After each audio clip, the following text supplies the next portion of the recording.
Here we are, almost there. I think we're on there.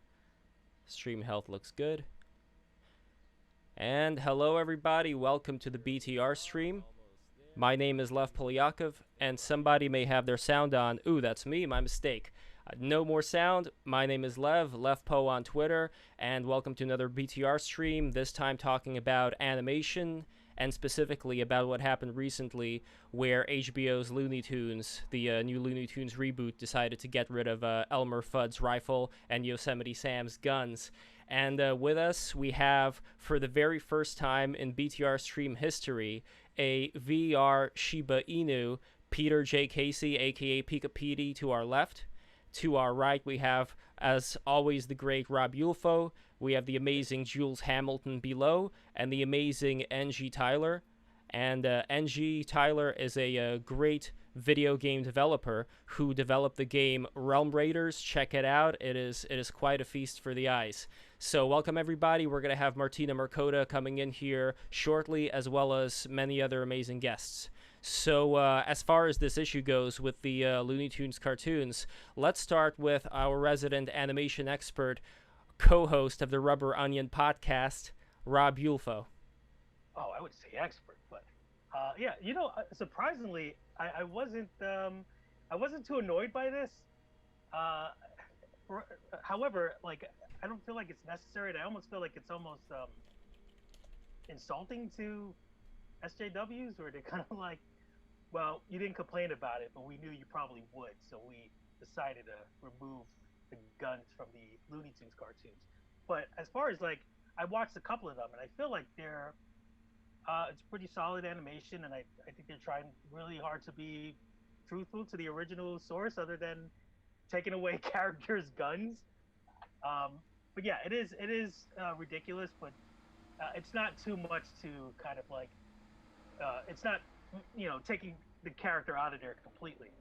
Um, Surprisingly, I'm surprised they still left some like the roller coaster episode. They had Bugs Bunny dress up in drag again, and Yosemite Sam fell for it, and then once he found out, he got angry.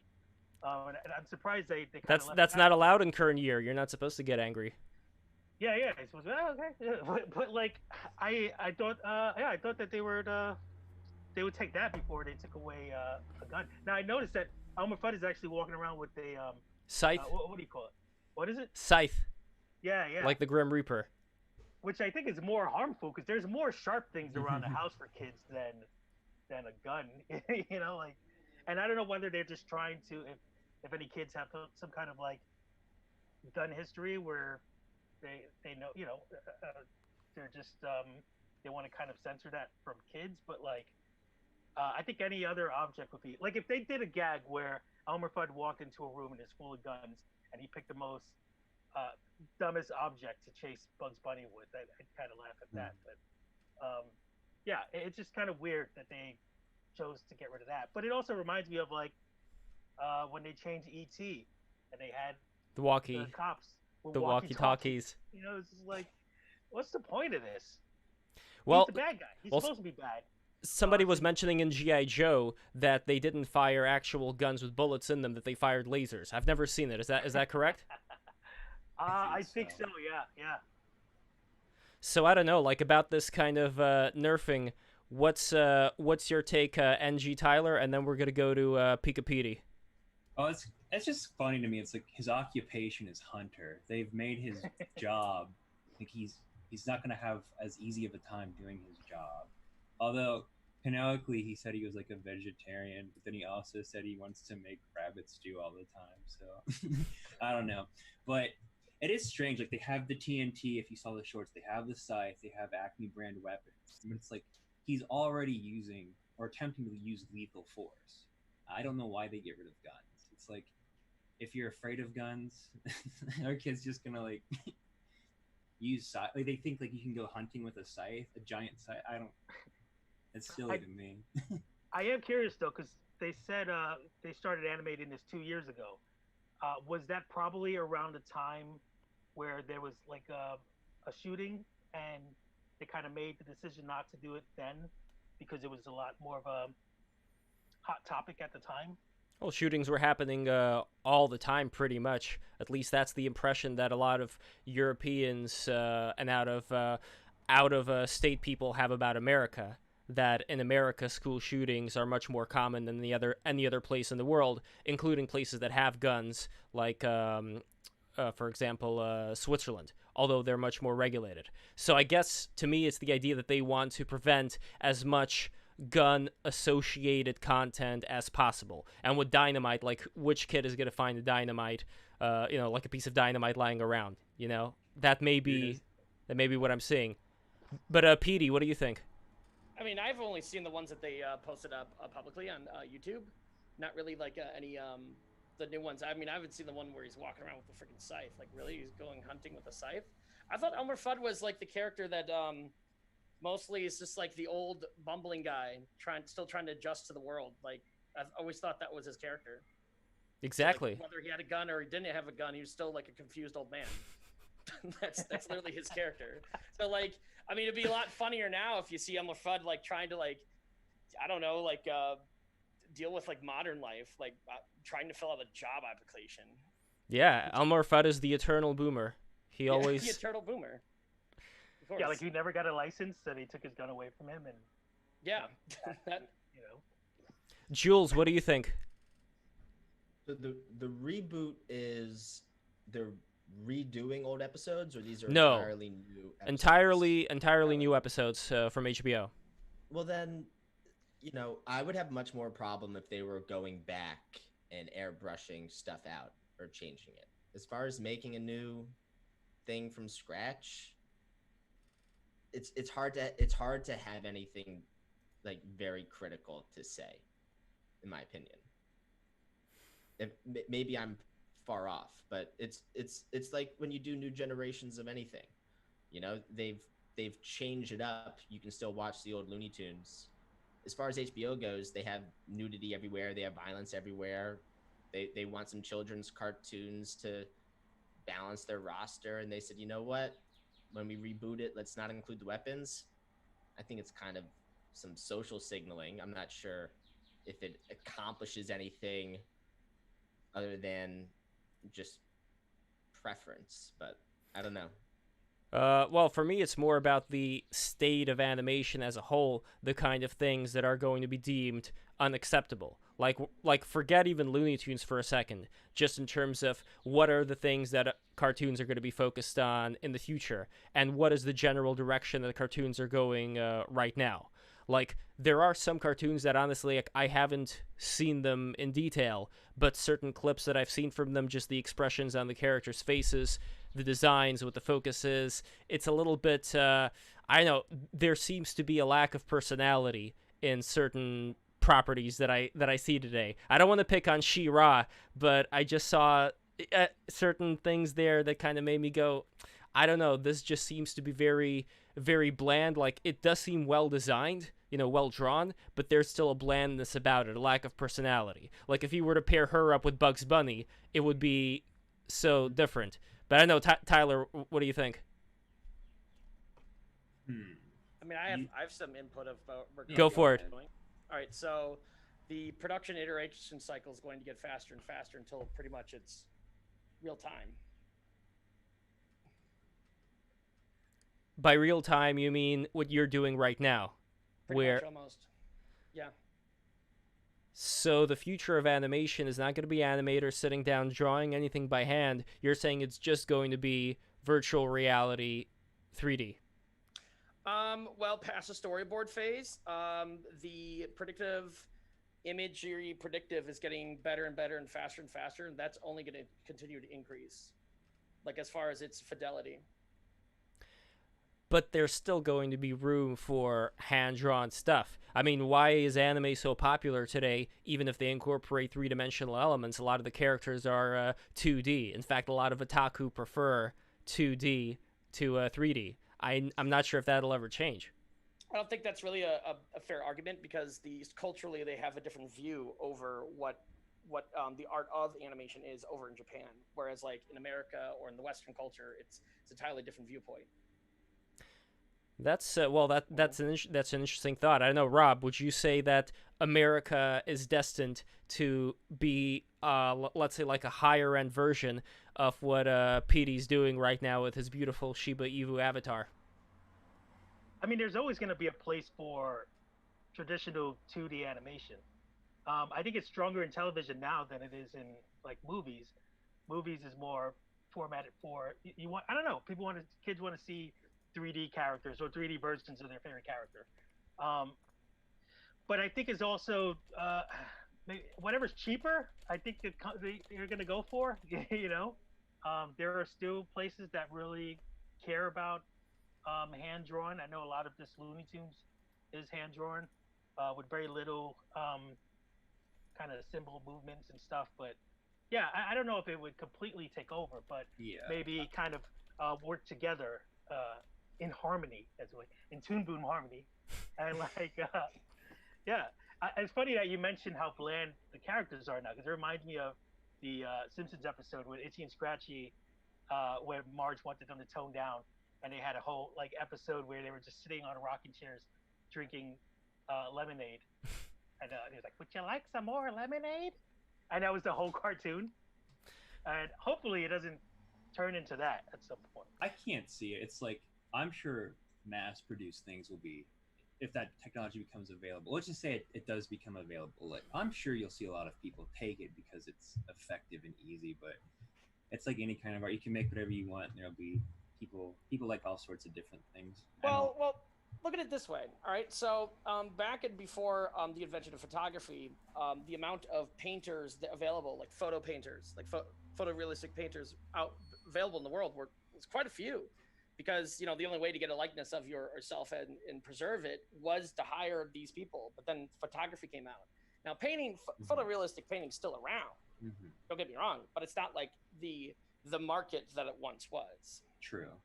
And so special stuff like HBO's Looney Tunes stuff is still going to be around, but the majority of animation will eventually go to this real-time stuff, especially when the predictive algorithms for imagery, so you can get like, you can slowly teach a computer, yes, no, this is the more creative choice over here, than just having a straight linear in between. Like that stuff is being worked on. It seems awfully disturbing in certain respects, though, when it comes to who becomes the middleman here. If it becomes AI as opposed to, let's say, Walt Disney's 9 old men who had a lot of human-oriented experience in their lives, like these people, they lived full lives, and instead you're having the computer decide all this. Like, I don't want to be old man Lev over here who talks about how good things were in the past, but generally speaking, people had experiences with stuff like guns. Like guns used to be something that some kids would carry to their high school, and everybody was okay with that. It seems like there was a tougher grit that people possessed, without which it would be like the Wall-E people or something. Like if that's the state that we're in, if right now, let's say, things that people care about so much just has to do with what somebody's sexual orientation is or their races, and that's it. Like if that is elevated above everything else in society, then what is the content? What is the nuance? Like that's the big problem for me when it comes to a lot of this new animation that's coming out, that eventually are they going to run out of interesting things because there aren't going to be enough interesting people. Yeah, I wonder if I saw some of the Porky Pig shorts, but I didn't know if he was stuttering in any of these. I don't know whether they're gonna take care. They're gonna, why don't they just like make Elmer Fudd, fat Elmer Fudd again? Just because fat acceptance. Why can't Elmer just be fat? Huh? But exactly. Did they bring back Chungus? Yeah. Yes. They probably will. They probably will bring back Big Chungus because it's become a meme. So I think that a lot of these cartoons may become secondary to meme culture, where meme culture is going to partly inform the cartoons. They already do. They did something like that with the Sonic movie. They had the meme Sonic do a cameo at some point. Yeah, I remember somebody had a crazy guy who was pursuing Sonic made a drawing of what he looked like, and that was the that was the meme. That's the meme drawing. Like Sonic. Yes, Sonic. Yeah. Don't forget Sonic doing flossing. So when it comes to guns, going back to that subject again, when it comes to guns in cartoons, I remember I was having a conversation on Newgrounds with this guy, Tyler. You know who he is. I have no idea who this guy is, but he was commenting on how Looney Tunes was a product of yesterday, where you also had things like coming up afterwards, like Barney the Dinosaur and Sesame Street, and kids' content that had no guns whatsoever. And he was also mentioning G.I. Joe. So, according to him, guns are a thing of the past, and there is no reason to, if I'm getting correctly, no reason to expose kids to any of this stuff anymore. Yeah, that's silly. That's silly. But all right, I'm gonna do a little detour. But if like Looney Tunes has touched like sensitive subject matter for a long time, like this isn't anything new. You know, like he did the World War II propaganda. They had their censored 11. They had Using loud motorcycles. I don't know if you guys. Oh What's yeah. the censored 11? They had these like racist caricature cartoons. Oh and yeah. Then, like, and the thing is, like, they won't show them anymore, and they pulled them. Oh, they're in the historical vault though. Yes, yeah. If you go to that, if you're part of that club, you can once in a while they bring them out and they'll screen them, and they're yeah, pretty bad. yeah. So it's like Looney Tunes. I mean, you can't deny it's a big part of culture. Like everyone knows Looney Tunes. Like, there's nobody who doesn't know. I just think of like when you go to the beach and there's a bootleg Tasmanian devil shirts. I don't know if you guys have ever seen that, but everyone knows it, and it's such a big part of the culture. Absolutely, and to remove guns is like definitely try to influence it. Where I work out, the guy that trains, he does athletic training, and like I don't know if you guys like to play with guns when you were kids. Like, did you enjoy just pretend to kill your friends? I don't know. I did that stuff, but we do little games like that with them, and half of them refuse to do it. They're just like, no, I won't make a gun. I won't make a finger gun. So it's interesting to see it completely removed from their, I guess, conscience. Like they're against it. Whereas I always was just like, oh, it's fun, it's real, and you know what I mean? Does that make sense? Well, the thing is, it's not like it's always the bad character with the guns, and I think that should be a sign enough where it's just like kids would be like, oh, I don't want to be that guy. You know, Bugs Bunny is just armed with a carrot, and you know, who wants to be the one with the gun, kind of being the one chasing them around and failing at the end. They have Bugs Bunny holds a gun in a number of episodes.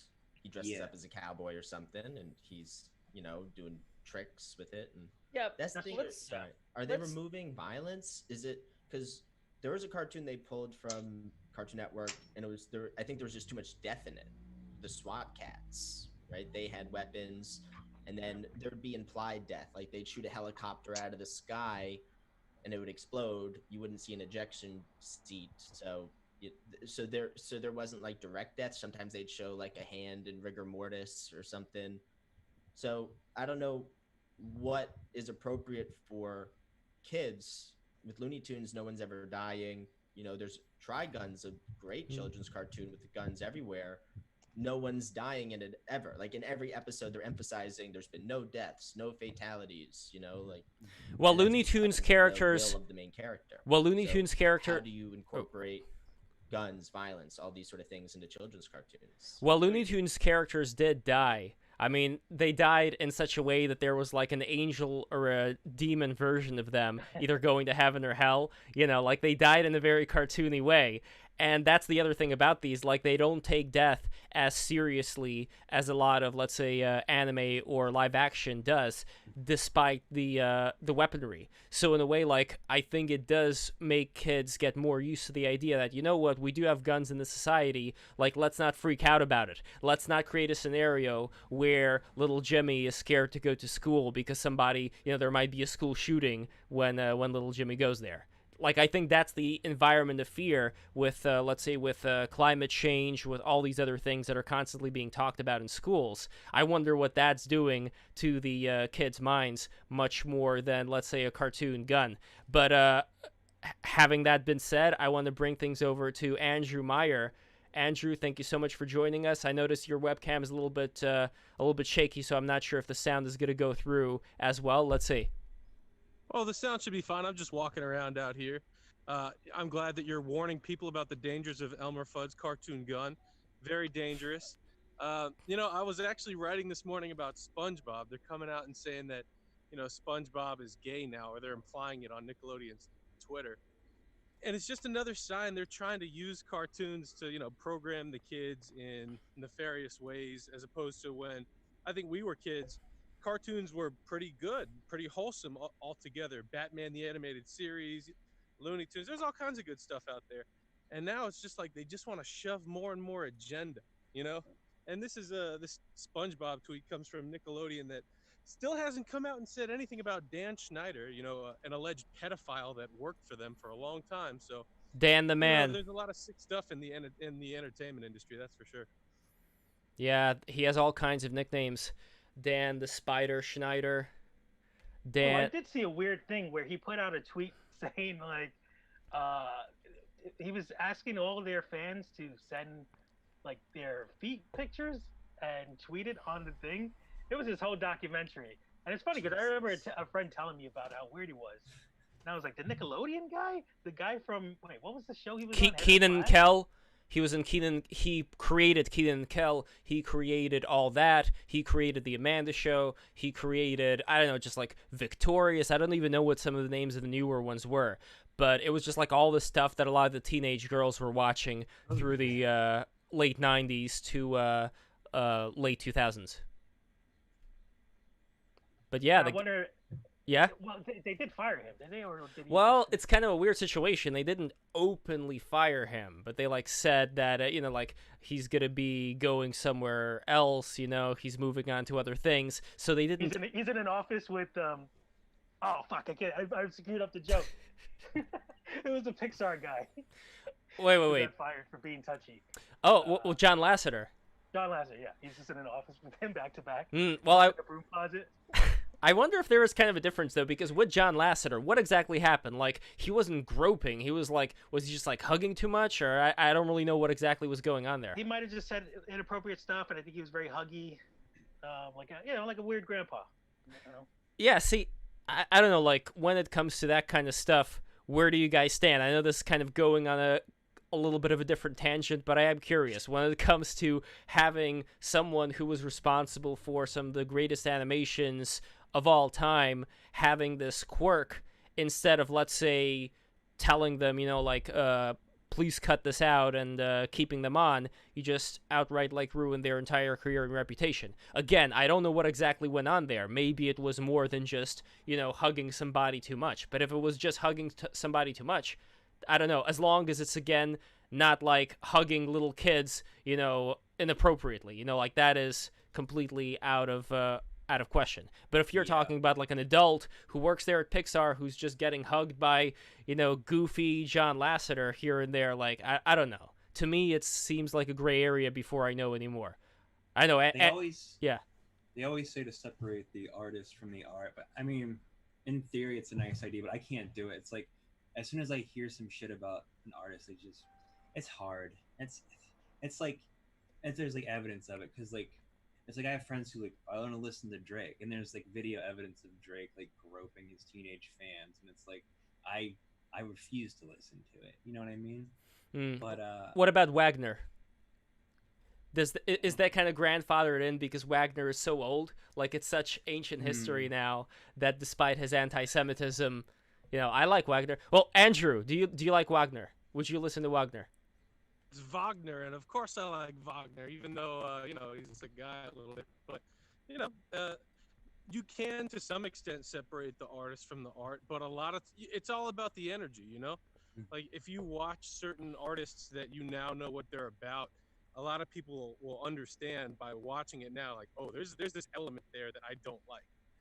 But Wagner's music, I'm not getting too much whatever, anti-Semitism through the classical music. Maybe some of the songs a little bit harsh, but you gotta feel out the energy of whatever it is.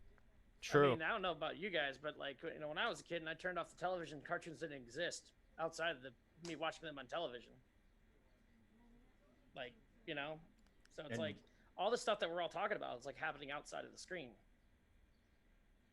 So we got a comment, by the way, from Josh Weisbrod, who said, and I did not know this, John Lasseter rubbed women's legs under the table in meetings, long inappropriate hugs. He made, okay, well, Rob, I guess your comment then stands as far as him and Dan the Man It's just Schneider. right above the feet. So. Yeah, because I don't know, it seems like Dan the Man Schneider had a lot of it also similar inappropriate touches. Again, we can't really say, like, allegedly. Let's say allegedly, because there's a lot of photos with him, very close to these girls who have very nervous expressions on their faces. Plus the foot thing.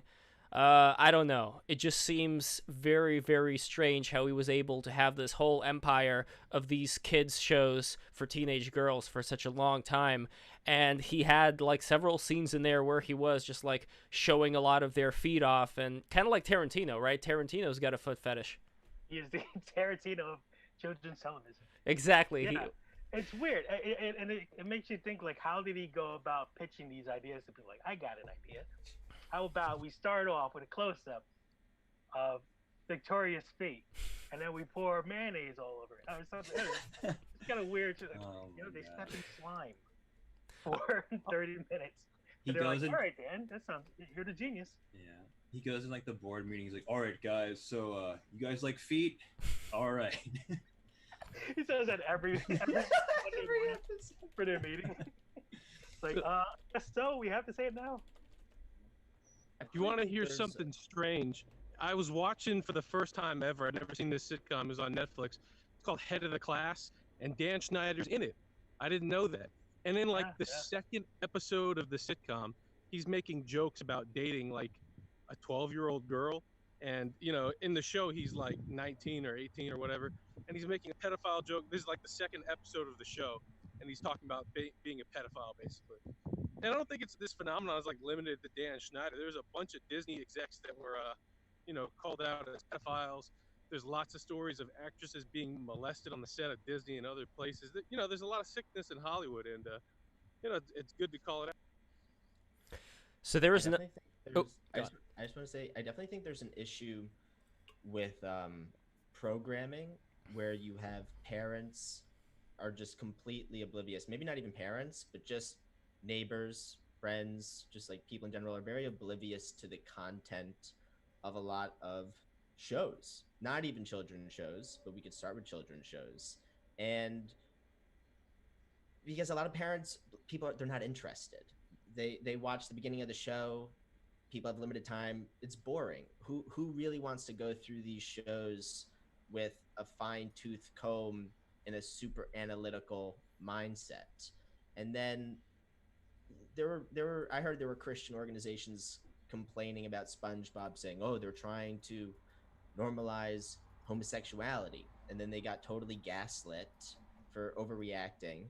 And now you have Nickelodeon coming out saying SpongeBob's gay. I always thought he was an asexual character, but it's weird. Now, are you validating what the Christians were complaining about before? Is it that they just should have no reason to complain at all? Like, there's nothing wrong with having an asexual character or a gay character.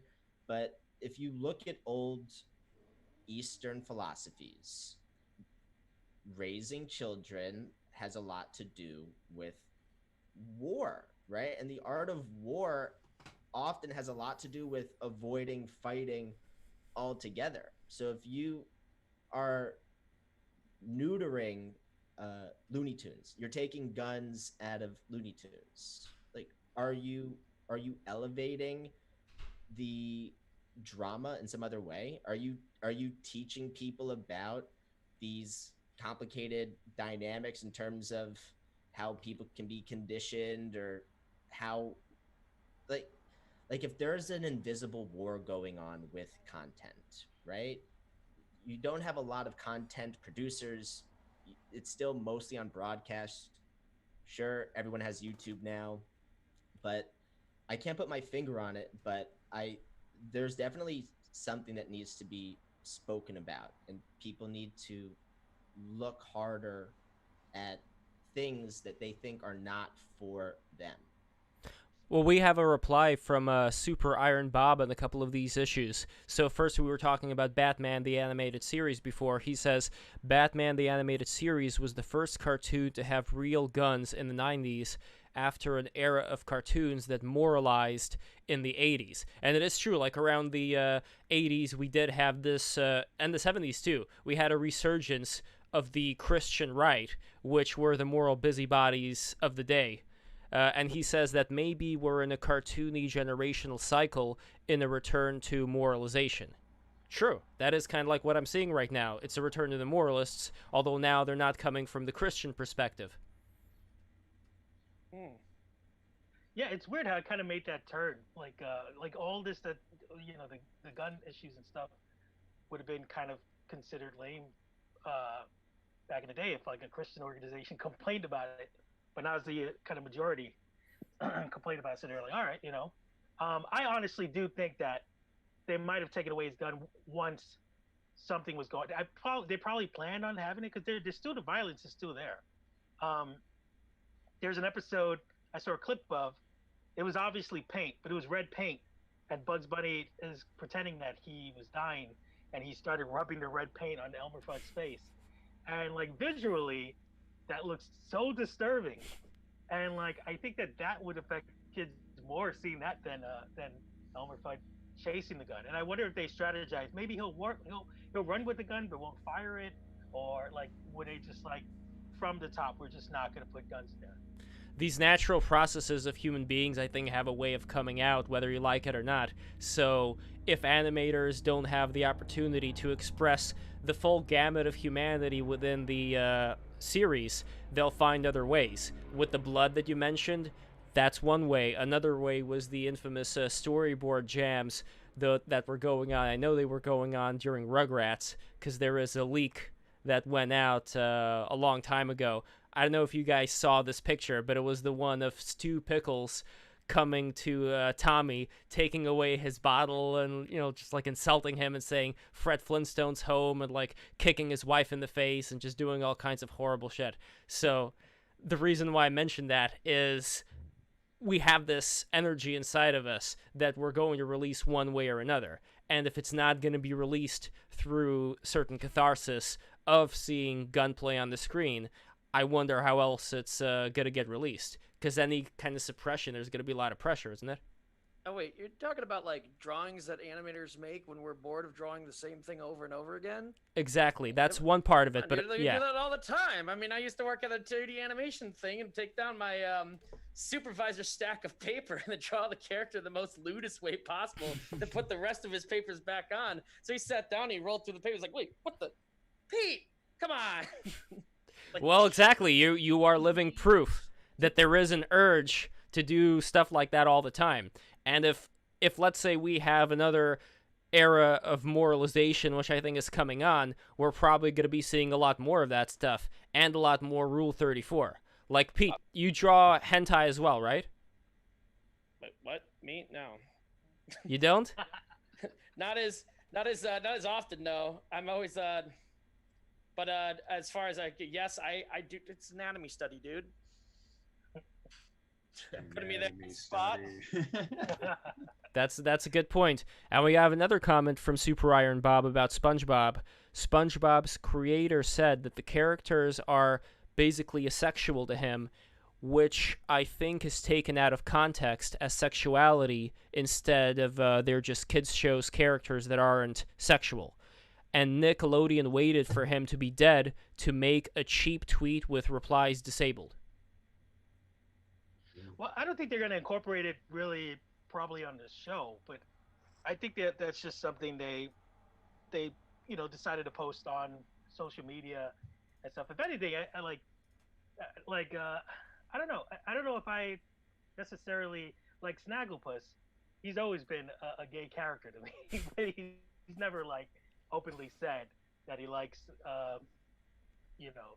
Huckleberry Hound or something like that. But like you just kind of knew it. But I don't think I ever knew anything with SpongeBob. If anything, Squidward, I think has a very like gay lifestyle or something. But that would have been kind of cool to kind of have him have that story arc, because he just seems like someone who's just always been unhappy with everything, and like maybe that's something that they could have really pushed. Squidward saying like, I can't take it anymore. That's the best I could do with his with the Squidward voice. But That's an interesting take. Yeah. SpongeBob. The Nickelodeon post is interesting. People with agendas do often just grab whatever they can do. It's like the Elmer Fudd thing. All the local gun shops near me just have like photos of Elmer Fudd, and he's like, "Be very quiet. I'm offending liberals," or "I'm going shit like that." It's like, I guess it helps them sell because they know who their fan base is, and it's like, I guess that's like plausible deniability, but it's like Nick is also involved in grooming for sure. Like, so you remember that Bella and the Bulldog show that they did? You guys remember that? It was done by the guy who made the Cuckold. It was like a cuckold fetishist porn making children's shows. So I have a book about it, but Oh, I think I remember the one you're talking about. Yeah, it's look it up real quick. It's the one that was drawn in this very flat style. And by the way, while Tyler's looking it up, I want to remind everybody who's watching, please subscribe. You're going to help us grow. You're going to help us reach the highest of peaks of quality entertainment, bringing on the best people together here. We really appreciate you watching this. Jules and I really appreciate it. And also, don't forget to go to our Patreon, patreon.com/levinjules. And help us grow. We are just starting this thing out. Our streams have been incredibly successful. Would you like to add anything, Jules? We have updates coming to the Patreon soon. I know people could go there. They might not see a lot of action. They'll see a couple of updates behind the paywall, but we're going to give it a lot of love and a lot of attention because we've put a lot into this, and we'd like to keep it going. Definitely. And one more thing that I wanted to add while Tyler's looking it up, I think the show that he's talking about has a very flat-looking style, similar to... Oh, okay, then I'm thinking about something completely different. I'm thinking about the show with this little elephant guy on Cartoon Network who ended up getting cucked by one of the other characters in the first episode. But no, I looked it up right now. Bella and the Bulldogs. It looks like a standard Dan Schneider-ish type series. Yeah, is there any way to share imagery with the Yes, chat, yes, or- there is. If you go to share screen, you can definitely share images that way. Is Andrew Give me Meyer a coming back? I'm going to check with Andrew. I'm going to see what exactly is going on with him because I think he was in an area where the stream cut off. But Pete, I want to get back to you for a minute and ask you about this avatar, this beautiful avatar that you have in front of us, because I think we kind of like brushed off of it. We talked about it a little bit on the chat, but could you just say, for the people who don't know exactly what's going on here, what is happening with your body in relation to this avatar? Okay, so this is basically it's virtual reality. It's basically I consider it's almost like making an animation in real time. So this character actually is puppeted by my hands with the controls right here, so I can be like and then or close my eyes. There's a version 2.0 coming out that actually is a lot more dynamically ranged. It's just not working yet, but it's piloted by my entire body like a mocap suit, except it's boiled down. Motion capture technology has gotten very cheap. To basically $300 setup, you can have the HTC Vive trackers and your base stations, and then you can basically track your motion. Woo! So, yeah, and then it's the voice is actually, the mouth is actually interpreted by a method from, I think,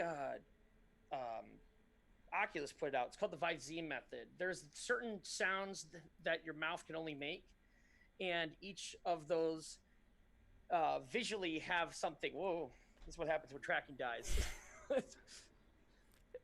Each of your mouth shape is matches up with those sounds. It's called Visine. So the mouth actually matches up with my voice in game. If you were actually in here talking with me, it would actually match up in real time. But from my end, there's a slight delay upon delivery. So you get the audio in real time, and then visually there's a slight delay. So nice. And we have with us the great Martina Marcota. Welcome, Martina. Thank you so much for coming. This whole stream was actually inspired by a tweet that you made about Elmer Fudd. So, can you talk a little bit about what prompted you to talk about this issue?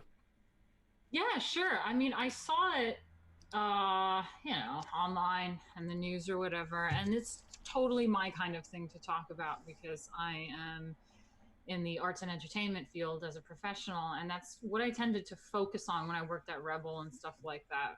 That's my expertise. So when I see stuff like that, that's when I jump on it. And one of my talking points that I had at Rebel, because it was like so many times I've been seeing remakes. They're remaking The Craft. They're remaking this. They're remaking that, or they're changing things. And there's two things that I had about that. One is that Hollywood has run out of ideas. Everything's just boring. We run out of ideas. And second of all, I think that they try to remake things so that they can kind of erase the past and implement this new speak and their SJW agenda, and that replaces all the old. So they have an agenda to replace old things, like they purposefully are trying to erase anything that doesn't have this SJW stuff so that no one has to look at that anymore. They have the new stuff. Is that with any reboot? Because I always got the impression that any kind of reboot was in a way to kind of rebrand it, but also have people go back into the older episodes of something. I mean, that would be cool if that was the concept. I just feel like even with my niece, the old stuff is a little bit harder to watch. It's kind of like my time watching a black and white film. It's not as fun and exciting and flashing, and it's really easy to watch. It's a little tougher to get into, but when you get into it, you're like, okay, it's a classic, and you see the value in it. So I mean, that would be cool if the concept is to revisit the old stuff, but I feel like young people don't really have the patience for the old style, and it's their way of redoing it and making it fresher for younger audiences with their agenda a little bit. I mean, that's my take on it. I don't know if you guys saw the new Popeye YouTube channel, but they pretty much stripped everything away from Popeye. He doesn't even speak. I don't think he's fighting with. And Bluto doesn't have a beard. Bluto, yeah, doesn't have a beard. And it became like a baby cartoon. It's like I don't know. I think he was chasing a little baby chick the whole time, and they were playing music like boop boop boop boop boop boop boop. Does he still get ripped? Does he still get strong? I think so, but it's only for I don't know, maybe if he needs to move something out the way or something. It's just he doesn't have the pipe or anything. Is he still a synth for olive oil or something? They didn't really, from what I remember, it didn't even seem like they kind of did anything like that. It was almost like these soulless characters. They just removed all of Popeye's insides and just had another cartoon wear skin, and it just became another completely different show. And it's very I don't know, it's very poorly animated. I know that they were planning on doing that new Popeye movie, and there was a creative difference, and they just kind of canceled it. And I heard they were kind of bringing it back. There was fighting in there. It looked great. Popeye looked younger. I don't know whether they're just doing a younger version, but he didn't have his pipe, which I don't know. I guess I'm fine with that. Maybe you don't want kids to smoke, but I never looked at any cartoon and said I want to do that. I remember the Acme Acres. I remember them getting drunk, and I remember they would hiccup. They're like, oh yeah. Yeah. I was looking at. Sorry, I was looking at Pinocchio the other day, and they get drunk in that island, smoke cigars. But then they learned their lesson. They turn into donkeys. Exactly. right. That's the important lesson here. We have to have the bad elements in to compare to the good. But if we don't have the bad elements at all, how would kids know? How would kids know that they shouldn't smoke cigars if we don't show them this is what happens to you when you do, I think it goes back to what Jules was saying earlier. He was saying that there's kind of this overarching intention, and you could say it's for corporations who want to sell things like If you want to keep kids, like keep things safe, keep things advertiser friendly. That's a big thing. But it's like it could also be a psyop. It could totally just be like a let's fucking dumb down people. Let's make them like placated. Let's make them soft, weak. That's what I think it is. That's what like, cause like it's like back to the whole Looney Tunes thing. No kid's gonna like go scythe people in his school. No kid's gonna go like drop TNT. Like the guns thing. Like that's the biggest thing. It doesn't make sense why they'd remove guns when they have all these other weapons. That's my spurg. I remember Beavis and Butthead. They couldn't even say fire at some point because I think a kid lit his house on fire from an episode. Oh, I remember that. Yeah. But Beavis would tease it sometimes. Like he would watch a video and he would just go, "Fuck! No, never mind." Like he'll like kind of hint, saying like we can't say this word. I always kind of like that kind of thing where they're kind of just pushing the envelope with something. Well, Martina, yeah. I think this is the beginning of a much more complicated conversation, because when you start thinking about programming or just cartoons, children cartoons, as social engineering opportunities, I think it opens a lot of can of worms, and it's difficult to know how to address it, how to call certain things out, because art does fall under free speech. Like I would say, like if has anyone seen the film Bringing Up Baby, the classic film with Cary Grant?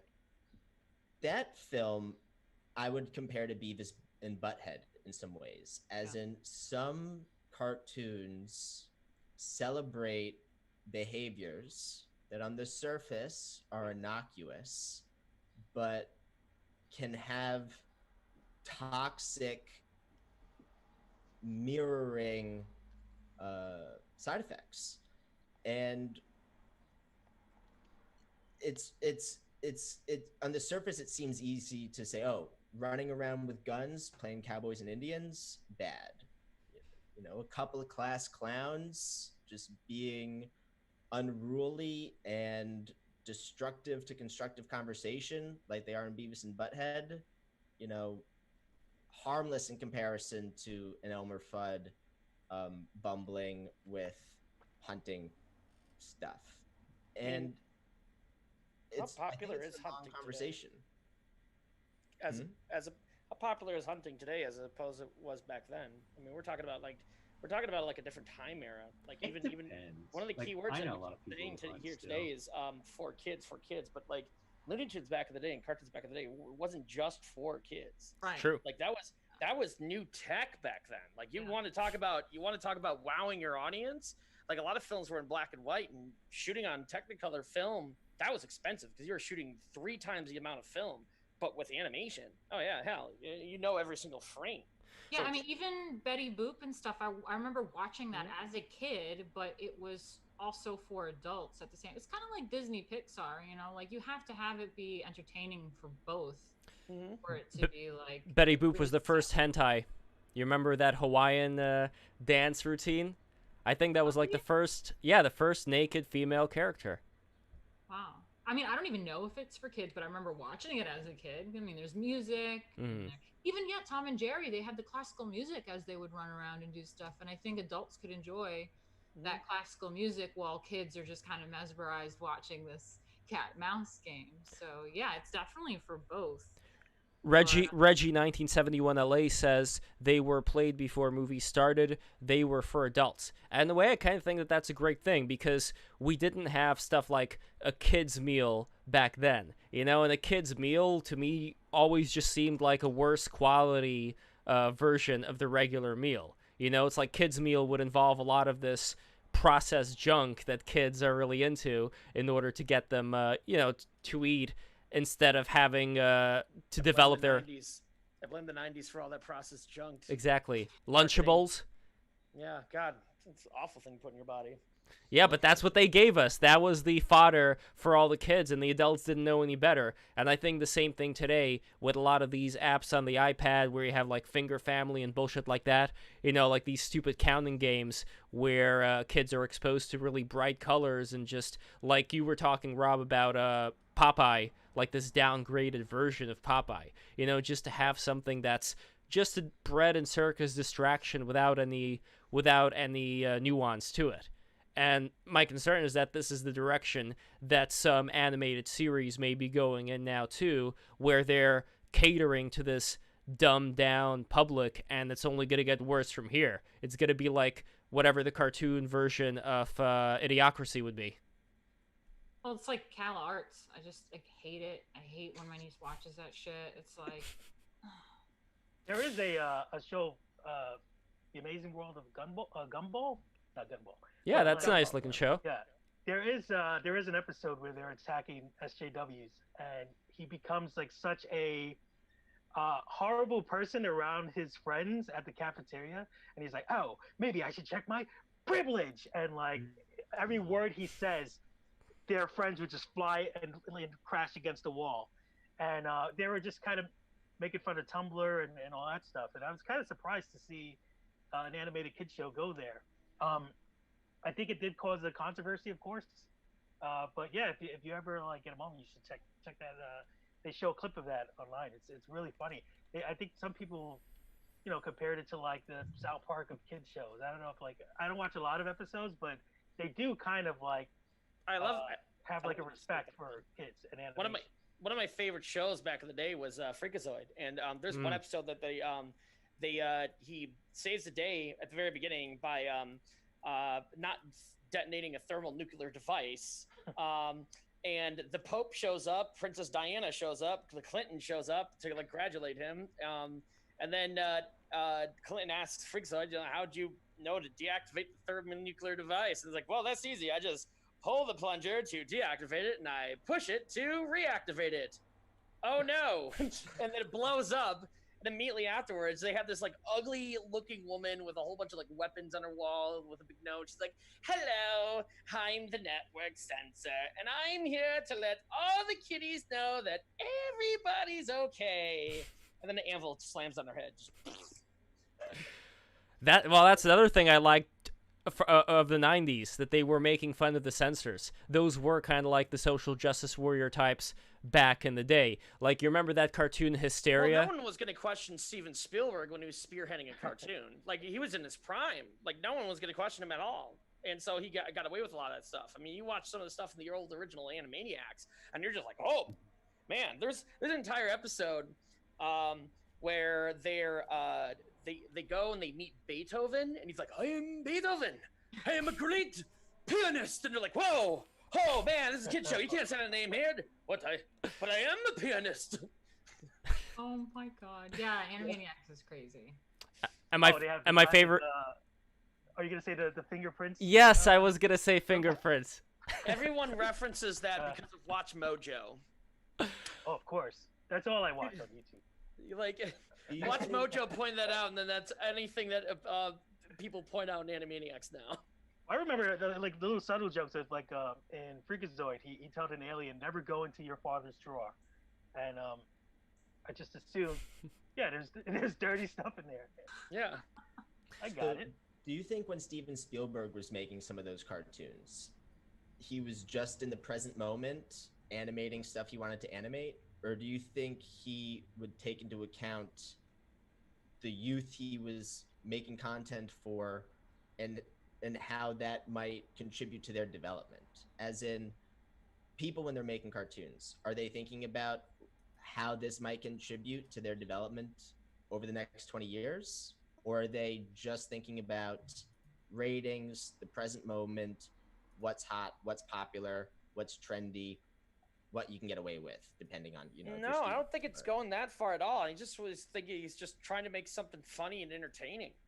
Yeah, I think a lot of it's like that. And then, so I've heard some stories that a lot of like execs, like producers of the show, like I know Steven Spielberg was spearheading it, but a lot of the investors, they hated Animaniacs. It always went over budget. Like the joke of the 2D animation industry, like you're in 2D animator in 2000. You said, you're like, I worked on Animaniacs. It's like, yeah, you and your grandmother and everybody here worked on Animaniacs. It's like equivalent to today of a VFX artist in the 2010 saying, I worked on Avatar. It's like, yeah, you and everyone else. But it's They not are just rebooting fluff. Animaniacs too. It's not just fluff when you look at some of those old cartoons, even the Looney Tunes or Animaniacs. They're referencing classical art. They're referencing historical figures. They're talking geography. They're talking history. Yeah, they're doing a lot of that, and even Other there's like cartoons. they're even referencing political figures. There's an episode Yeah. where out of randomly it starts out in Iraq. All right, there's Saddam Hussein up there on top, and he comes out walking out. He's like, "People of Iraq," and then the trap door opens up and falls all the way down to hell. And but the thing is that, like, yeah, that took a lot of guts to do, and there were still, don't blame the internet, because there were still people out there complaining. They just had to find the studio and write in letters. We addressed that in an episode. Please, please, please get a Life Foundation. People just like nitpicking the show to death of all the inconsistencies that they've had. This is not like a new phenomenon. We're just more publicly aware that it goes on. Well, like people have more of a voice that can like make a stink now because of the internet. Yeah, and because it's everyone loves to be a hero. A hero in their own Yeah. little bubble that they live in. That they're going to talk about it. Yeah. I like. Really, it's really a lot of this stuff on Twitter is just people pooping and then they're tweeting stuff. I don't go honestly. It took a lot of effort for some like housewife to write a letter and find the address. Yeah, it took effort, but now I can post that out publicly when I'm taking a shit on my John. Well, That's all it is. by the way, speaking of pooping, the Ploopster says nowadays cartoons is just mostly full of, oh, kids are probably super dumb, so let's make things as brain cell melting as possible. Now it's just a few funny showers. Well, yeah, that was my issue. As I said, like my niece watching like the Cal Arts or whatever, it makes me brain dead. Like I'll be in the kitchen and I'm just like, oh my god, what are you watching? What is this noise? What is going on here? And I'm like, no, we're changing this. We're putting on like I put on like Gem or something for her. I was like, you're watching this. I forced her to watch the older stuff because. Wait, there's a reboot of Gem too, isn't there? There was a movie and it was so bad. Now, yeah. Let me ask you one thing. Oh, tracking's bad again. I think the sun's coming in my room. You're like a vampire. Yeah. Phoebe's just doing yoga. Yeah, I'm just really ridiculous yoga. So, I've only seen the ones that are publicly on YouTube right now, the Looney Tunes ones. But I tend to notice that they take one. It's like an SNL skit. They take one joke and then they just repeat that joke over and over and over and over and over and over again, just in various little ways. Is that the format of the entire show? Like they have like one concept of a joke and it's like done over and over again, like wet cement. I mean, the joke, yeah, Daffy's putting his feet in wet cement. Yeah, we get that. That's a joke. But then he does it again and again in a different way, and again in a different way. What it seems like. That reminds me of like the SpongeBob where he rips his pants. Yeah. Remember that? And he like that was a great song though. I don't remember a lot of old Looney Tunes having like beating the horse to death with a single joke. No, I mean short. There is one where like Bugs is trying to get on a roller coaster and Yosemite Sam is the what do you call it, the ride conductor or whatever. Yeah, I saw that one. The carny. Yeah, I mean, there is also one where Daffy Duck gets stuck in gum, and that's like the whole thing. It does kind of remind me of like a play version of these things. Like they're on a stage and they're just doing like style of Looney Tunes each other in vaudeville. circles. It is vaudeville slapstick comedy. So yeah, it's very vaudeville.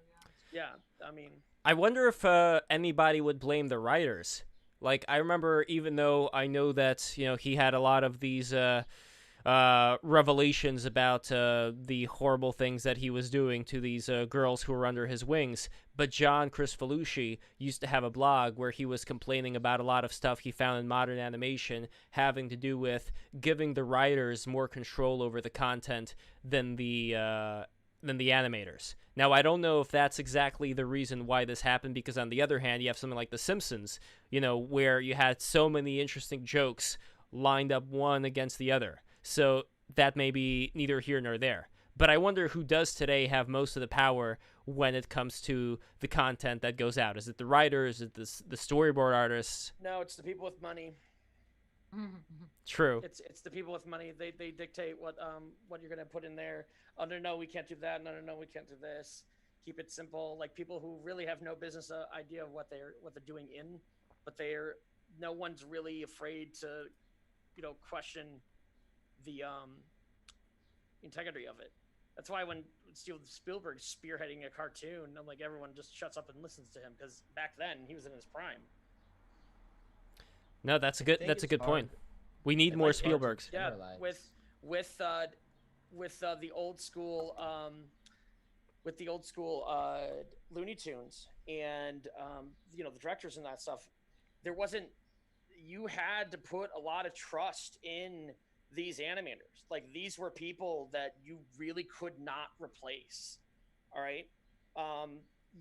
If you fired an animator, you would have to go out and get another animator to do the stuff. And so there was a lot of control in the artist's hands, and there was leverage. But now with animation today, you can, even make a casting call on the internet. Hey, I'm making a film about cats, lackadaisy, and let's, send in your applications, and then they just get flooded, and then they can cherry pick, people that just happen to know the style of lackadaisy and are really good character animators. It's really easy to pick up more animators now than ever before. So. And we don't have enough of these Steven Spielberg types. I mean, this is actually what I want to do. Like, eventually I want to rise to the same, maybe not the same level of Spielberg, but rise to enough of a level where I would be able to have full creative control over animated content that I create and show off online. Like, that would be the ideal goal, because then I'm not going to have anybody who can, say, take this out, or this isn't good for our advertising revenue. That would be the ideal, and maybe we're going to get into that direction pretty soon. Like, how relevant are these cable channels going to be 10 years from now? Isn't everything going into the internet anyway? Oh, yeah. I mean, I don't even own a television. Exactly. I've never owned an actual television unit. So when I said I watched TV when I was a kid, yeah, unit was owned by my parents. I was still living, I was dependent. But when I moved out, I never bought a television. I've never had one. And Apollo Paul says, so wait, does he still hunt rabbits? Because they'll have to change that to appease vegans.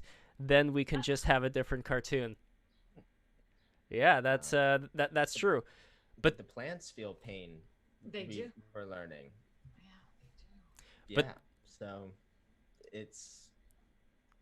Effectively, Elmer Fudd is canceled, says Douglas Stewart.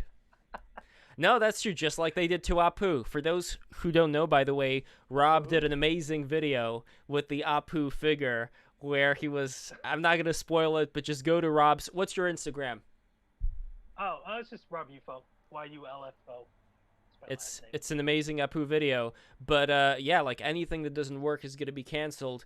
And by working, it would mean, I guess, like that episode of South Park where they wanted to have Christmas without offending anybody. So they got rid of all the Christmas decorations. They got rid of the tree. They got rid of Santa. Oh, yeah. They just had like this guy on the piano who was saying happy, happy, happy, happy, They're wearing happy. black turtlenecks. Exactly.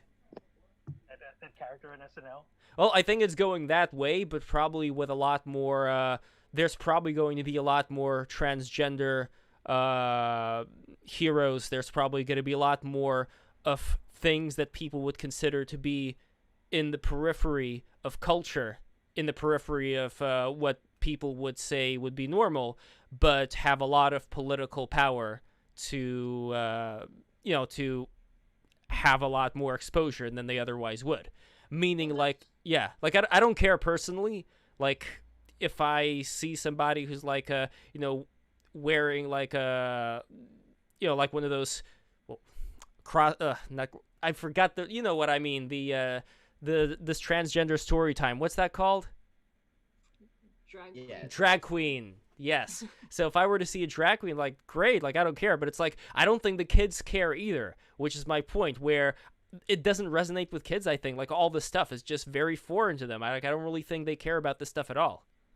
Yeah, I mean, the thing too about like drag queens or whatever, it's kind of like a clown, I mean, that's actually what it is. It's very vaudeville. It's meant to be a clown. They're not supposed to be like trans type. They're not like, I identify as a woman. Like, drag is being a clown, and that's what it's supposed to be. It's very adult entertainment. However, okay, I get it that it's like with kids because it's such an adult thing, but I do think that they see it kind of as a clown, and that it can be fine. But the problem is that they're trying to then teach them about like sexuality and gender and like all that stuff to the kids. That's where I'm just like, okay, fine, like that's too much for me. But just them dressing up as a clown, I mean, Why not I have a remember, clown? you know.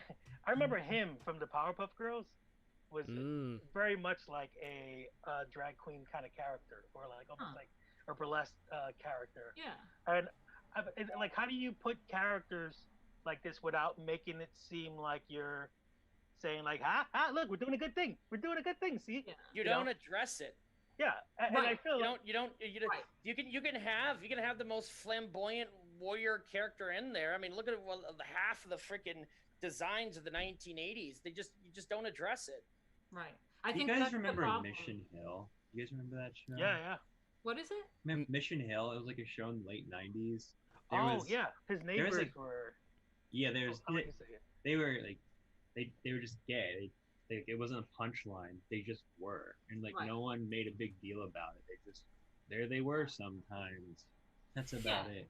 And I think like that's totally fine though. So I'm kind of like in the middle about that, where it's like I don't really like have a problem with drag. I mean that I performed a lot with drag queens. Like I like loved it. It was so much fun. They were politically incorrect.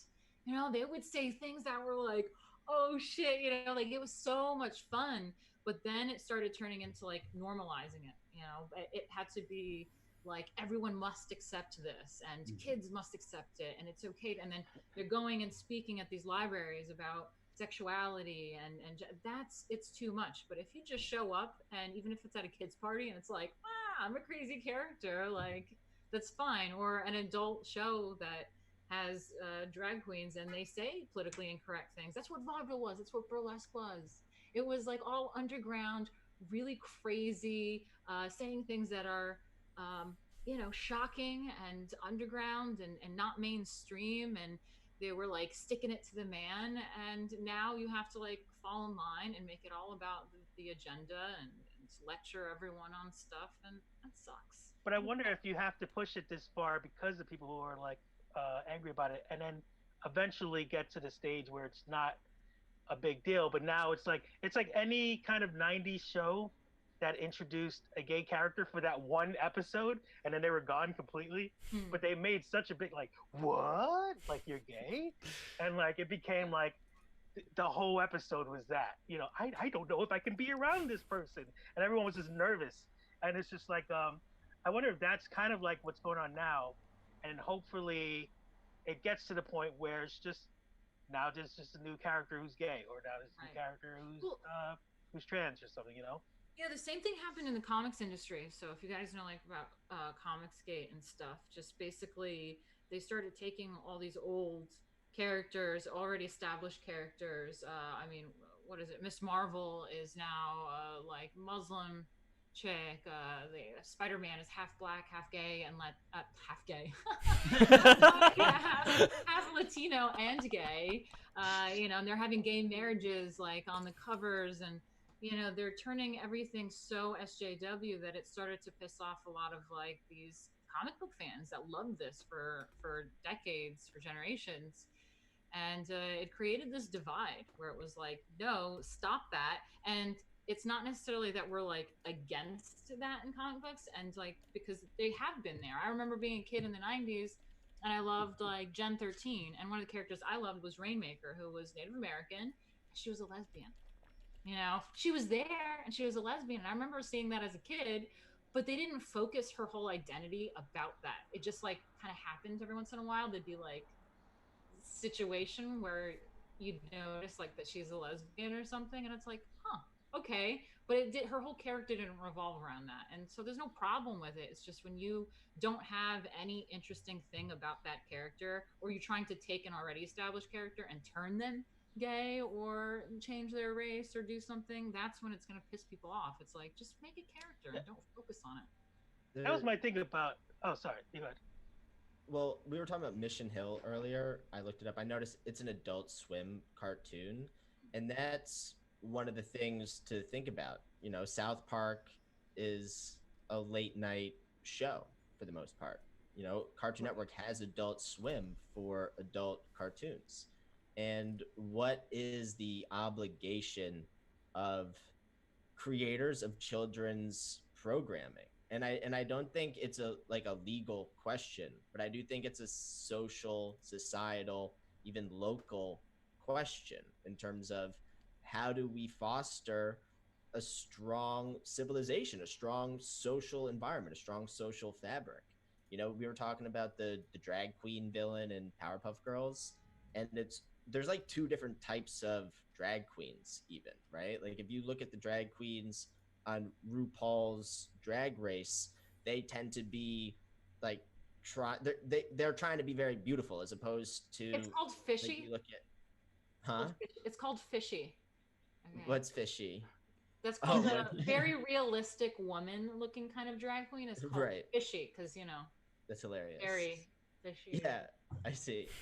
Yeah, I didn't even know, but I can definitely tell the difference between those types of drag queens. And then you have the ones that look like ghouls, like they look like demonic, like they don't look Shalish, or like how do you say it? males Shanish? at all, huh? How do you say Shanish from that game you like to play? Shanish, the demons from the one with the God Emperor. You know what I'm saying? No, it's the one with the Oh, you're dice. talking about Warhammer. Yes, Warhammer. Warhammer, yeah. So there's Shalish from I wouldn't- Warhammer, and a lot of the Slaanesh? No, I wouldn't. I don't think there's any comparison to the Chaos Gods and Warhammer. I think what it really comes down to is if just drag queens. If you're you've got some that visually look monstrous, and then you have the fishy ones that look like women, and it's they have two completely visual effects. Like I've seen some of those drag queen story hours. It doesn't even look like a drag queen in there. It looks like the monster from Powerpuff Girls. exactly. Right? So Ultimate. One of the more famous ones is Ursula from The Little Mermaid. She was based she was on based off of drag Divine. queen. That's a good point, Jules. I see a lot more like demonic shit too popping up in content. Like I saw the drag thing. They have like the Baphomet horns and everything. Like I see a lot more of that stuff. That's weird to me. I don't like it.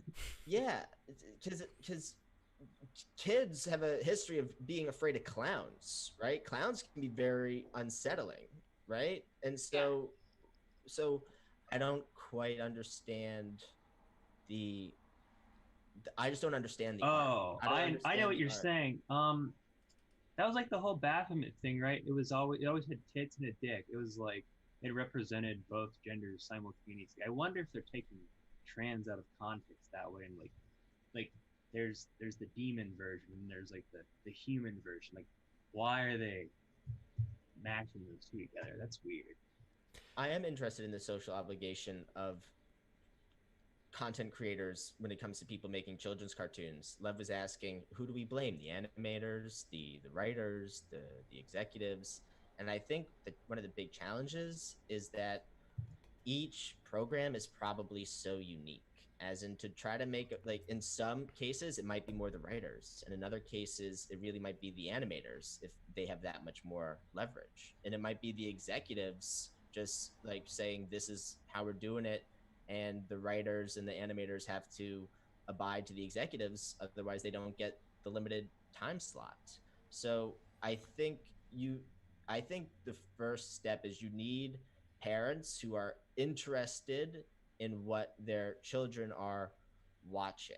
And I think this idea that children are stupid, so it's okay to have them watching stupid stuff, is damaging, and in a lot of cases more damaging than any kind of social commentary you disagree with. Like I would rather my children watch very sophisticated stuff that I disagree with than them watch Teletubbies all day because it's like so innocuous and just like Yeah, I mean, seemingly harmless and cuddly. Do you know what I mean? Like Yeah, children are sponges. I mean, and that's why when you are under the age of 10 is when it's the best to learn a second language or a third language or whatever, and you can learn it without an accent and everything. They absorb so much, they're growing so rapidly. So it's actually a really important time for them to absorb content. And so it's a matter of junk content, like you said, like Teletubbies, which is really probably bad for your brain. Or you can show them the SJW stuff or whatever's going on, and that's going to influence them as well. Yeah. they'll be talking about it in school. So Yeah. that's the thing is if you shield your children from sophisticated content that you disagree with, they're going to go to school, they're going to meet teachers, they're going to meet other students, they'll talk to people on the web now. And if you are not participating in the conversations that they're going to be participating in with or without you, I think you're kind of undermining them without meaning to.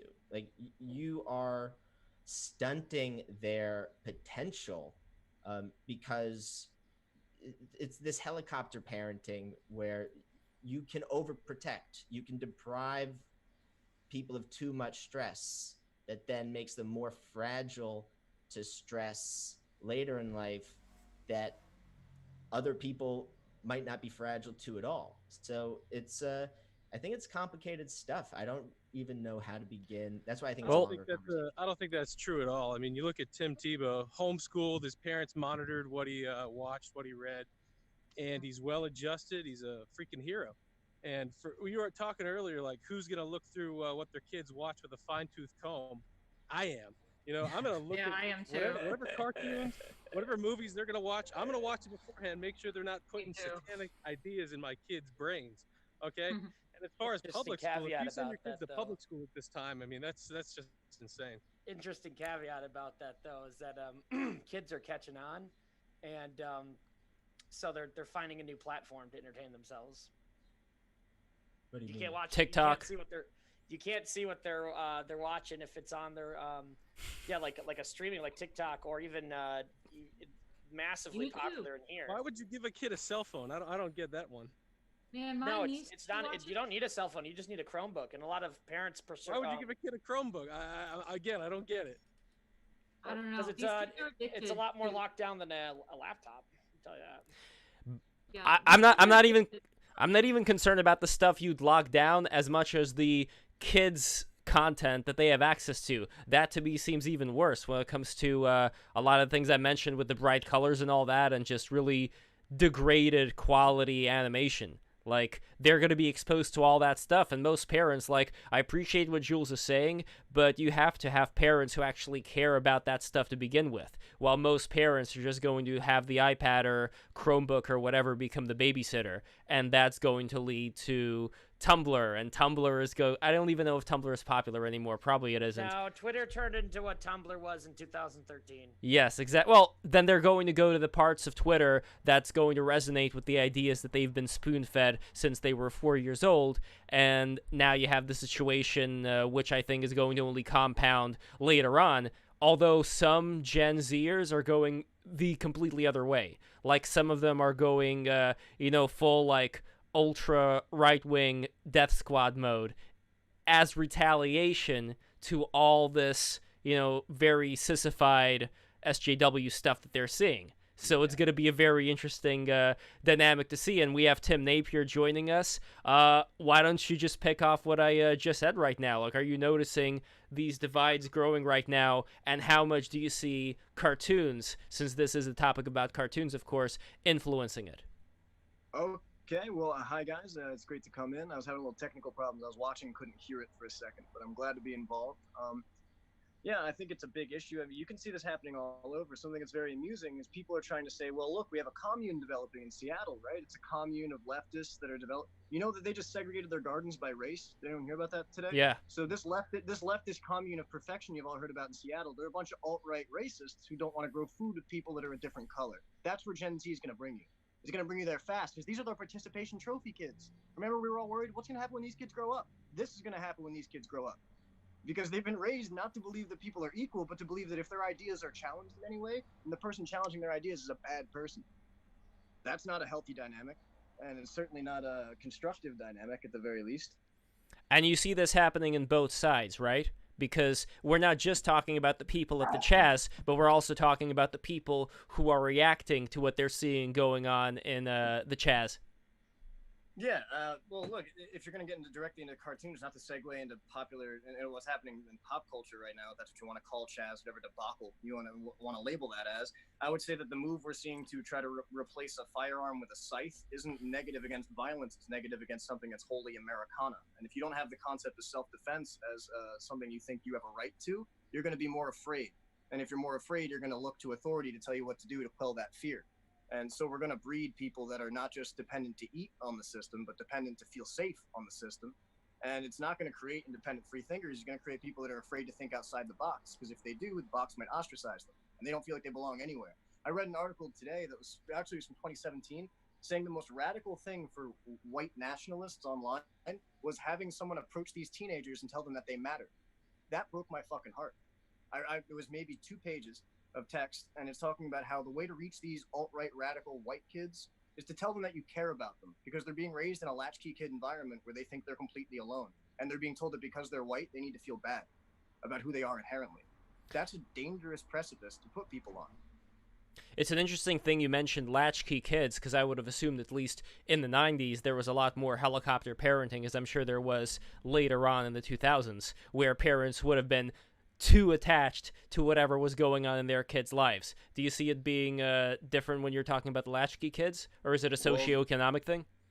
Well, now, I mean, latchkey kids used to be, it was socioeconomic. Your parents were working. That's why you were on your own. If your parents had the money, serious money, you weren't latchkey. You were going into an after-school program. You'd learn an instrument, you'd learn a sport, you learn some team sports, you learn self-defense. Normally you'd be learning something academic that helped you get into a good school, because your parents, if they were higher echelon, they knew that was important. So if you grew up in a pampered environment, you were given the opportunity to have all sorts of extracurriculars no one else had. So the other latchkey kids that went home, they had whatever they could cook for themselves, and they had television, and they had beer in the basement, and they had whatever else they could get their hands on. And then when they got their hormones roaring, they had a bachelor pad, and they had whatever else until their parents got home. Well, now those kids have a screen, and the personalities on the other side of that screen could be across the world telling them horrible things, and they'll have no idea, because those are their friends. That's the echo chamber they're in now. So every day they want to talk to their friends, want to post more content. The feedback loop teaches you the more extreme pictures, or the more extreme in whatever echo chamber you're in, gets you more positive response. Because if people get stimulated by it, it's normally negative that stimulates, not positive.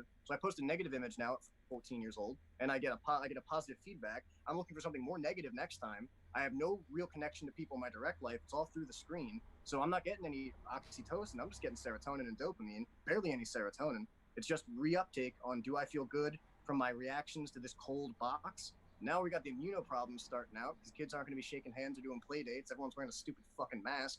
This thing's going to go downhill real fast. I'm going to watch these participation trophy kids turn into like immunocompromised, vegan, can't lift their own body weight, like scary zone. We're getting into a scary spot where kids feel hopeless and scared at a very young age. And then the cartoons they're watching now, you're right, it's about, in my opinion, diminishing attention span. I only say that because if you watch, you watch Atticus Finch, To Kill a Mockingbird, you watch that old movie, the bulk of the film is in your mind. It's intellectual. It's not emotional pornography. You have to think and logically take the steps to immerse yourself in an environment that doesn't have exploding heads or flashing colors. And they couldn't produce that in cartoon now. Maybe in Japan they can.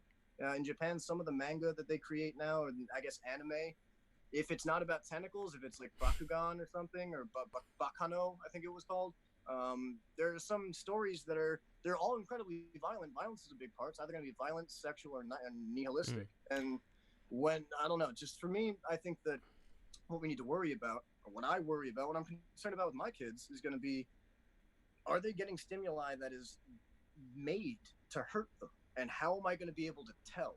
Because for the most part, just like we're seeing the Elsagate crap break out, we're seeing things on TikTok where it's encouraging young kids to twerk for a pick things up challenge. And it's some pedo on the other side designing that shit. Like, we got to be really careful, and we're in ways where now we can't even question this shit. Because if you want to say there's something wrong with it, or you want to raise your hand and say, I have a concern, the whole group's now trained to say, why are you being different? Shut up. Well, speaking of anime, yeah? Oh, he's just got a good point. It's like we talked about different sides. We've talked about like watching content affects you. Everyone is subject to programming if they don't do it themselves. Like if you do not take control of what's in your mind actively, someone else will do it for you. And that is like when you outsource. It's like I don't like the Elmer Fudd thing, but I'm not gonna not use a gun because Elmer Fudd didn't. Like I'm not gonna let my children do that either. But like if you're letting cartoons make decisions for you, you're kind of an idiot, honestly. Like By the it's way, not we good. we got some new people in the chat who are wondering what is going on with the dog in the corner. So, Petey, you're gonna have to. I was gonna ask that too. Like, what the hell is it talking? He's walking around. He scurried off at one point. Yeah. What is happening? So this is I mean, I thought I was gonna come on here and talk about like animation in real time. That's where I believe animation's gonna go. This is VR.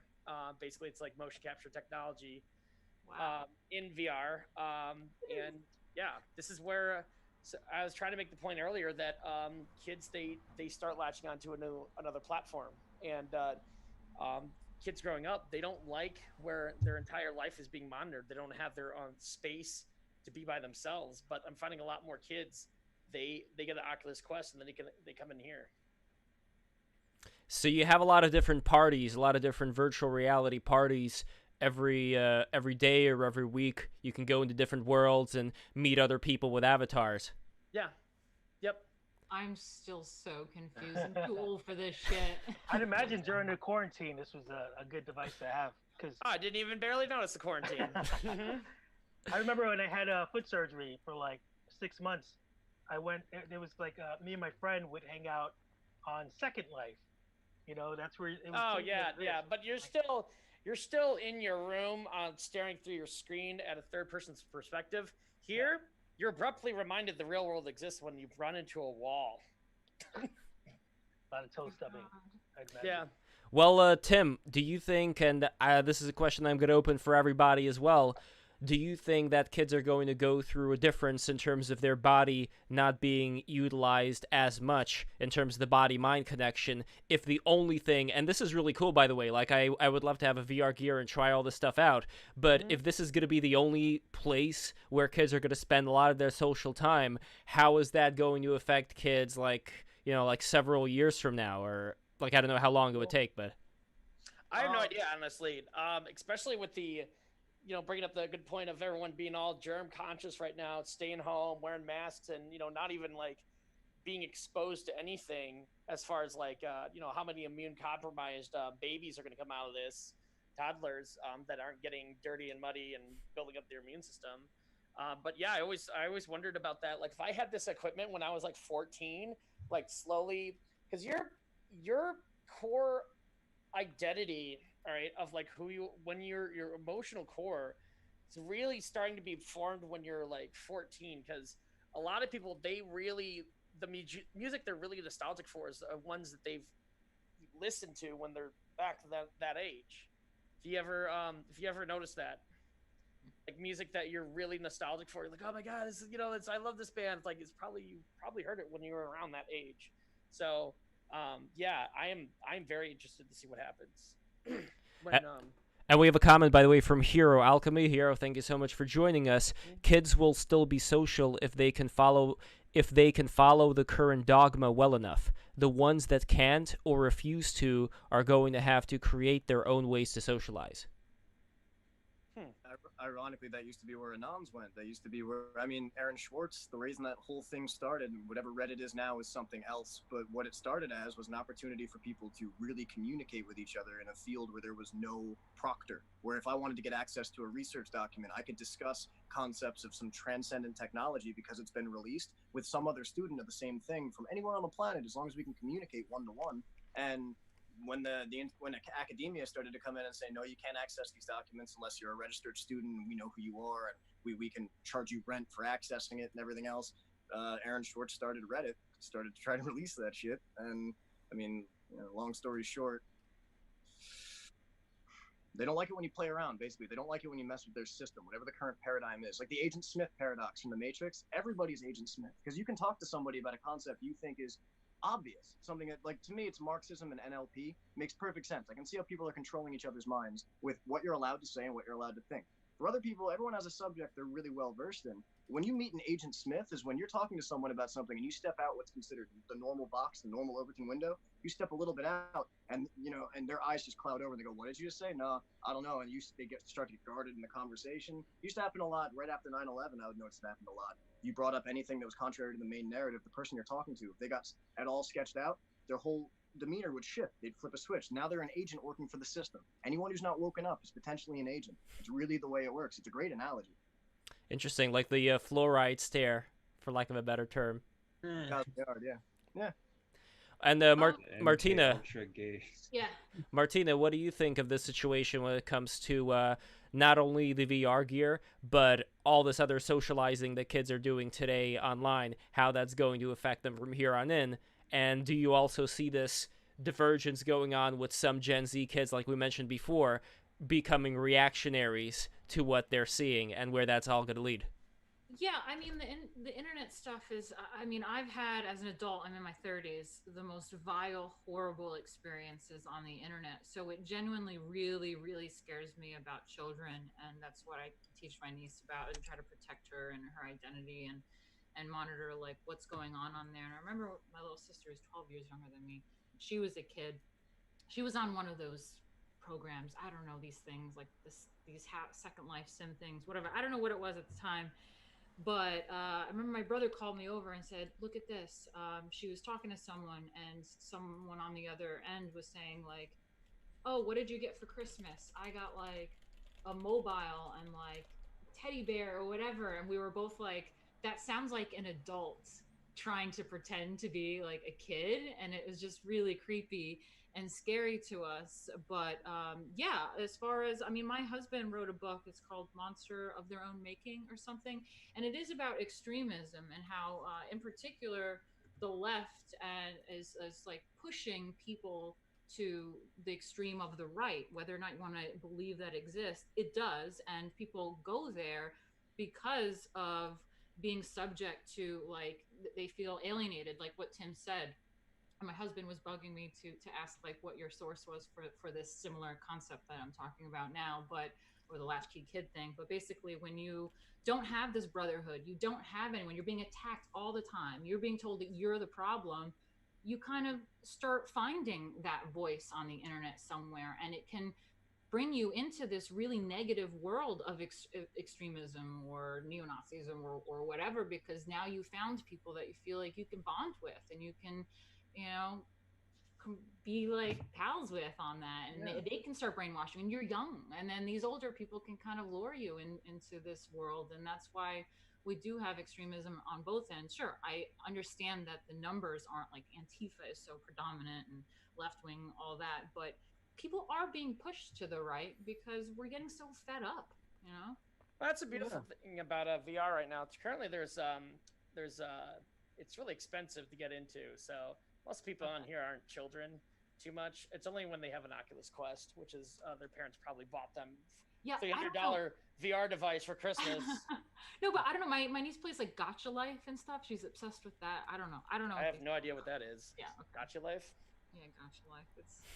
I would say to comment on what you were just saying, that I used to watch that.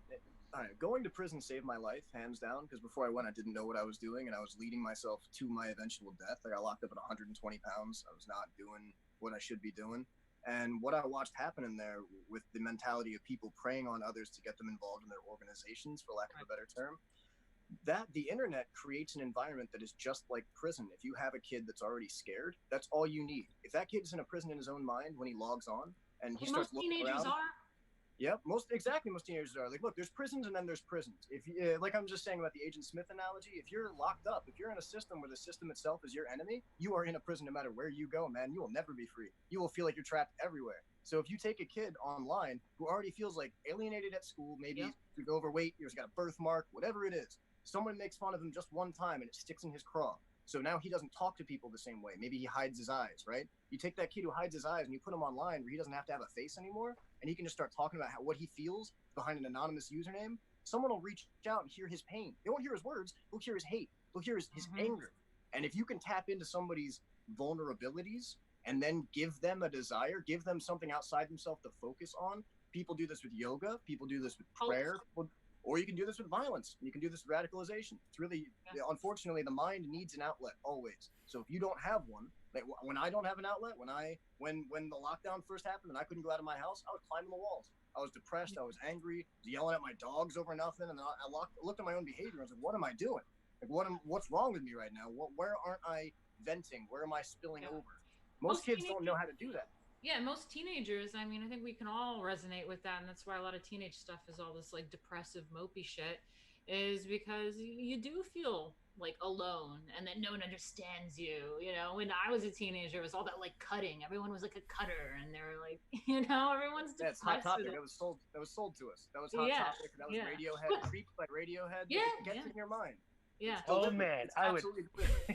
But I would paint and listen to Tool all day. Tool, yeah. My sister did that. But no, but I have also this topic about I really am a fan of, even though it's like public, I don't know, public TV, whatever, the PBS, what is it, public broadcast, right? What is it? Public broadcasting. Yeah, I mean, even though that can get like sketchy or whatever, I am a huge fan of Mr. Rogers. I think that he's done a really good job for children, and he did have some scrutiny for like, oh, the pussification of kids or men or whatever, but I think what he did was actually really good. If you watch that, there's a YouTube clip of him pitching him to a judge, a Republican judge actually, about getting funding, this public funding, and it's so moving. I cry whenever I watch it. I recommend everyone to watch it. It's on YouTube. And he just talks about how important it is to give kids like a voice and have them feeling special, not in an SJW way, like, oh, we're all special, but like he's doing the opposite effect of what this like dangerous extremism and cultish kind of behavior is. He's giving people an outlet, whether it's creative or whatever. And it's just so moving. You guys should really watch it. But I think things like that, we need more programs like that. And that judge really felt it. I remember that. I love when he used to like take like almost like field trips to a factory and just show how things are made. Yeah. And it kind of just shows like kids like, you know, you don't really necessarily have to grow up to be, you know, live your dream or something like that. You know, that could be something. If you see a factory, how cool it is, you're like, oh wow, I kind of want to work there and make spam. And then you know how things are made. Things Now- don't just show up because you want it. You know, like Now everything's going overseas though, so those factory workers, we're gonna have to figure something out. But there was a study piece that Tim was mentioning about telling young white kids that people care about them, and a lot of people in the chat were asking for a reference to that. They'd like to take a look at that piece. Would there be any way you could later send that piece to us, or let us know where we could find it? Yeah, I could definitely. I'd have to access my Instagram and look back to where I posted it, because I posted a clip of it and put a paragraph about how this fucking breaks my heart. I did that a couple hours ago today, so it's still in my feed. Because someone sent it to me. A lot of people that follow me, they're leaning off the cusp of radical, and they're, you know, they come sadder more than angry, and I find that that's easier to work with to some degree. So I try, you know what I mean? Because when people are angry, they just want to yell and they just want to be heard, and I don't want to hear any more hate. It's really fucking heavy, and I got issues with anger, so I try to avoid that shit. I try to stay even with where I'm trying to actively exist. And somebody sent it to me and they were like, yo, like, this happened to me, blah blah blah, like I remember what that was like. And it's like, well, you don't have to fixate on anything. It's all a choice. And that's the part that really pisses off depressed people, is if you're sitting right now and you haven't showered in 3 days, that's your choice. And at any time you could stop. And that personal responsibility scares the shit out of depressed people. Because how does he know? Like, it's true, just man. Absolutely true. Whenever I just convinced myself it was a choice. That's how I got over it. Tim, do you have a social media handle, by the way? People could follow you on, or? Yeah, I'm Tim Tox 6, TIMTOX number 6. My stuff's abrasive. I don't hold any punches, and if somebody wants to say something, they can say whatever they want to. I'm never going to kick you out unless you're being malicious to somebody. But if you want to speak your mind, I'm never going to say, who are you to think that? You can say whatever you want. I'll listen to you. I really will. That's on Twitter, right? That's on Twitter? No, that's Instagram. I'm banned from Twitter. I can never do another Twitter again. Okay, so when did that happen? That's a story. Oh, I went to dinner with Kim and with her aunt. So that's Ann Coulter and Kim Coulter. I went to dinner with them and Milo Yiannopoulos for my birthday, and we all had dinner at a really nice restaurant in Manhattan. So I posted a photo of us standing together, and by the time I got to the train, my account had been banned for posting graphic images. for posting a picture of Milo. You're kidding. How did It you was, have no, for it dinner? wasn't just Milo. It was Milo and me and Kim. And then when all of those I accounts don't know were this together Kim with person. big numbers, I think the algorithm is what was like, no, this can't happen. There's a banned person already, Milo, and then there's too many other people. So that was it. And I got That's one last weird. message out because before I got to the end, it said that I was suspended from activity. But I took a picture of the suspended activity and was able to send one tweet on Wi-Fi somehow before so I have my one tweet before I'm officially banned, and that one I got pretty rude. So I was like, okay, I'm aware I'm the next on the chopping block, so I'm just gonna speak all my opinions, rattle out. I think it was the first time I cursed on Twitter was that last tweet. But I Can you make cursed quite a another bit. account, or do they just know where? No, it's I coming can't. from? I made another one off a different IP. I got a VPN, NordVPN, and I made a different Twitter. I think like that same night when I got home, I did it off a different device as well. And as soon as I attached my face to the top, it was immediately banned as soon as the picture uploaded. So my face is reverse image search banned on Twitter. And then after that, I got a completely separate third one and tried to go ghost, right? And they locked the IP back to my actual router, and then that got banned immediately because I didn't use a VPN once when I logged in. But I was up for about a week. And they knocked that thing out too. Wow. Very interesting. We're gonna have to go to the I bottom wanted- of this. Your dog on the I internet. wanted to ask Tim what you think the social obligation is of children's content creators, because I start there. Wait, and Start- before that, I just want to let everybody know that after Tim sends me this article, we're gonna post it on the Break the Rules Twitter for everybody to see. And also, while I'm still speaking, all those who are watching, please subscribe if you haven't already. Anyway, back to hit Tim. the bell, like and subscribe. Yeah. Let Jules break the rules. Do Hell it. yeah. Thank you. Oh, also, I remember with that Mr. Rogers thing when he was talking about the poem. He says that he does for it with kids. What do you do with the pain that you feel? You know, and that was like the main theme about it. And it was just really powerful, and that's what made me cry, because it was like, what do you do with the pain that you feel? Do you want to punch or kick something? But it was teaching kids how to feel the pain and do something with it, and that is really important. That's better than the Teletubbies or Process. whatever it is that we were talking about. Teaching them how to be accountable for their actions, how to handle them, how to feel them, and how to be adult. And that's what I'm sick That's of. kind Is of babying. interesting. Is there like any show out there that kind of actually like teaches emotional intelligence? Yeah, emotional intelligence. I love that. Yeah, yeah. Daniel Goleman. I think so, but not explicitly, like through just by leading by example. I think Looney Tunes could be an example of a show with emotional intelligence, as far as a lot of humor has to do with wisecracking and ball busting and not taking yourself so seriously. And if more of that is in, like the society of younger people, I'm sure that it would be a lot of smoother of a ride, instead of having things be so sacrosanct, so many sacred cows that cannot be demolished, except for like we were talking about before, like the straight white male kids. They could, from what I understand, get all the brunt of whatever force is to be delivered. But Tim, I didn't want to block off the question that Jules was asking earlier about the creators. So I'm curious what your take is. Well, I'd start with first. Yeah, Mr. Rogers was great. I remember watching that when I was a kid. I did a lot of local access. I used to go to the library a lot and get VHS tapes. We didn't have cable, so like every week my mom and I would walk over to the library and get a handful of tapes and turn them back in and whatever. I haven't seen my mom since I was like 11 years old. That sucks. But for kids, I would say, if you're gonna make content for kids, you have to teach them to be human. Don't teach them to be an adult, and don't forget that you're already fucked up. If you're an adult, you're already pre-programmed. That you're coming with a whole wrap of experience, and you live simultaneously in everything you've ever done. If you stubbed your toe, if your dog died, if you broke up with that girl or that guy in high school, you remember that, and you live there right now. If you think about it, because time isn't linear like that. Our brains don't work that way. So with a kid, if you're gonna tell a kid how to be themselves, you have to remember not to tell them to be you, and not to tell them to be the kind of person you want to be. Because we're already pre-programmed, and you're gonna fuck that kid over. Because, in my opinion, every child has the potential to save the world. And if you're gonna tell them who you are and how you think they should be, not based on your experience and wisdom, but based on your preference, that's what a lot of content, in my opinion, now does. It's, hey, don't do that because there's no such thing as a girl color or a boy color. Who told you that? Why don't you let the kid decide if they think the color is feminine or masculine? Let the kid pick. And when you do that, you'll find most girls will play with bugs to some degree, but then they'll stop and play with each other. And most kids will, they'll play dress up if they want to, but they're gonna want to go get dirty. And like it's just the way certain kids are. And if you try to say, hey, be inclusive to Ted, and everyone says, but Ted's a jerk, ask Ted why he's being a jerk. Don't say no, play with Ted. Like if you try to put yourself in a position where you know better because you've been through, who the fuck do you think you are, dude?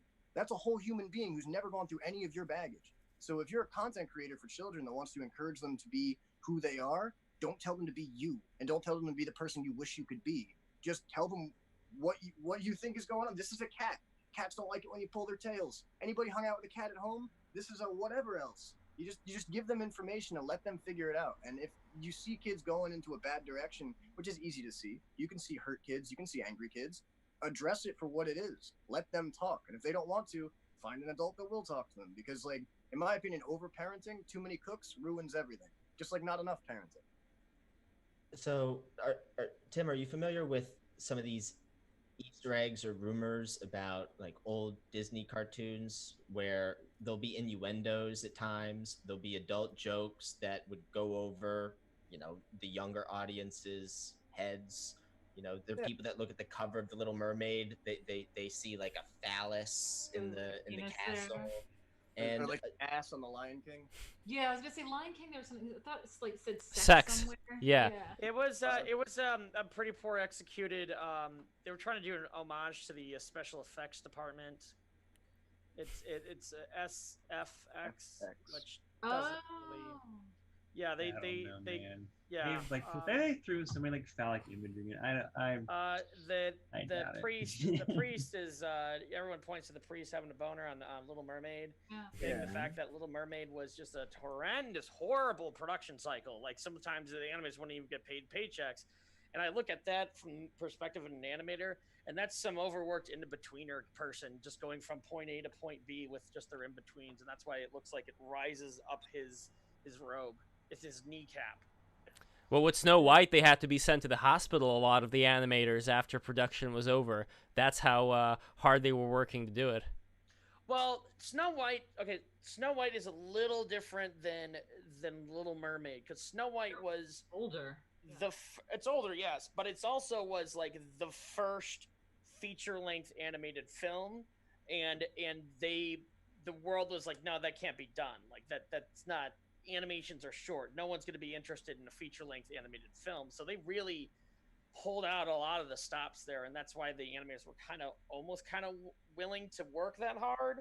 But Little Mermaid, it was just like Disney was just like, I have no money, so here's some cell frames from the movie. They'll be worth more than your paycheck one day. To tie it together there, because I do have a thought I want to get out, and this will be a little tinfoil hat, but that's okay. It's just what I believe. All right. In my opinion, Walt Disney was put in place to kind of castrate America and Disneyfy us. He wanted us to feel as if everything was nice, because after Revolutionary War, we needed the Civil War because America was too much of a viable force. And if we marched on Canada, or if we marched south, we would have been a global power really quickly, because nobody wants to rule under a queen if your neighbor says fuck that queen.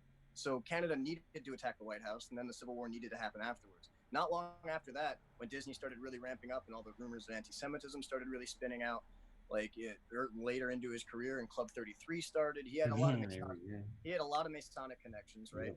Yep. And when you get to the element of the 33rd degree of Freemasonry, which implies you've extended beyond the concept of preternatural history, and religion no longer means what it's supposed to mean, you've gone upside down and over itself so many times that you see people as you're seeing the world from a different vibrational perspective, so to speak.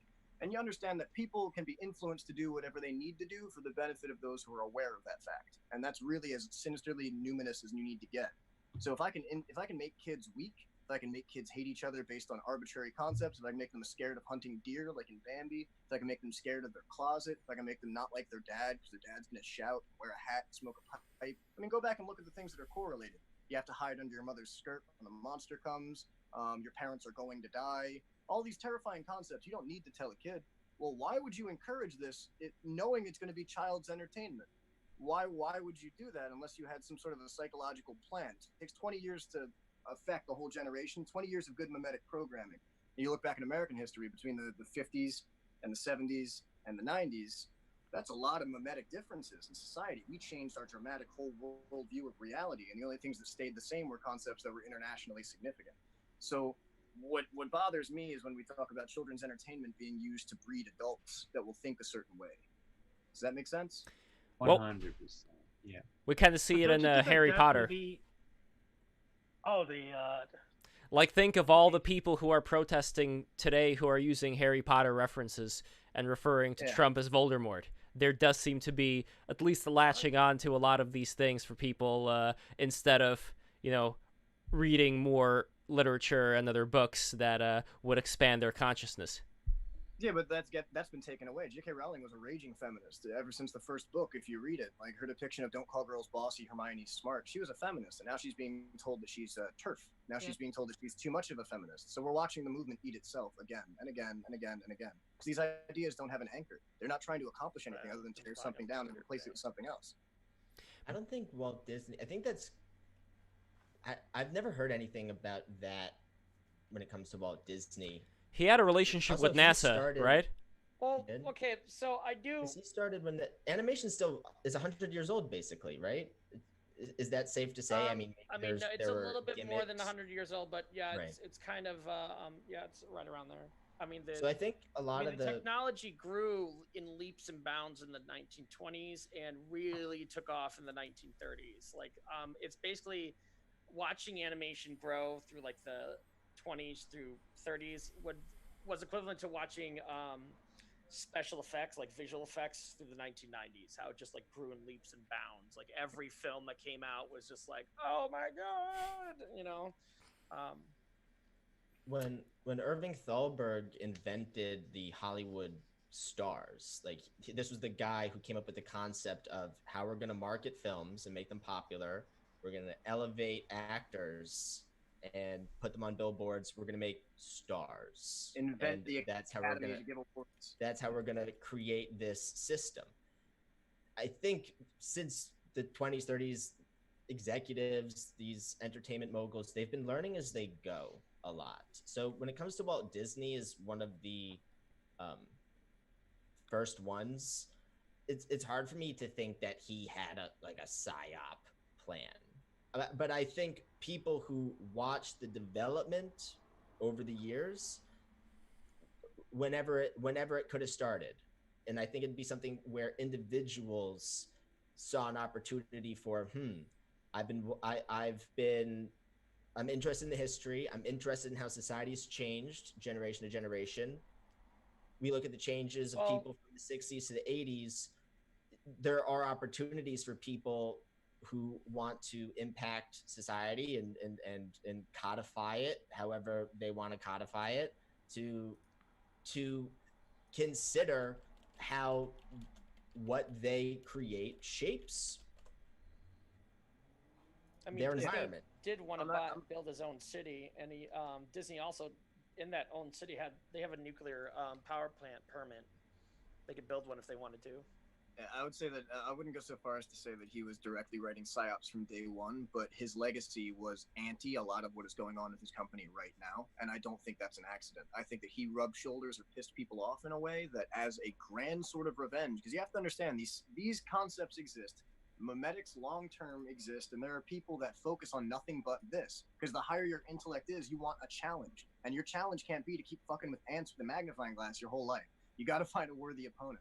So if that's going to be dismantling nations, if you're going to get into the oh God, I can't remember his name, starts with a K. Oh, Karl Marx? No, his last name starts with a K. Kissinger. Kissinger. Thank you. You're gonna start You're gonna start playing games with whole societies because you can, and you're gonna start making predictions that aren't even predictions. They're just okay. I'm telling you that eventually this $10 bank account is gonna be a $15 bank account. Like that's not a prediction in the future. I know it's going to happen. So like, I don't think Walt Disney set out to start psyops in a negative way. I think he set out to set psyops in a positive way. He was pro-Americana to the bones. He was a capitalist raw dog, and he was involved in industries that are so American, they're now almost anti-American because you get their wheels spinning and you let them go. And just like shadow government works with funding that is still going into pockets that don't even exist anymore, people that are dead and their programs are still running, that's all over the place. So why we lose $3 trillion in shadow money every single year? Like, so I would say that Walt at the very, I'm not gonna call him Walt. I don't know the man. I don't know him like that. Mr. Disney. I think that his company's been. I think that leash became a noose, and now it's become a lead chain. And it's an old horse that's still trucking along, but it's not doing what he wanted it to. And all the capability that it had is being used to do horrible shit. You look at the way Disney now impacts international markets. They take John Boyega's picture and they shrink it and shove it off to the side. They take the gay kiss out of the Star Wars film. They sell it overseas, but in America, they promote it up front, right in your face. Why do they psychologically do it differently to different groups of people? Not to cater to being PC, not to say we're proud, not to say we support the rights of X, Y, or Z. It's instead to say we encourage this concept in a certain demographic area, in a certain geological area. It's bizarre. That's a good point. I have a reason why, because money. Oh wait, let me back up here. There we go. Money. Yeah.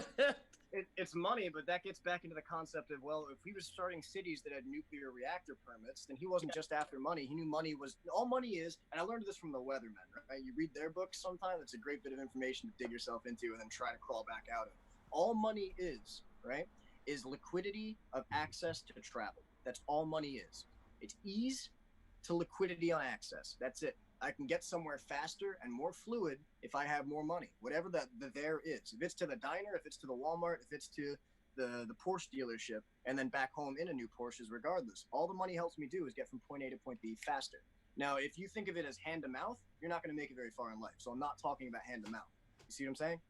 So money in someone like Walt Disney's hands, that's an investment that's going to go on infinitely, because he was not investing in capital. He was investing in intellectual property. He was investing in a whole realm of reality. Before Mickey Mouse, like Bukowski used to talk about Mickey Mouse. He used to say, I'm dedicated to the de-Disneyfication of everyone. I'm going to kick that fucking mouse right out of our heads. Little three-fingered monster.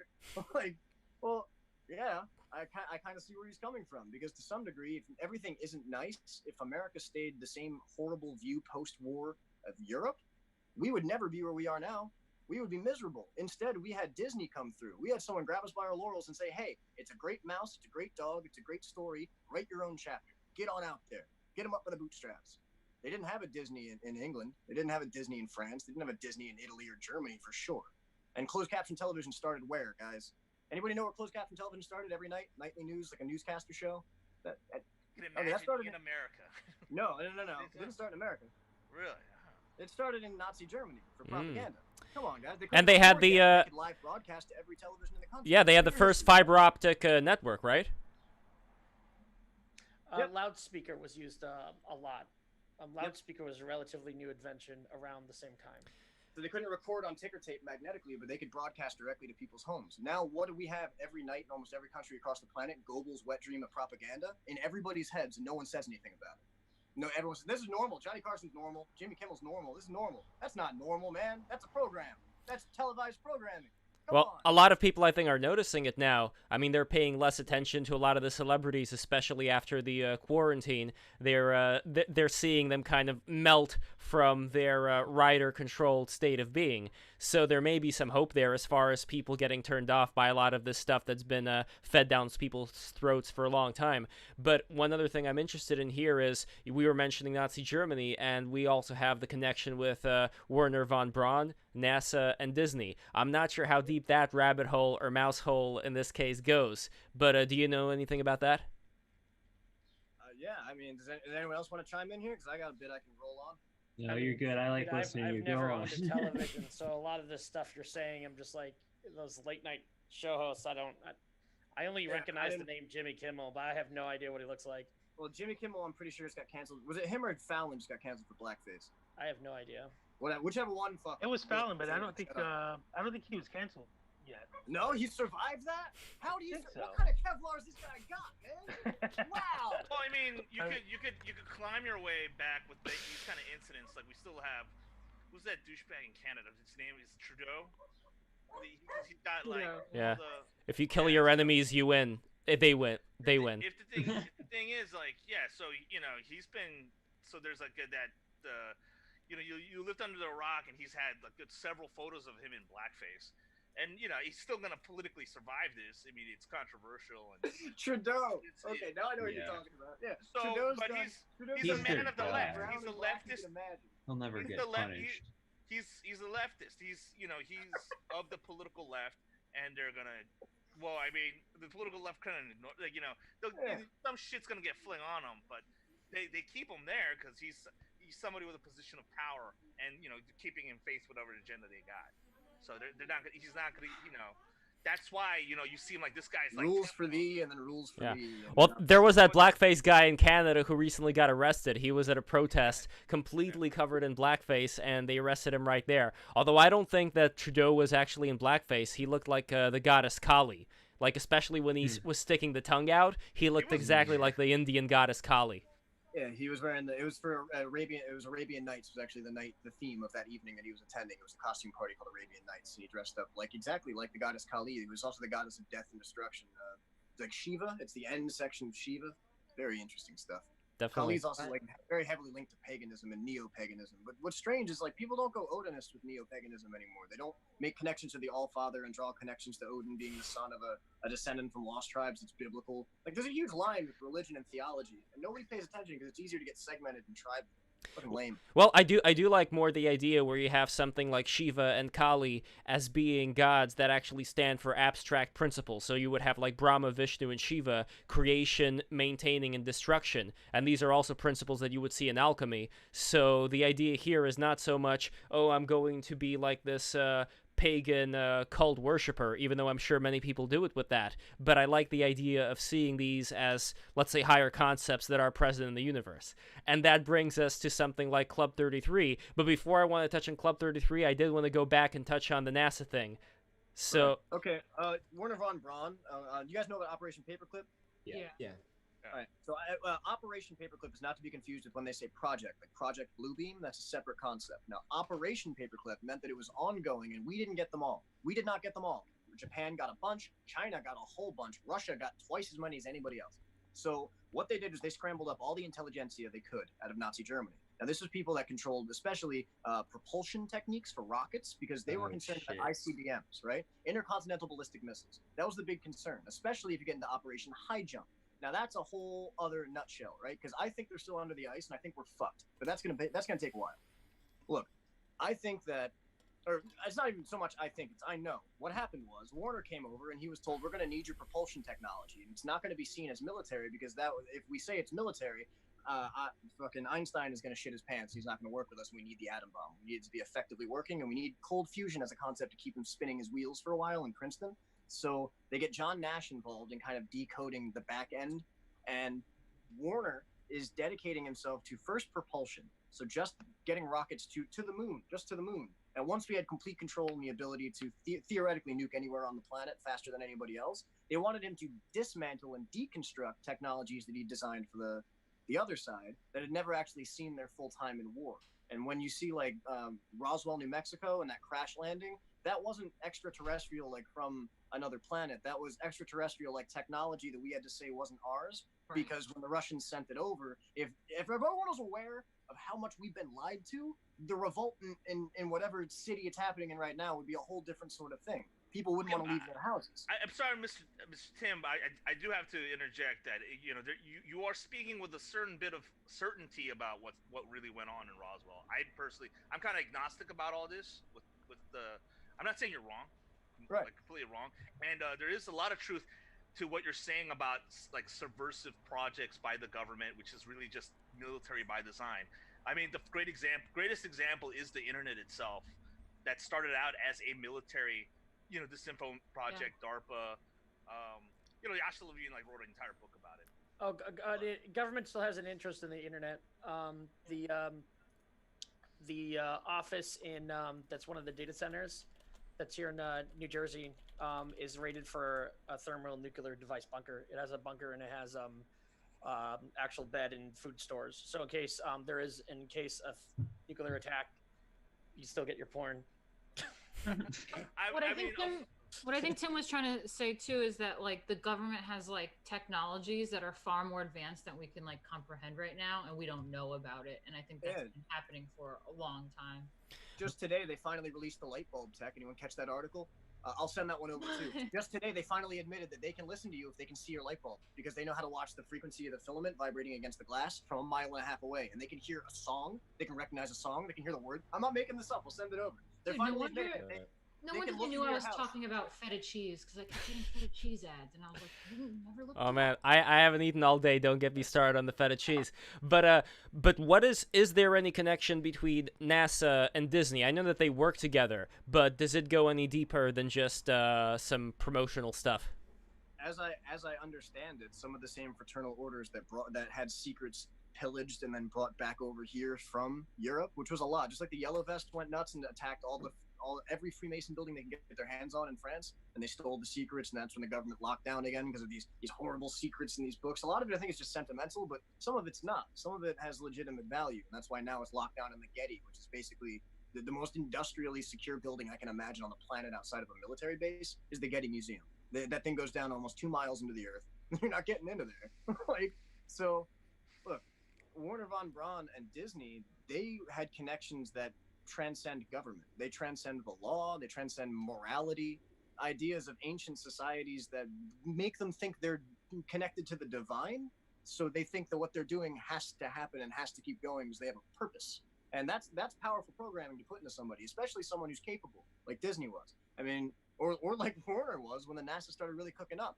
Because NASA isn't just about space exploration; it's about controlling the networks around planet Earth, around what technology gets around. Because satellite dishes, people have to ask the United States to use satellites to communicate outside of their own countries. Because we own the Earth.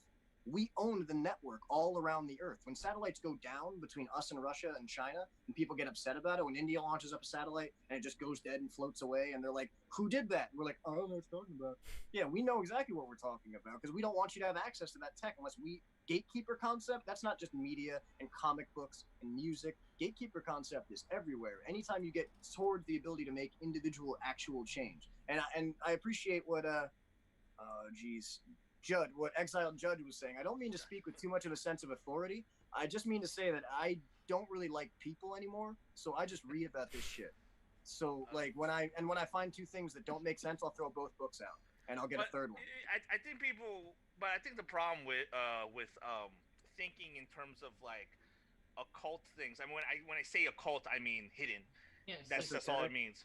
Yeah. Is just that or occult power structures is just that people still think a little too much how that things just work squarely from the top down, and the problem is things always get lost in translations.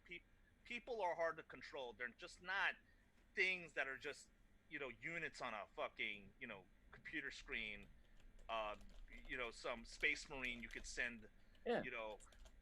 So it's still very hard to establish power without, I would say, still having anything go your way. Well, here's the best example of that: Albert Pike. Albert Pike got made a level 33 Mason, then he started the KKK 2 years later. He took everything that he learned and he said, okay, there's a war going on in my country and I don't like it, so I'm going to utilize my political ambitions and I'm going to start another secret society. And that's what he did. I mean, all the time when one society sees what another is doing, look at the Jacobins and the Knights Templar, look at the Rosicrucians in regard to the straight up Freemasons before them, before they became the Scottish Rite. You have people developing in opposition to each other, and whether they realize it or not, that's controlled opposition because they want there to be two parties. Because if I can get you to fight someone else, you won't look at me. Okay, but that's also like a microcosm. I mean, like internet culture has decentralized a lot of things, and we have all kinds of subcultures. God, since Gamergate, we have all these weird, weird niche, subcultures, and we're probably, I'm admittedly a part of. But I mean, I think the world always worked like that. There's always these like conflicting conspiracies of people that are all kind of like interacting with each other, but also not one is very, very powerful, or it tries sometimes some are successful and become much more of like a centralized government, just like the American revolutionaries, just like the Bolsheviks that took over Russia or the Russian Empire, so to speak. But also I try to keep people in mind. It's very hard to have just a number of like just one centralizing units of power. It never That makes happened. any. Yeah, Yeah. you're never gonna get that. Like after Stalin, there's a great. I've not talked about this on this podcast before. There's a great film I watched about the fall of Stalin right after he died. I think it's on Hulu or Netflix, one of them, and it's actually funny, right? But what's interesting about it is you start to see transparently in front of you. They all know that everyone involved is a rat. They all know everyone involved is a pedo, and everyone involved tortured family members and did all this horrible stuff for the state because the state's God and state said do it. And then as soon as Stalin toppled, they all turned on each other, saying who had done worse to who and about what, and trying to set a new power structure in order. And it's very much like when you watch the Secret Society get uncovered. It's like what we watched with Epstein. All of a sudden, it's quiet, and now there's Netflix documentaries that leave out 75% of what's important and give you a lot of emotional filibuster. Because you're never going to catch the people responsible, because government is not homogenous. None of this stuff's homogenous. The Freemasons are not a homogenous group. I can't drive down the street to one of the dozen lodges in my immediate 20-mile radius, and because I'm in New England. And Hey, then if you go, want to, like, by the way, and if you, walk in the front door and be like, let those kids out of cages, but I know they're here. Like, that's no. Just because something is true about one small sect doesn't mean it permeates through every culture. And Yeah, just yeah. because you can find something true about one person, like, it's not the same about the whole group the other way around. But here's one thing that I don't get, and by the way, I want to ask everybody who's just come in to subscribe, hit that subscribe button, and we also have Emmett Goodman here, my friend Emmett Goodman, who is an animator. Thank you so much for coming, and this is a very interesting time that you came in here, where we're going deep down the rabbit hole of possible occult... Very deep down of possible occult connections. One thing, by the way, before I get to you, Emmett, one thing I wanted to ask ask Tim is when it comes to something like Club 33, I don't assume that Walt Disney was a meditator or that he did yoga or that he did any of these esoteric practices. Like, I would assume that he has a very business-oriented mind, kind of like a Henry Ford. So with that, what I don't know is how deep do some of these people end up going when it comes to the as above, so below, everything is like a thought that's generated in the in the Akashic records. You know what I mean? Like all of this much deeper stuff. I don't assume Walt Disney cared for it or was practicing it. So I'm just curious about that part of it. How much do the people who aren't as deep into it still play the game, and how much the people who are actually aware of this stuff figure out that, hey, I actually don't want to cause a lot of this damage? Or are there people who realize the karmic effects of whatever it is they're going to do and still do it anyway, because that's just the role that they're going to play despite whatever hardships they're going to have to endure later on? I would say that first, you're drawing a strange parallel here between the concept of mysticism and business pragmatism. Because if you're going to play with things like masonry, you have to understand sacred geometry to some degree, which is to say that just like every morning when I wake up, I have to do a certain number of push-ups and a certain number of squats. It's like I have to. It's in my head. Otherwise, I don't function well throughout the day. Some people can't wake up without having a cup of coffee. Everybody's different. With certain people involved in certain societies, you need to fulfill certain actions for a significance that's not just beyond you, but it's part of your hypnotic mesmerism. Like Ronda Rousey, part of the reason she was so successful, every day she was hypnotized. Before every fight, she was hypnotized. She was told you are the best. She was told you're capable, you're perfect, you're gonna win. She was given people to fight that she would beat the shit out of, and she didn't even know about it until after the fact, because it gets your confidence up. Well, when you align 333-degree angles, and you understand that one is the scalene is supposed to be the connection between the two, and you understand the base is supposed to be the man, and the rise is supposed to be the woman, and it's supposed to be the fruit of that union, and your theology is there, and ideologically you understand that everything you're doing from here forth is generating the fruit of wisdom that you can gift to someone else, but know that in doing so you're leading them away from their own divine right that they were born with and introducing them to a new concept that might alter them and everyone they know forever, right? Well, if you're going to take that responsibility, then everything you do then, and every angle you draw, and every building you build, every archway, every paint choice, it's all significant to something you think is beyond you. So when we say that Disney was pragmatic and a businessman, he smoked 2 packs a day, a Lucky Strike filterless and all that, wanted his body frozen. When we saw that he was ruthless and he bought out huge squared plots of land in Florida and everywhere else, and Disney only expounded upon that same principle, buying up land everywhere. Well, maybe there's no underground city and he just wanted property, right? Maybe it's not some sort of pleasure palace for other people where it's one level for kids on one and then esoterically it's another playground for someone else. Maybe the yellow dress trafficking thing is just a myth. Maybe, right? But maybe it's not. And what we can say is he was one man who didn't come from much. He came from etching sketches on a desk, on a school desk. You know, like he came from that to Disney Corporation, one of the biggest corporations on the planet. It owns most of the media you've seen, ABC, CBS, MSNBC. And those are the news you get from the mouse. So if that much of the world's controlled that much, right? Amy Robichaud didn't bust Epstein because Amy Robishaw's company is owned by Disney. And Epstein's Island and the Disney cruises used to, so look, the whole thing's connected and goes We're back. not just picturing Mickey Mouse in the. Now look at it this. If you look at it this way too, is just that you bring it. I mean, I could there's a whole encompassing analogy here, where you bring up Ronda Rousey, and of course, the circumstances of reality hit her hard when she lost. You know, she goes against someone who had a decent stand-up game, and then all of a sudden, she's kind of like a joke, and she was like this. She's almost like people were writing her off as a fraud because of what happened because of her knockout loss. She's been pampered. And and the thing is, you could the entire I love the analogy. I love the example you brought up. Like, he started out just drawing little furry characters on on a piece of paper, and now Disney itself is the name itself incorporates an entire media empire. But then you talk about the divine right of how and that wasn't necessarily divine right. It was just like one thing started small and now it's huge, and then you see huge things collapse when other circumstances of reality hit it. Just falters. Emperor wears no clothes.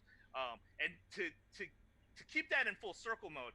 So I live in LA, and the nearest Masonic lodge is now a yoga studio for dog moms.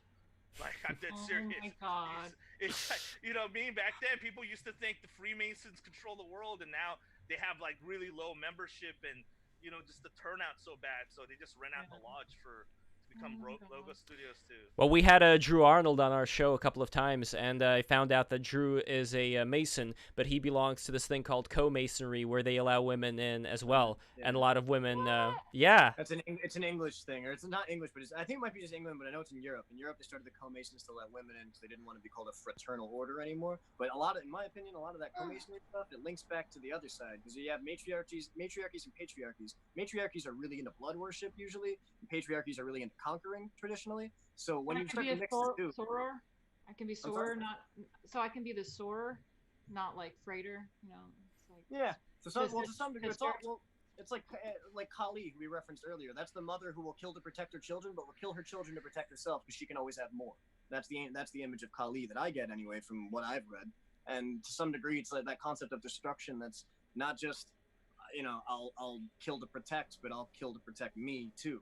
So it's like the cut and run kind of. Well, in that respect, Western society has become feminized, because I mean that's why you see this universal policy of, okay, well, the natives have stopped having children, procreating, so let's import all these immigrants into these Western countries now, just because people could see it as demographic replacement, but the superstructures that have been in place now, they don't care. They just want people to come in and have more children, and for the sake of GDP, and it's just the machine. It doesn't seem to really. Well, what's fucked up about that exact situation you're describing is we know for a fact that the same structure. I mean, look at Mockingbird. We know that the news is run by the entertainment companies and vice versa, and the CIA is involved in both. So if we know that right now our birth rates are lowered because men and women have the same binge drinking rates, and that's new, and we know that the media we're watching is encouraging us to engage in sexual acts that won't result in reproduction, and we know that most of the concepts of food and drink that we're being given aren't nutritionally good for us, and all of these things contribute, right? Then the same system that is designing our infertility is designing our replacement. Doesn't that sound a little hinky to anybody? It's an unfortunate circumstance, but it could also be just explained by behavioral sync when things become so, comfortable and good for people. Their needs, their usual drives of procreation just sort of get killed off, and it's already that's also reflected on East Asian societies. They don't have a feminized society like Koreans, Japanese, Japan. Well, it's changing now. It's becoming more feminized, obviously, but it's not becoming. They still have the same problem. The birth rates are even lower there than, in a lot of weird societies, modernized. The men have become like the herbivore men, as they're called in Japan, and the Japanese people, from what I understand, are having a lot less sex than they used to. So yeah, Not Sad. Japanese women. It's men that are the problem. I have friends in Japan that tell me about it all the time. The women will like one night stand you, and then they'll tell their friends about you, and they'll one night stand you, and you won't be able to have a relationship because they're like, yeah, no, fuck that guy, he's a male whore. Like, just go fuck him and never talk to him again. That's What a like what nightmare. American men were like in the '90s. interesting. And they also have those host bars that they visit a lot. I don't know if it's like older Japanese women like that kind of stuff, or I don't know Well, exactly. a lot of that's also like a lot of that's propagandized, from what I understand. I mean, I just had this conversation very recently, so it's fresh in my head. Like the only dirty parts of Tokyo are the parts you see everybody filmed. Like for the most part, if you don't look for trouble and you don't look for filth, you will not find it in Tokyo.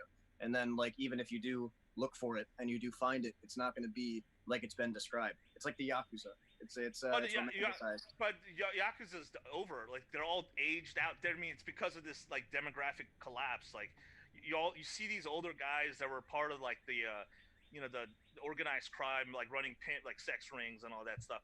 And the rings are still there, but they're just all these old pimps now. They don't beat people up, or they're not having like these like turf wars. It's just all kind of formalized.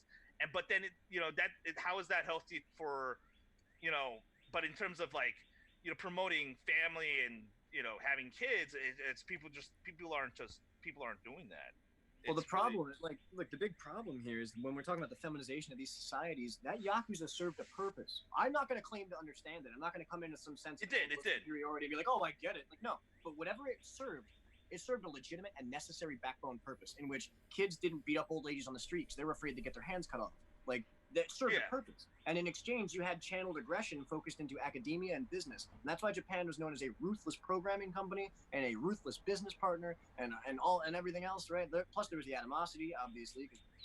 But like, when you really get into it, but there was also like an outlet, like in terms of sex and gambling. Like the avenue was always there, and like it was actually very formalized. Like the police were bribing, like the police were taking bribes from the Yakuza, and it still does that today. It's like that in Korea as well. But I'm just saying, like, but even then, and then you like later on, it's become rather, almost utopian in that there's like such a low crime rate. There is no civil unrest, but that has all died down to a very alienated, clean but alienating society of where there's no struggle really. It's just kind of. well, they just reactivated their military this year, so that's probably going to change. The situation though with China is just like I highly doubt there's going to be wars of attrition like of the past. I mean, it's going to happen. It's possible in India between India and China, but I don't think That's going to be a proxy war. That's going to be proxy and cash. Yeah. But the thing with like the situation between Japan and China, there's going to be a lot of chest beating and a lot of like military drills. But at the end of the day, it's like if they ever go to war, it's just going to be like one, missile strike over the other. It's not going to be, grunts out there like, taking over islands or some shit like that. That's why I'm really hoping, just for the sake of entertainment, we all got to live on this planet. For the sake of entertainment, don't you guys want to see some giant force come up out of the ice from the South Pole? Hell yeah. Hell just, yeah. Like, some flying saucers, you know what I mean? Like, I have dreams like that all the time when I just look out in my front yard and just see all these giant ships in the sky, like all beautiful and metal, looking like a giant Tylenol. Jules is shaking his head. It's a dream, man. It's not real, but maybe it will be. But I wanted to get to Emmett Goodman.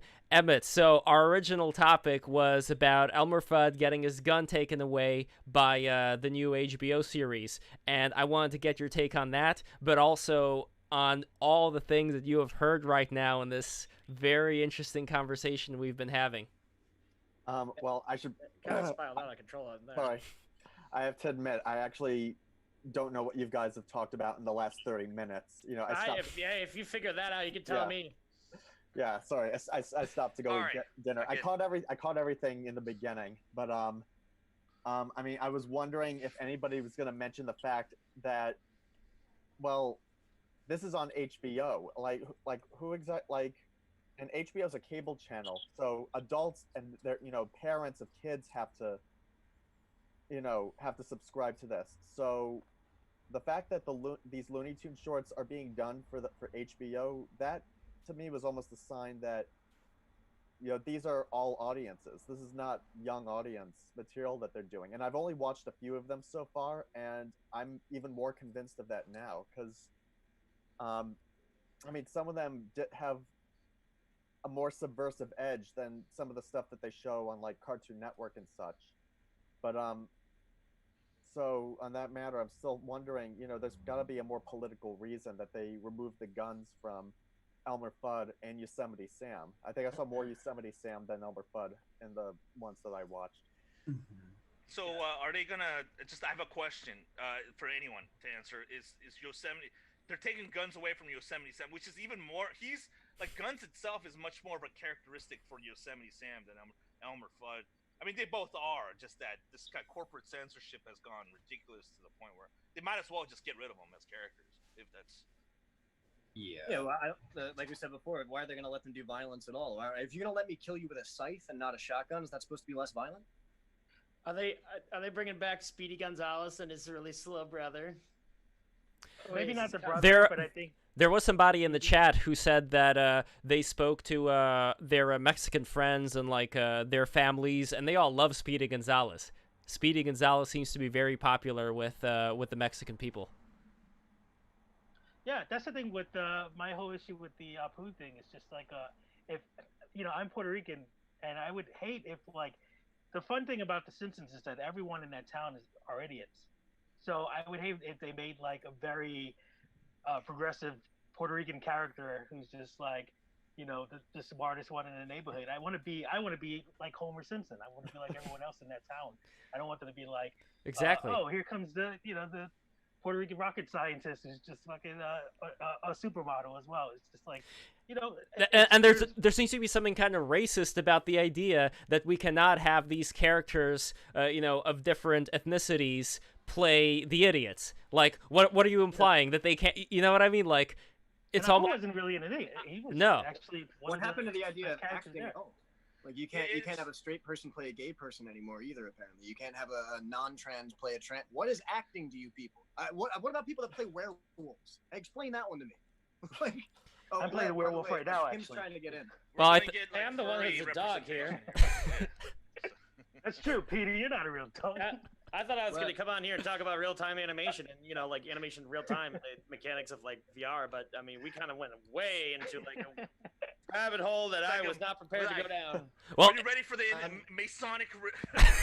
Well, hold on. Actually, I don't want to leave this alone because here's the thing. Yeah, we talk about a lot of very deep rabbit hole-ish stuff. What I want to do though is I want to be aware that there are people for who this is like very, very new. So what I would like to do, if possible, like Emmett, since you're not familiar with this stuff, is there any way, Tim, that we can say it in like the simplest, most concise way of like the most important thing to keep in mind here? Yeah, I'm not familiar with the format of this podcast. I'm sorry.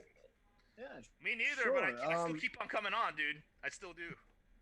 I would say firstly though, Kim has hit me up. She's trying to get in with you. Oh. I don't know if you're. Let me see. So Here we go. Before that, I've been interested in, I've asked a couple times, what is the social obligation of programmers, of people that, whether they have a broadcast station, whether you're making a children's cartoon, I think I'll say it first. I think diet's really important. I think if you grew up and you only watched, was it Mr. Robinson's Neighborhood? Mr. Rogers.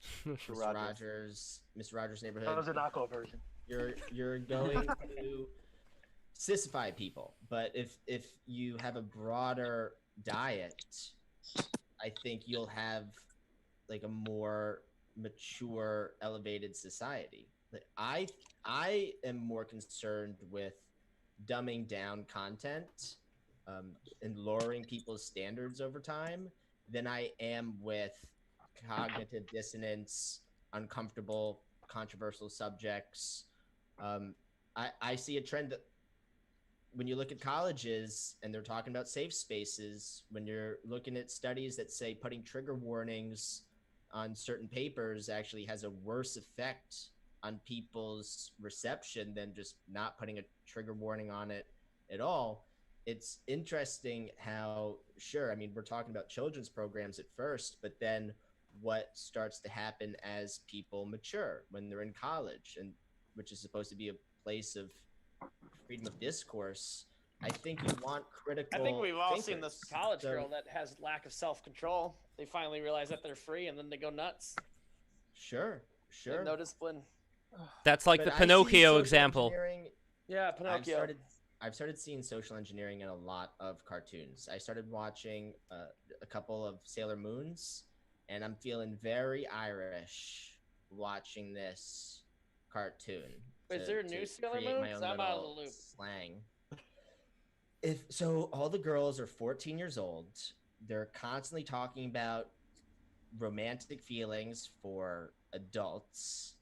There's that spiral symbol is on one of the main characters. Oh my god, yes. And if you're Swirly eyes. Listening to the dialogue, Pedo if symbol. you're listening to the dialogue, if you do a Heisenberg's uncertainty principle, when you go, okay, on one hand, none of this stuff is there, none of this subtext is there, the symbol is a coincidence and means nothing, you watch the show. But I think on the other hand, it's just a thought experiment. You go, okay, what if you have people who are working on this show with a agenda, right? And so if we're speculating the people at HBO, maybe they're taking the guns out because they have a Second Amendment agenda. Maybe you have people making Sailor Moon with a love agenda. How do you even equip people to talk about these things, to recognize it, to compete with it, to respond? And I think it's a lot harder to compete and to respond if you're dumbing everyone down, conditioning them to be incapable of having difficult conversations, and not even giving them the tools to be able to articulate themselves, to be able to point out patterns that may or may not be there. You That's know, why I don't really watch shit anymore. I just, I get my entertainment for, shit I see and hear. Well, About it. Jules is referring to the old Sailor Moon, the one that was on during the Oh, 90s. Oh, okay. I've started looking at it a little closely, and I think it has a really good social message. I'm having a lot of, I don't see anything wrong with Sailor Moon. I don't see anything wrong with it. But I'm wondering,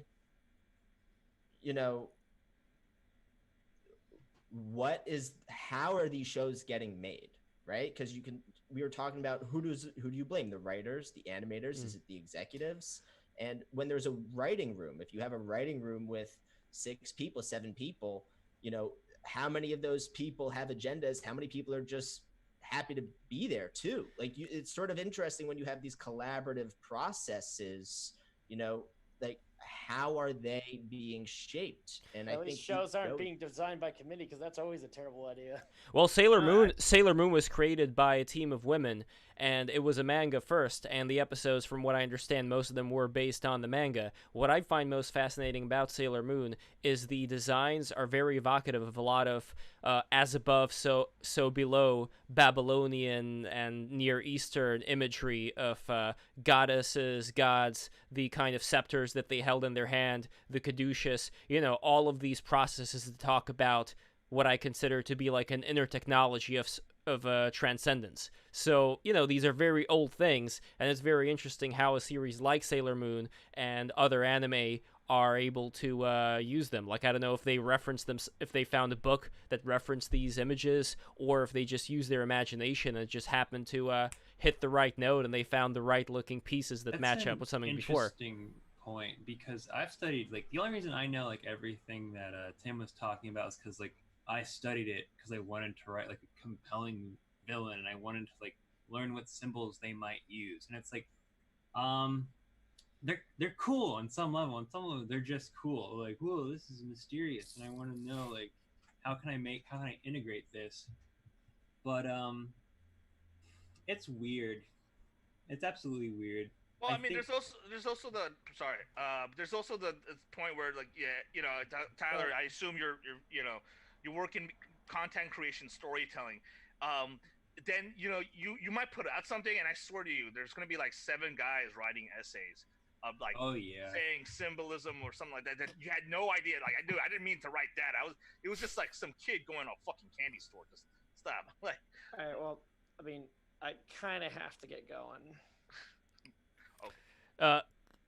Petey, you were amazing, and thank you so much for coming here with this entire VR getup. This is the future. By the way, Yeah, Exile. I thought the topic today was this, where we're gonna talk. I want to talk more about that. I'm Yeah. just, like, standing I here want as to a talk cartoon. more about that. Yeah. So what program do you use? Real quick? So what do you use to get that kind of VR?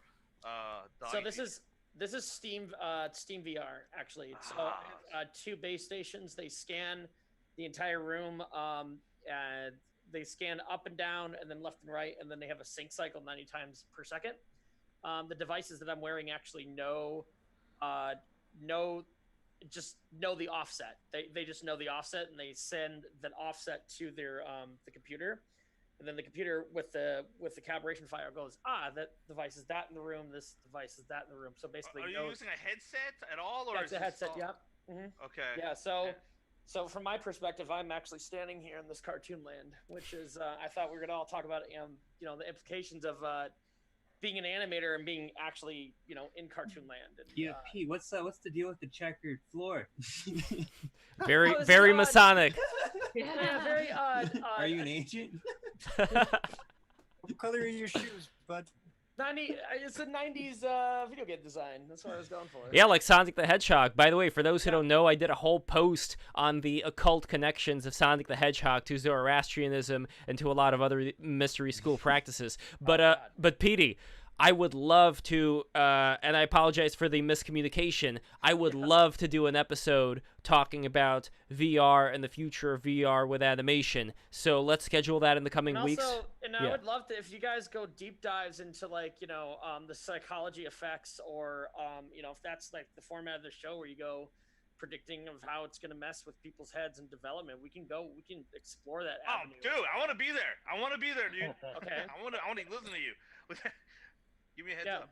There's a lot to talk about in that avenue. If this is the format of the show. I just didn't really do my research. So when you put your arms up, are you making the same movements as the dog that I'm seeing right now? So when you put your hands up like this, you're actually. No, when I look down at my hands, I see paws. When I look down at my feet, when I lift up my leg and I look down at it, I see my foot. So I'm in a completely different body right now. Like, to me, I'm only.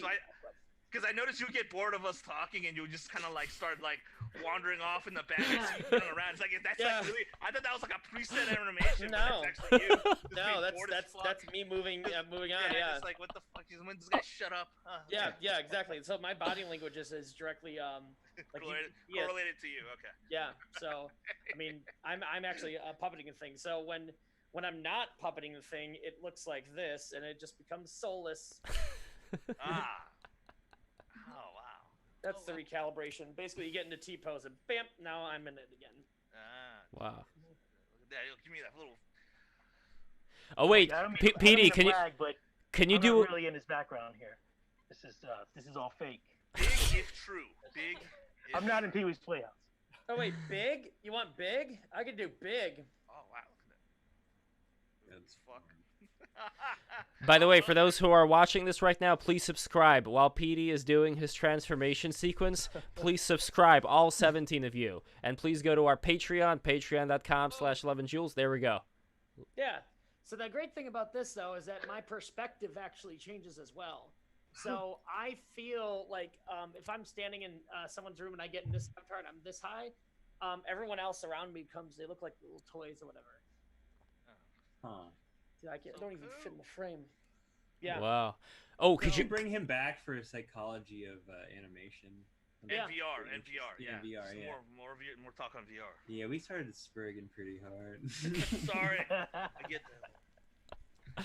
No, definitely, and maybe Zero HP Lovecraft would be interested in that because he's very into virtual reality. So yeah, and so a lot of them also have like jokes on them, so I can have Wait, where's that? Where's that one? Yeah, this one just explodes. It's funny. Where is it? Oh yeah, there we go. Boom. And I'm walking around with legs. Yeah. Wow. Gruesome. I noticed when we were talking about UFO stuff or whatever, he turned into an alien. I was like, Oh nice. yeah. I missed out for that. Unfortunately, I gotta rewatch this. This is Well, amazing, Petey. You're the best. Thank you so much for coming on tonight. The eyes. No problem. Thank you. All right, I'm gonna go now in my I can- my frickin' DeLorean. This is how I log off.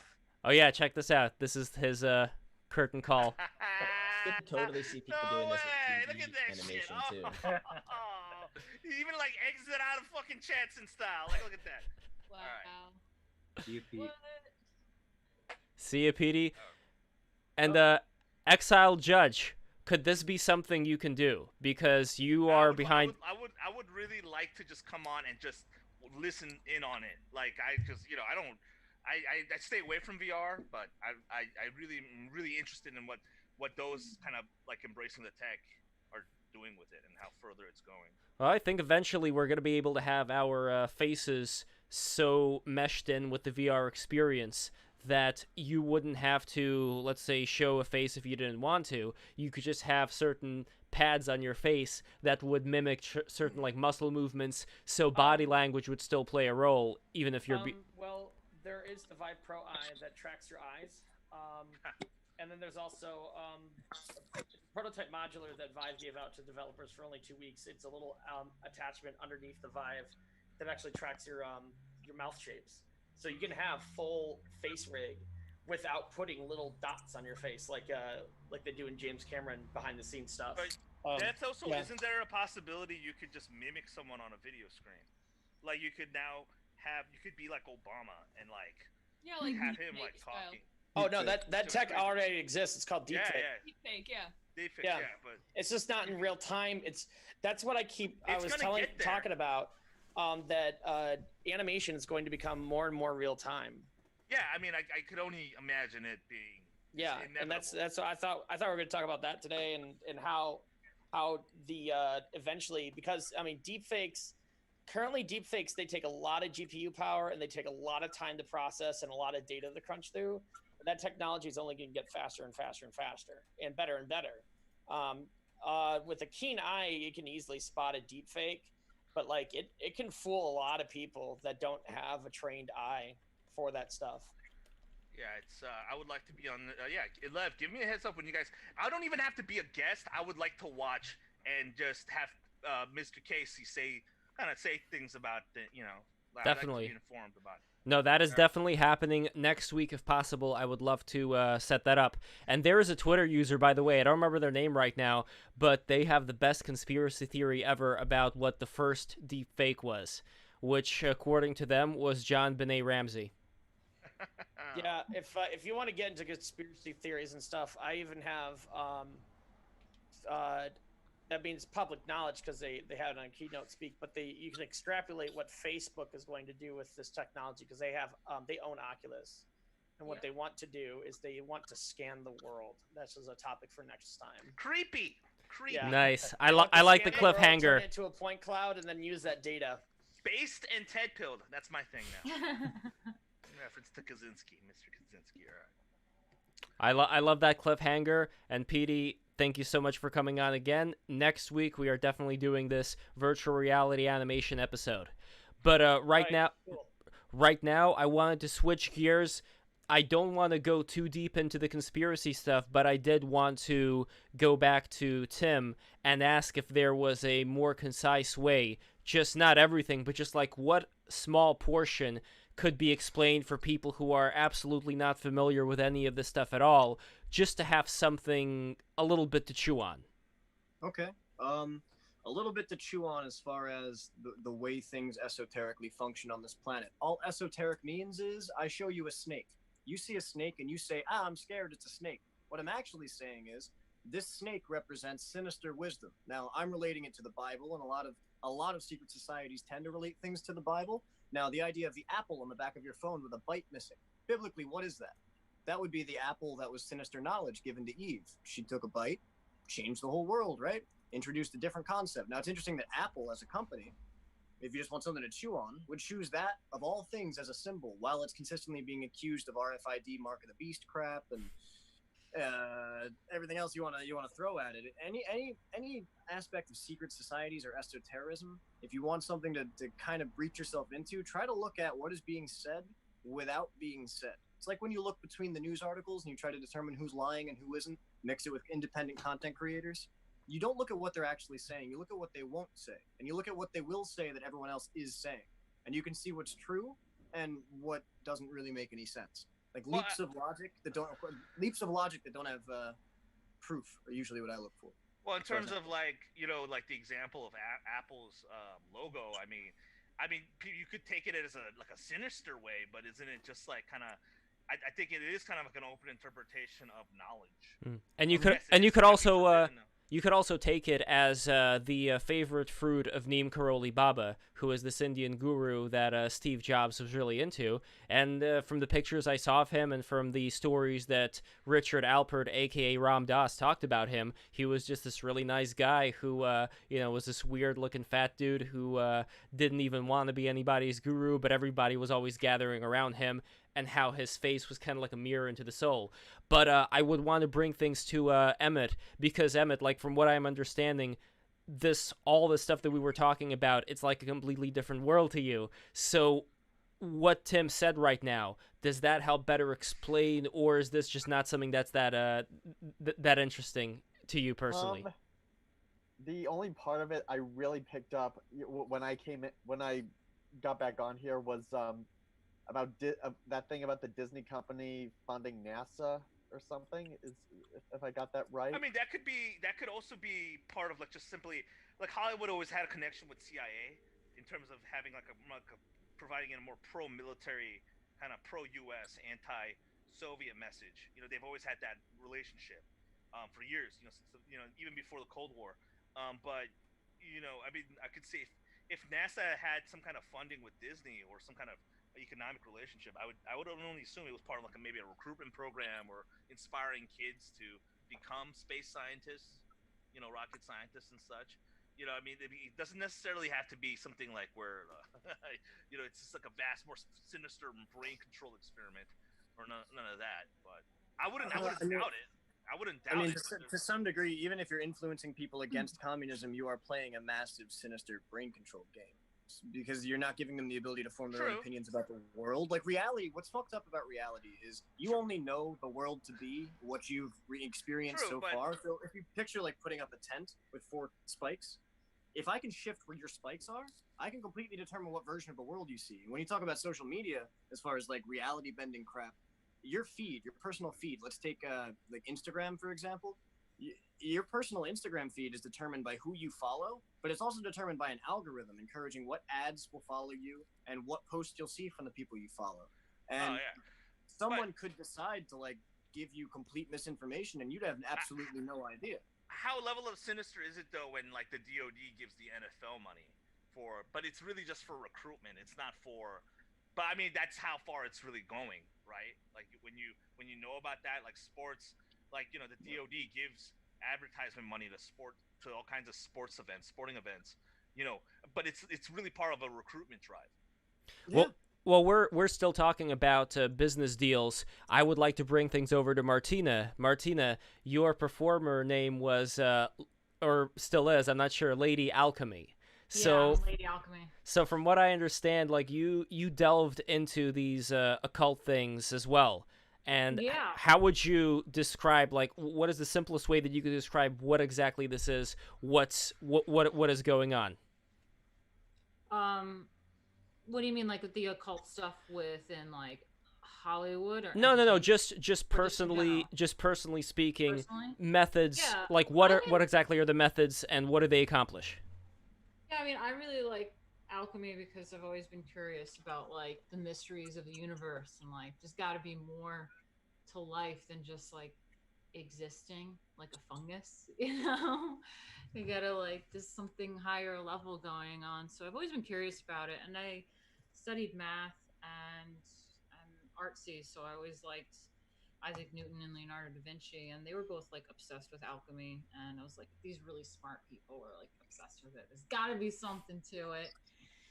So yeah, Lady Alchemy just like performance art, and I take a lot of alchemical concepts and just like try to portray them the way that I can through art and performance. And it's all about it's an oral tradition originally, right? So it's about keeping that tradition alive, and that's the way that I do it. Some people write books or do whatever.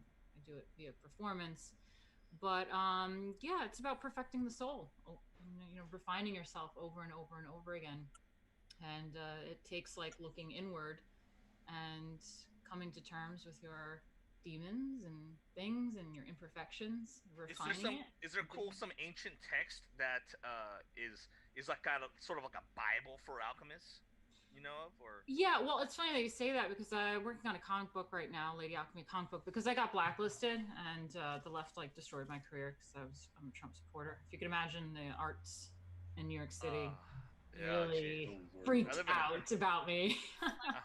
Just like hurt a little You've- bit. Yeah, it sucks. Like I lost like everything that meant. So, like I'm almost 35, so I did it for like a decade. It was like my identity. It means everything to me. It was my life. It was my income, and I did pretty well.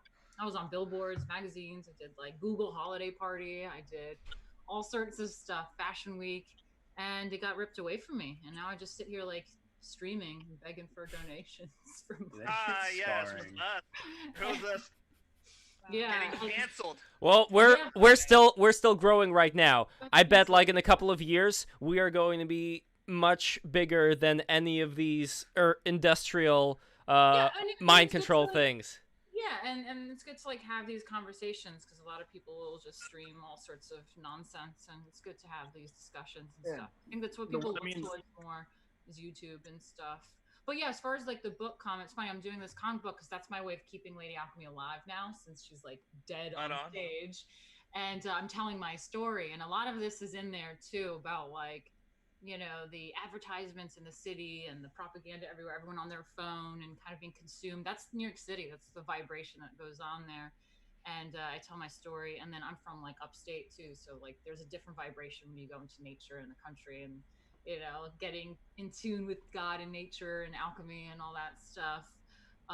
But there is a moment in the comic book where I get, all right, so I'm a weirdo. Okay, I have this really rare blood type. I have like the Rh negative blood type. So I totally believe that I'm like a descendant of the Nephilims, like, the Atlanteans.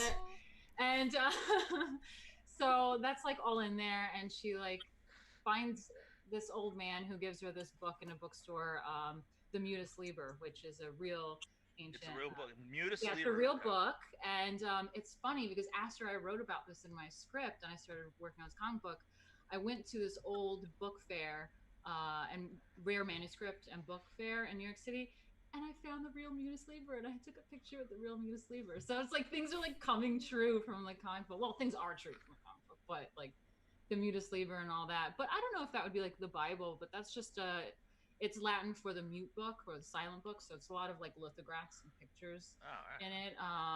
But that's just kind of what I wrote in mine. I particularly like, it's not ancient or anything, but the Golden Dawn by Israel Regardie, the Hermetic Order of Golden Dawn. I think that's like pretty much like the Bible. It's like I could really spurg out on that, but I don't want to get into conversations. Yeah. I also like Manly P. Hall, The Secret Teachings of All Ages. Yeah, that's a good one. And Regardie, he was the secretary of Aleister Crowley, but did not follow in his footsteps as far as the drug addiction and all that stuff. Yes, yes. He seems to be a much more sober individual in that sense. Yeah, I like Regardie. Yeah. But I got a two sprinkle for alchemy real quick. It comes from the word alchemia. It's Arabic, which is really interesting. And people used to think, Christians especially, were really wary of what they thought was alchemy, because what they thought of as alchemy was actually concepts from the East, like the Asianicas, that were kind of jacked and turned into mechanical toys or light bulbs that would use chemicals or things like that. That were just more practical for traders in the Middle East than it they were. It was a precursor. Alchemy itself is kind of like a precursor to modern chemistry. Yep. Yeah, chemistry. Yeah, it also comes from like the Black Earth, alchemia, the land of Chem, the Black Egypt. Earth, Egypt, the rich soil in Egypt. Yeah. This is all encompassing, because you guys could all look this up with the Golden Dawn history. It's very interesting with some usual suspects, so to speak. But but like my take was I actually for whatever reason the only member of like the Rosicrucians, they're all kind of related with to like where it started with the Hermetic Order and all these weird Masonic Protestant movements and and neo revival movements back in like the turn of the century. Coincidentally enough, this guy who joined, he went to Israel and like lived in Jerusalem for a while and joined the Rosicrucian cult, and then he was actually a Croatian guy too, but I used to do a blow with Really, him. I'm Croatian. Yeah, he was. But he was from like I don't know, he was like a hardcore Catholic, and then I don't know, he just like he kind of admitted. He kind of admitted to me like maybe like something like some kind of sexual stuff went on with whatever church order he was with, and that left him kind of like really confused and disillusioned, and like his story, like it was like a really, he had a very interesting life story, and we ended up crossing paths and became kind of like drinking buddies. But he was also very like very strange guy. He had some strange beliefs himself outside of that. He doesn't believe like Muslims orchestrated and committed not the 9/11 attacks. Let's put it that way. Like he goes to some other places. But yeah, great. Yeah, I feel you. Yeah, great drinking buddy. I did drugs with. I don't think I could really. So here's how I would present my take on all this esoteric stuff. My take is we are living in just this thought, this dream, whatever you want to call it. And the power of thought can dictate reality to certain extents based on, I guess, whatever level you happen to be in. And I think that this is an infinite universe full of all different kinds of possibilities as well as different levels of consciousness. So I think that there are beings who are higher up than we are who are able to exert more control, and at the same time I think it is possible with the right kind of training to also be able to, for good or for ill, have a certain amount of control over people. I think that personally that is a requirement not just in the esoteric realm but just in the political realm. There's always going to be an elite to set the course as far as what the culture is going to be like. And my take on whatever's going on right now is I also don't know if some of these things are done for good or for ill, the good being something that I can't even see yet. Like, I really have no idea, so the only thing I can go with is just my gut instincts as far as, is this going to be good for society? Is this going to be bad? I don't know anything else, so I'm just going to go on that. If I'm wrong, whatever. But that would be kind of like my take on all the esoteric stuff. That there are just like different levels of consciousness that you could attain that can influence things. Well, yeah, and that's like when I started researching it too, especially with like the bloodline stuff. It's like, oh, the Nephilim brought knowledge of alchemy and stuff. I was like, oh my god, that's so me. Like, this is totally me. And then the more I started researching, they're like, no, it's all the like evil people in the world. Like the elites and all the corruption and all that bad stuff are like.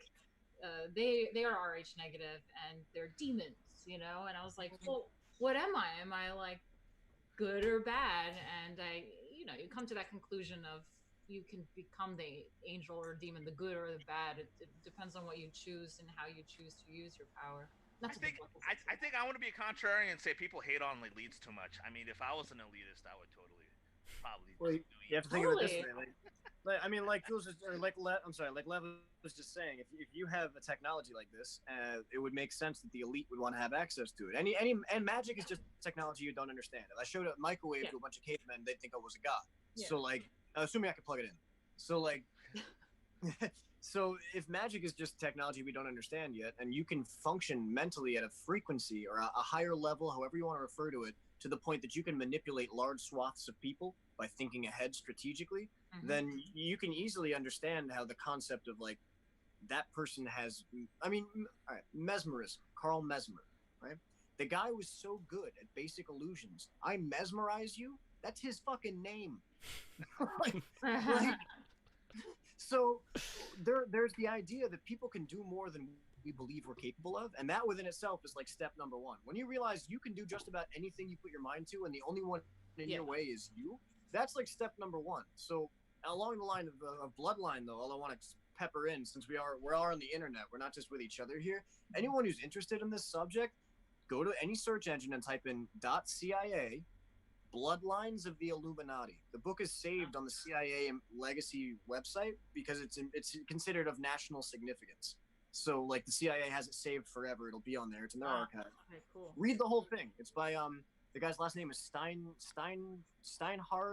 Steinberg. Yeah. But this goes back to the thing that this goes back to what I said earlier, which is if there are these bloodlines, is it a matter of them doing certain things that they're doing just to fuck around with people, or is there some greater plan where they think that, hey, we're actually the virtuous ones here. We are saving all of you people from something that you don't even comprehend. No, they're more clueless. They're probably just clueless idiots. A lot of them, if you ever hung out with like really rich kids that had like kind of have been handed to them like in everything in life, like a lot of them just they develop a lot of emotional problems. I think a lot of like kind of depression and really just like, I feel. I'm basing a lot of that on the notion that a lot of us just suck though. Like a lot of the younger generations, I'm thinking X, Millennial, and now Z. We've got our own problems, but for the most part, these ultra societies, picture it like you're a tribe. You're the leader of your tribe. You want to get the best for your tribe, and if that means manipulating the dumbasses across the street into eating less so your family can eat more, then that's not a bad thing. That's they're mindless eaters, and they're gonna overeat. My family's hungry. I'm gonna make sure that they get drunk instead of eat, and we eat. That's kind of the way it works. But I think that what you're talking about, Exile, was there's rich kids, but I still think that they're on the just like another level. There's like people above that, like the Bilderbergs, the like Rothschilds, like whatever it is, like people that are actually like running shit. What is their agenda? Like what are they like trying to do? And like Tim's point, I think that they do care about controlling the masses, because to be fair, the masses are stupid. If you're on Twitter, you realize how much stupidity there is, and you're kind of like, oh my god.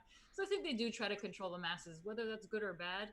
Some people are good, some people are bad. I have some thoughts on some of these things to tie some stuff together. I find that I can get through everything without ever mentioning the word occult.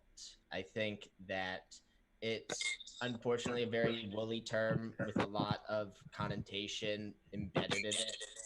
And, alchemy, I think of in terms of just against method, Paul Feyerabend, in terms of it's just an advocation for tinkering without understanding what the outcome might be. You might not understand the processes or the science behind, but that's how a lot of scientific advancements were discovered. Just do tinkering. So I think alchemy is very much an against method scientific spirit. And well, also there's two aspects. I'm sorry to cut you off. There's two aspects of alchemy. There's the inner work and the outer work. So yeah, the scientific stuff, the experimenting, like on the outer alchemy, that's like the physical world. But then there's the inner alchemy, which is like the Carl Jung, the psychological, like the inside part. And an alchemist has to have those two. Otherwise, it's just psychology or science. But yeah, and then how it comes together is alchemy. There's a Pulitzer Prize-winning book called The Unwinding, which is very evocative because it asks an open-ended question it doesn't answer, which is what's happening to America? It's as if it's being unwound. It's unraveling, and no one knows why. And I wonder if it's possible to intentionally manufacture a mental illness epidemic. And if it is possible to intentionally manufacture a mental illness epidemic, how would you recognize when and where that's happening? Because I think it would be a complicated... Did you ever listen to that Yuri Bezimov stuff, the USSR defector? Yes. Like, his whole thing about subversion was essentially... So we view the world in cognitive maps. It's like if you're healthy, you have a 1-to-1 scale of what the real world is like in your head. Like oh, I won't drink and drive because I know I'll crash. And the people who drink and drive are like, oh, I'm fine. And it's like when you have that scale messed up is when you start to exhibit these symptoms and make bad choices. So like their whole subversion thing was about to make you unable to make sense of the world.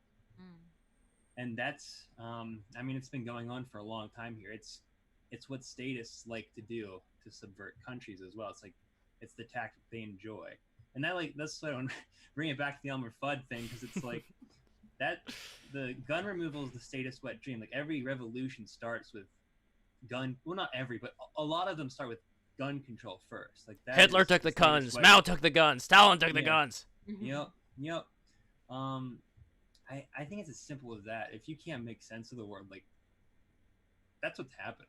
Like if we can sit here and like give give them plausible deniability all day, like, oh, they're just making wacky cartoons because guns are boring. I don't buy that. I'm a big Second Amendment proponent, by the way, but I also don't. I dislike this kind of like, insurance.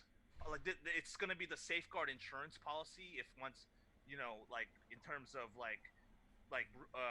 keeping real tyranny from coming into power in America. It's like everyone has the Second Amendment. We could all just kind of exit out clause and have like a boogaloo moment. I'm using that fucking vocabulary there, but I think people also need to not be so invested in the guns themselves, though. I mean, you could do so much without guns, like in terms of rebelling or subverting or destroying something. You don't necessarily need. I mean, I don't think most of the Soviet dissidents that that was part of like the Orange Revolution, and when the Soviet Union fell apart and that it democratized, people didn't need guns to have that happen, right? And you gotta at least have that mentality too. Like, don't lose all hope if the guns are just taken away. Although I consider that just as important to preserve and keep. I just want to show everybody some stuff that I was talking about earlier. This is about this spiral symbol that Lev introduced me 2 years ago, and it was always a conversation non-starter to me. And I remember seeing. I really think though that with this dude, this swirly eyes, I think it's a common Japanese emotional thing that they do, like when somebody's confused or dizzy. I think that's what's going on here. That was my first reaction to when I saw it, but I've started watching it a little bit closer, and it's also in a scene in this cartoon called Psycho Pass, which is an anime. This is episode 12, called The Devil's Crossing, and so it's coming up here in the show. The Psycho Pass, they're talking about a mental epidemic. Like a lot of the show has to deal with containing mental epidemics. Like you don't just have bioplagues, you have mental viruses, you have mental plagues. And we're talking about controlling people. I think it's a much more apt to talk about influencing people. And you might want to influence them so you can control them, right? As in, if you influence them towards dysfunction, it's easier to then impose control, right? So you're not trying to control people. You might be trying to influence them towards stability and sovereignty, or you might try to influence them towards instability in a way that makes it easier for you to impose control. Because there is no control. Like, people don't have control over other people, but you can influence them to high degrees of dysfunction to then justify, see how dysfunctional you were, see how incapable of self-control you are, now we impose our control, right? And this is a classic tactic, and it's not just done by governments. Like, parents do this to their children, people do this in friend groups, teachers do this to their classrooms, and it's all similar to that kind of divide and conquer type stuff, right?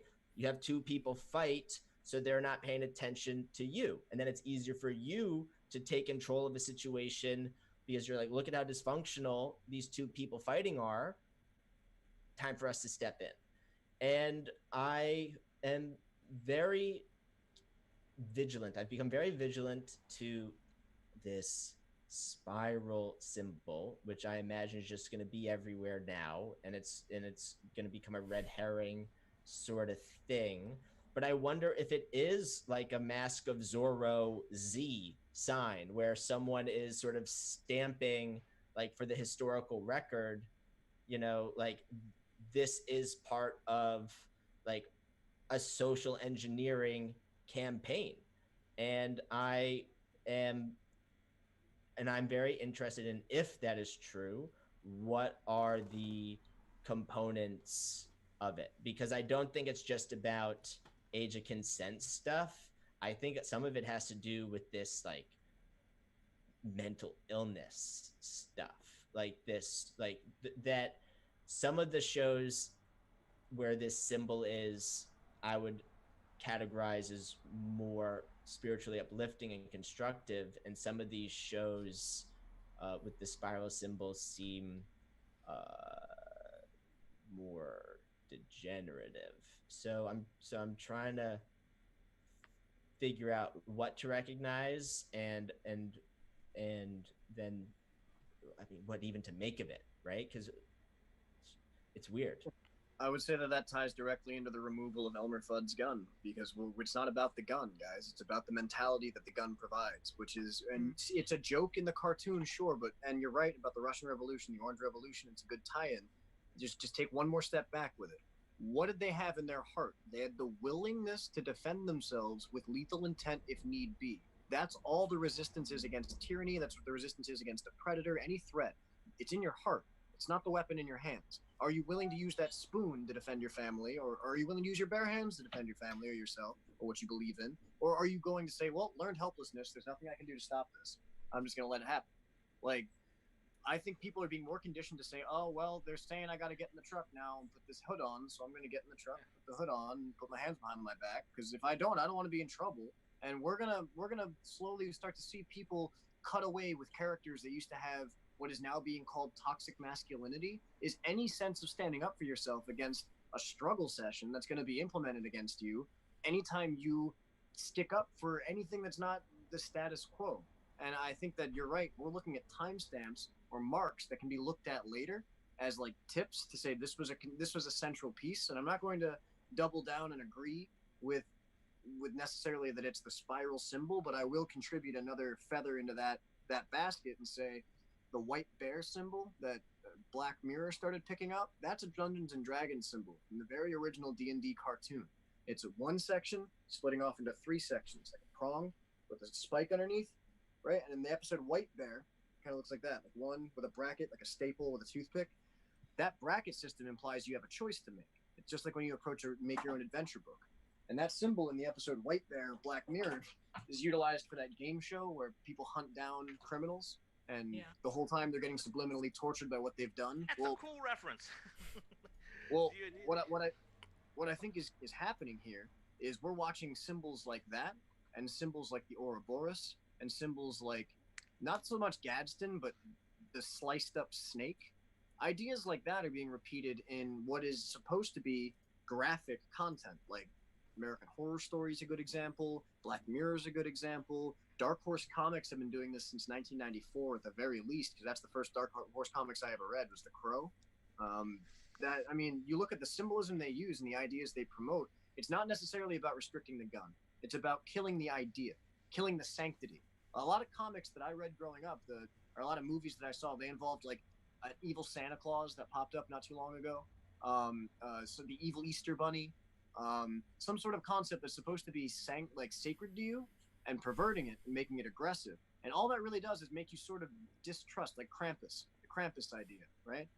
Krampus came around, you can clock when it started becoming popularized in Western culture, because I grew up with Gaelic grandparents, so I knew the idea of ancient lore instead of traditional Santa Claus Christmas.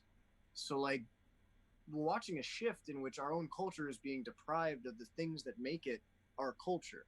The idea of the Mickey Mouse, the idea of the Coca-Cola Santa Claus, the idea of your dad's shotgun and no one's breaking in at night, the idea of your dog being your companion.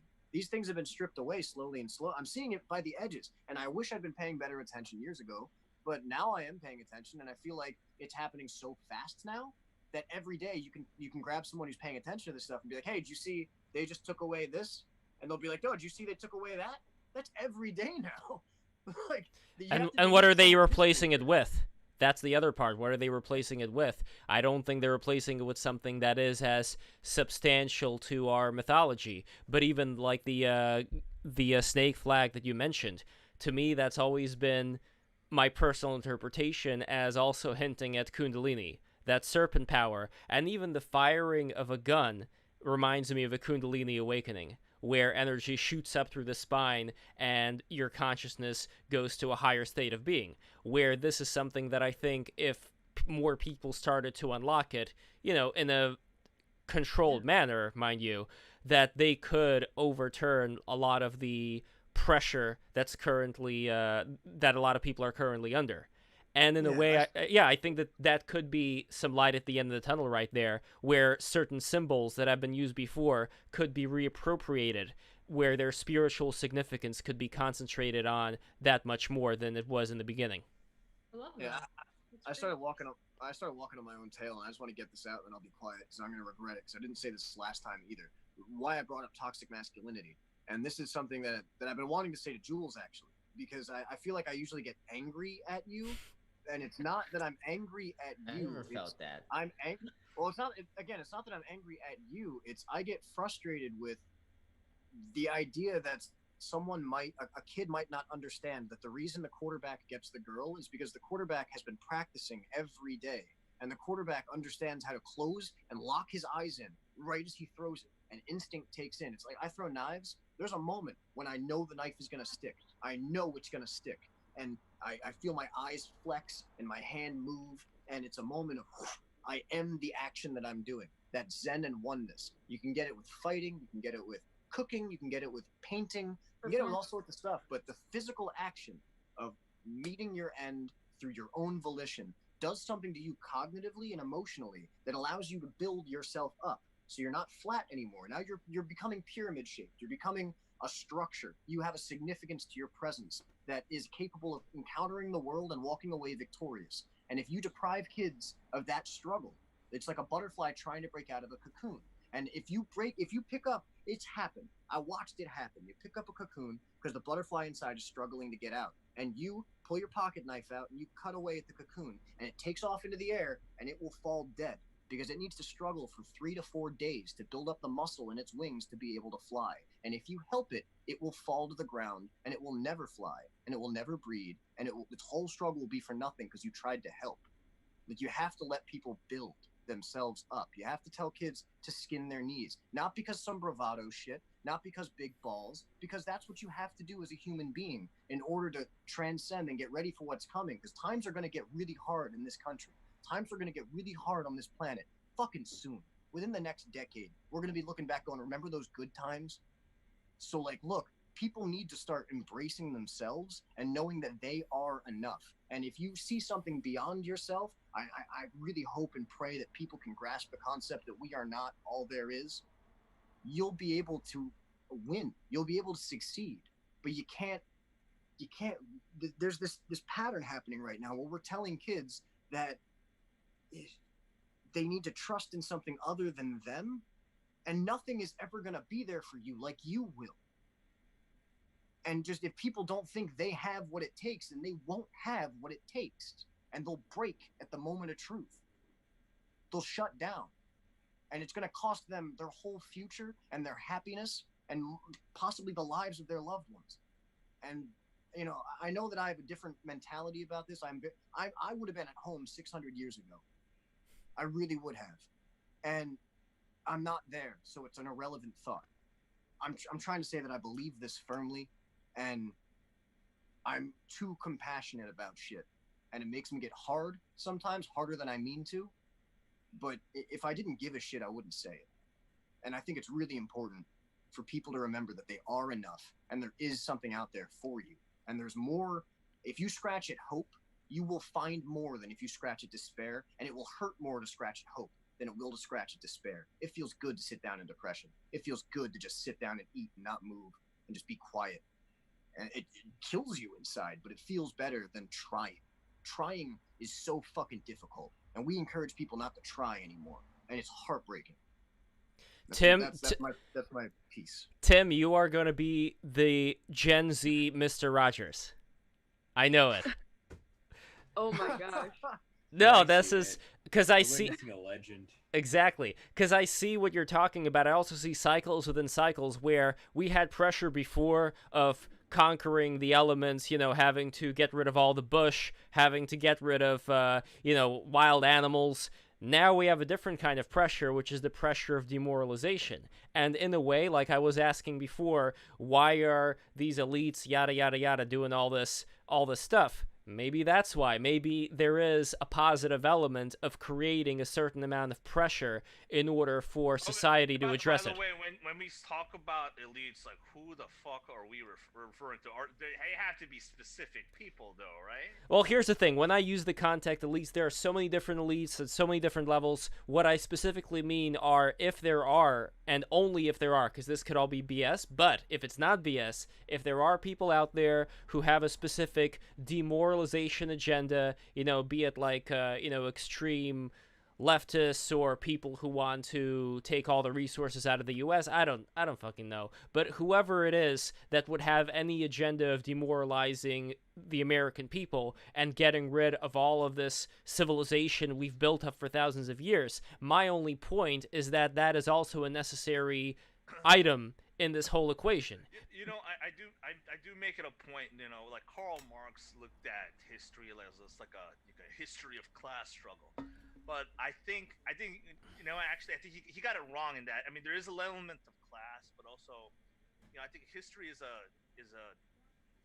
history is a human struggle of, like, it's generational conflict as well, as much as it is a class conflict, if it makes any sense. So, people in establishment media in senior positions, what is it? It's sort of a gerontocracy, and it's actually kind of reflected in almost every society in the world. Like, people that are running governments in every society, they're all just growing old and getting kind of senile. Like the Chinese Communist Party are like mostly old Chinese guys are probably, I think there's a lot of inner party rivalry of people that are kind of rising up, younger, hungrier for positions and more responsibility, and they can't get it because old like Wang Chung there is like fucking still coming every morning, sitting on a seat. And it's a good band, by the way, Wang Chung. I like their stuff. Actually, dude, I just got a copy of To Live and Die in Oh, LA. I was just about to mention that movie. Fucking soundtrack is banging. All right. That's an amazing movie. They're probably not gonna make movies like that anymore because that has to do with like how to create fake money, and they don't want to know that. But what I wanted to say here, and I also wanted to bring the conversation to Emmett, who you have been incredibly patient. I really appreciate your patience, and same thing with you, Rob. I want to bring you guys into this conversation. The last thing that I just wanted to quickly mention about the pressure is that, sure, I don't think we're going to have people in the intelligence industry, my own personal take, I don't think we're going to have people that would live up to the expectations of the people who started the OSS, the CIA, people who came from a different world. Just like Napoleon came from the world when he was in this school for these rich sons of nobility, he had to sleep on a stone bed, every night. Like, it was Spartan conditions, but that was important. It did something to you. So I don't think the next generation is going to be as intense and as, let's say, crafty or whatever you want to say, as the previous ones who started all this stuff. At the same time, there may be a natural pattern that's occurring here where the rabid social justice warrior stuff is going to be a pressure that's going to force all the sane people to reconsider what exactly we've been doing all this time and how we can improve the lives of ourselves, our family, and our community, and not just be hopped up on oxycodone, laying down watching the TV. Like, there could be a pressure that could result in something very positive here. But with that, I wanted to bring things to Emmett and get your take on what we're talking about right now as far as demoralization, and if you're seeing any of that. No. I don't really have much to offer here. Are you an artist yourself, by the way, Emmett, or are you? I'm an animation artist. Yes. Like, what kind of style? Like, what's I started doing 3D a few years ago, but I'm cool. fundamentally a 2D animator. Are you like more of like? Are you a big anime fan at all, or are you just kind of? A selective anime fan. Same. I don't love all anime, but I do watch anime. What are your favorite artists? That's a loaded question. What kind of style do you do? Are you like a Frank Miller type of guy in terms of style? Will people say you're like you kind of draw like Sam Keith? I mean, those are like, I actually am a big fan of both. more like American artists, comic book artists. Emma did an amazing movie, by the way, with this like a luchador wrestler and this old lady. If you go to Emmett's Twitter, I don't know how I would describe my style. I'm definitely more inclined towards. It's somewhere between Looney Tunes, Ren and Stimpy kind of style. So yeah, John K was a big influence for you. Indirectly a huge influence. Bob Camp was also somewhat of an influence. All right. And later on, I discovered the National Film Board of Canada cartoons, which I'm still kind of obsessed with. Have you seen, by the way, Ryan? That was the first one of the first animations from Canada I've seen at the Ottawa Animation Festival about Ryan Larkin. This animator got it. That was very beautiful by Chris Landreth. Yeah. It sort of indirectly, reinvigorated Ryan Larkin's career, which was sort of non-existent when that film was done. So Ryan Larkin, for those who don't know him, he was this very creative animation dude who was nominated. Wait, did he win an Oscar? He won an Oscar, right? Nominated. Oh, just nominated. He was nominated twice, I think, for 2 of his films. Gotcha. And he went on stage wearing like the whole hippie attire, but then eventually, from what I remember, drug use got the better of him, and he became a homeless guy in the streets of Montreal. Yeah, well, I think it was. I don't know if it was drugs. It was definitely alcoholism as well. Well, that's a drug, I guess. Yeah. And I don't know. There was probably more to it than they let on in the movie. But you just gradually he stopped working. He sold most of his drawings. And when the producers of the film met him, he was panhandling. And I don't know if anybody's got Ryan on DVD, but the DVD itself has like a little mini documentary, and it does show him panhandling on the street. So even when the film came out, his life wasn't totally back on track yet, and he actually did manage to clean up, and he started working again, and I think he managed to finish a good chunk of his last film before he died, and the film was really finished and released posthumously through the NFB. I do remember that he died, and I also got a chance to meet him. There was a photo somewhere on my old website of me with Chris Hinton and Chris Landreth and Ryan Larkin over there at the Ottawa Animation Festival pumpkin carving contest. So that was a lot of fun. But I wanted to connect the conversation of animation with the conversation of what we were talking about before, of this force, this pressure that we see where people can't really find an identity for themselves, unless, again, you're talking about like the Tumblrisms or like, writing your preferred pronoun. Like, culture seems to not play as big of a role in people's lives. So people are free, though. Like, the good part is that people are free to discover other cultures within the realm of animation, right? Like, we have animators coming from all around the world who get to know each other, who get to know each other's works. But then for me, what's very interesting is what are the things that they are inspired by, the information that they take in. How much of it, let's say, is motivated other than just certain just of the moment creative things? How much of it still is in the framework of all the things that people have been conditioned by in school, in their social life, things that people are just so used to?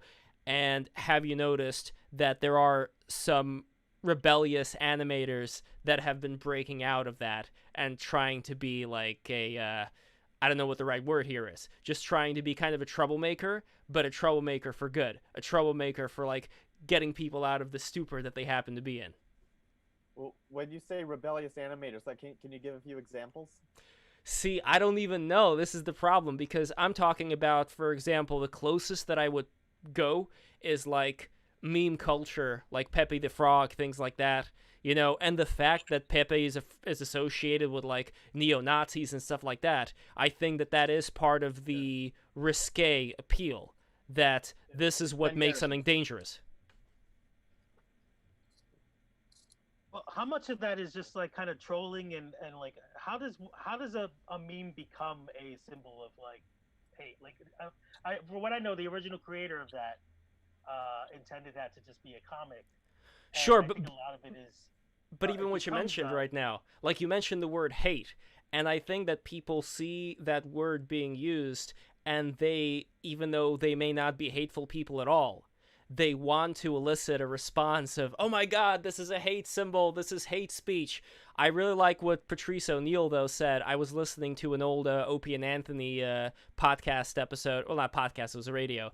An old Opie and Anthony radio episode with Patrice O'Neill, where he was talking about, like, why can't I hate? You know, like, why can't I say hate speech? Like, it's better than, you know, like, kicking and punching somebody. You know, like, we've become a society where that is very frowned upon. Just the idea that anybody could have any kind of speech that would be considered hateful to somebody. But I think that people are taking that, like, if we're talking about all the people on 4chan, and they're taking that and making memes out of it, and hitting people in the sacred cow areas where it does hurt, and it elicits a very negative response back, where people are trying to ban this guy. You know, they're trying. I mean, look at Milo Yiannopoulos, for example. Like, Tim was banned from Twitter because he was associated with a person who they put like a big red mark on and said, no, this is too far.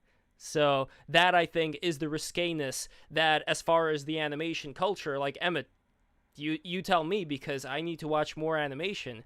Like, is that same kind of anti-authoritarian, risky spirit occurring in a lot of today's either mainstream or independent animation?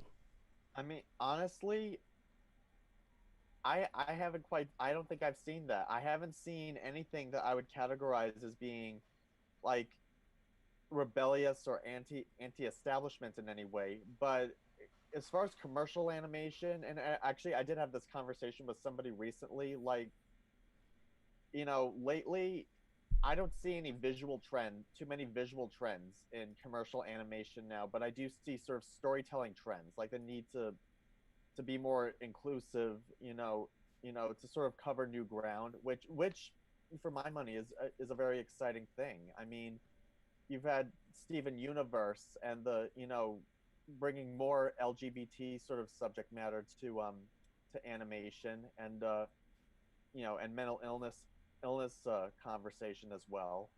And it's sort of been hints here and there in other series. There's actually a series on Netflix right now that I'm really into, called Kipo and the Age of the Wonder Beast, and it's the first Western animation in which a character actually comes out as gay, like verbally comes out as gay. It's not hinted at. It's not so. And I don't know. I can't say that I would consider that to be rebellious. Well, no, that's the opposite of rebellious today. Rebellious would be somebody being able to have, like, those same characters, but be, like, make fun of them or have them be silly and stupid, and just not have things be so sacred. Because that's really what I'm concerned about, where if people do establish these sacred cows as as an animation aficionado, I would much rather have an environment where people are free to make fun of or criticize whatever it is they want to. Instead, the opposite seems to be where if a character is gay or if a character is like minority or whatever, my concern is that it would prevent criticism to those characters just based on those designations. And I don't know what does the panel think?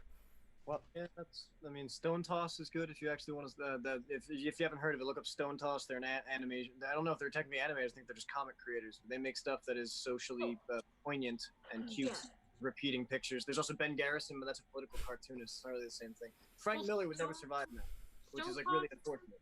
Stone Toss does do comics, but he does do some animation with a friend of mine, YOLO Swag. If you don't know him, you should check out YOLO Swag. He does animations, and it's incredible. It's so good. And I would say that's pretty edgy. Like, you guys should really look into that. It does remind me of like the old school, like Adult Swim kind of stuff, where it did have that little punch. Like, oh my god, it went there. That's really funny. Like Xavier Renegade Angel. I don't know who watched that show, but that show like that. That's an example, I right? worked on it, so Oh wow. Oh my god, that's amazing. You know Ioana Nistor? She was one of the producers on that show. She was in my class at SVA. no, I worked on it through when I was at Augenblick, like 8 eons ago. Well, she okay. Do you remember that episode with the happiness commercial talking about how don't have too much happiness or else like kids are gonna starve in Africa because you're too happy? Like it has to balance itself out. Do you know what I'm talking about? No. Well, I remember one where they kept describing Xavier as very sad, and they kept showing all these bad things happening to him, like being electrocuted or something.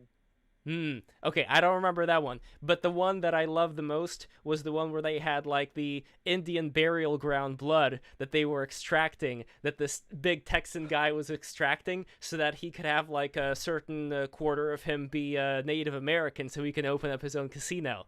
But then the Indians started coming from underground, like these blood Indians, and just, like, slaughtering everybody in the casino. And then Xavier got into the cowboy burial ground and took up the cowboy blood people from beneath the ground, but they were also tainted with Arab blood, as he said, so they started talking about Allah and just doing all that stuff. So it was like the most offensive stuff crammed into one episode.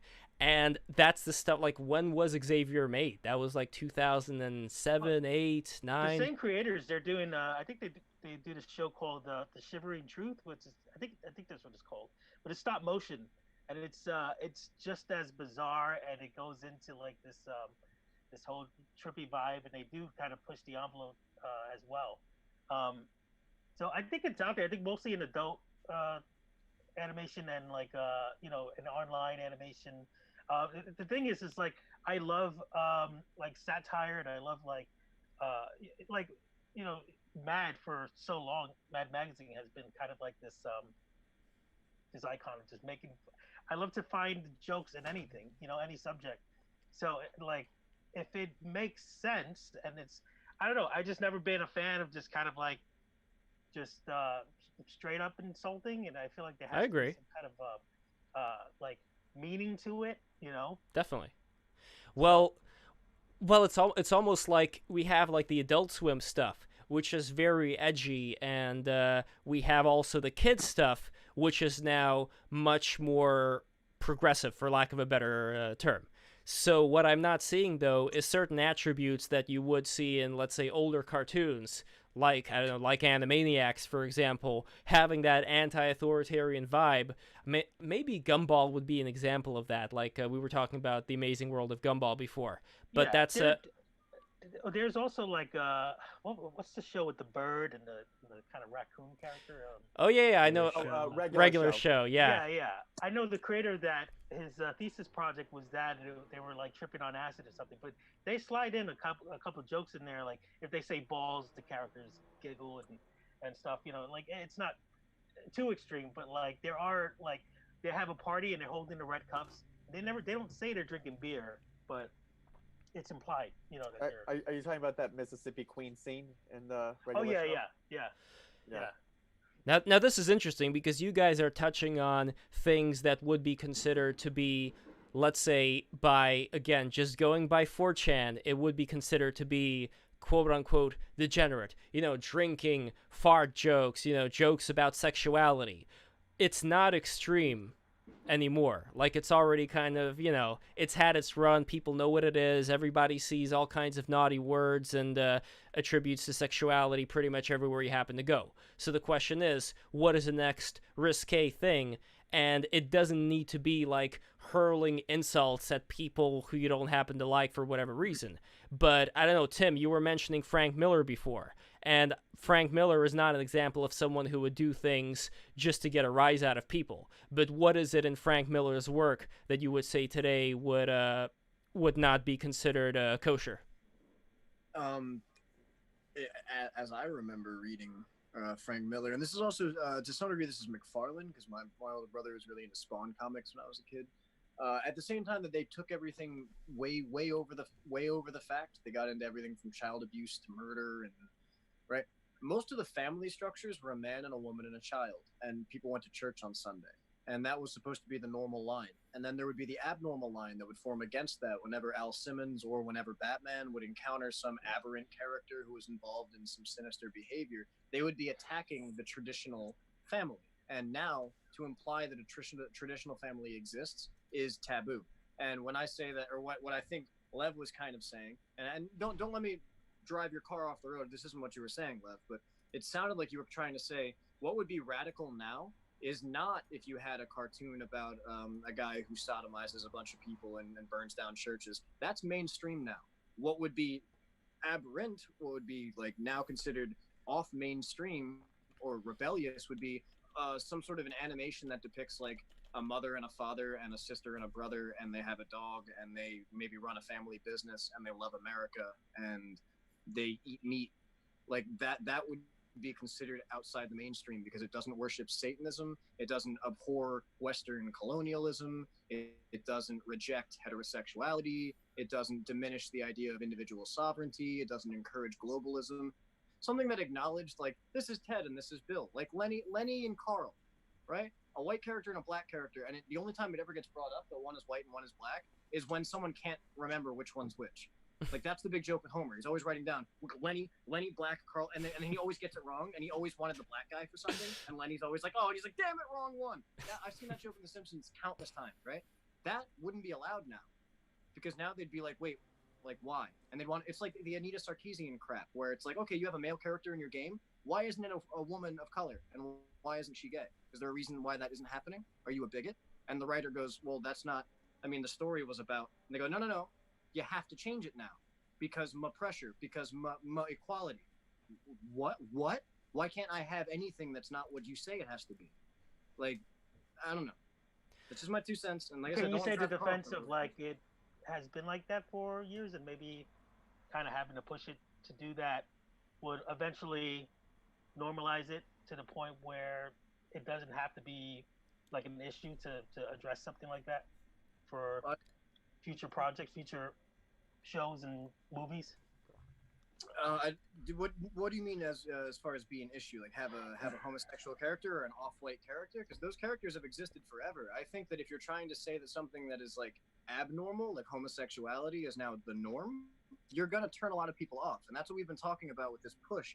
Look, Generation Z, and this is just a fact. They could TMZ can joke about it, BuzzFeed can lie about it. Gen Z is the most homophobic and bigoted generation in the past 3 generations, by and far.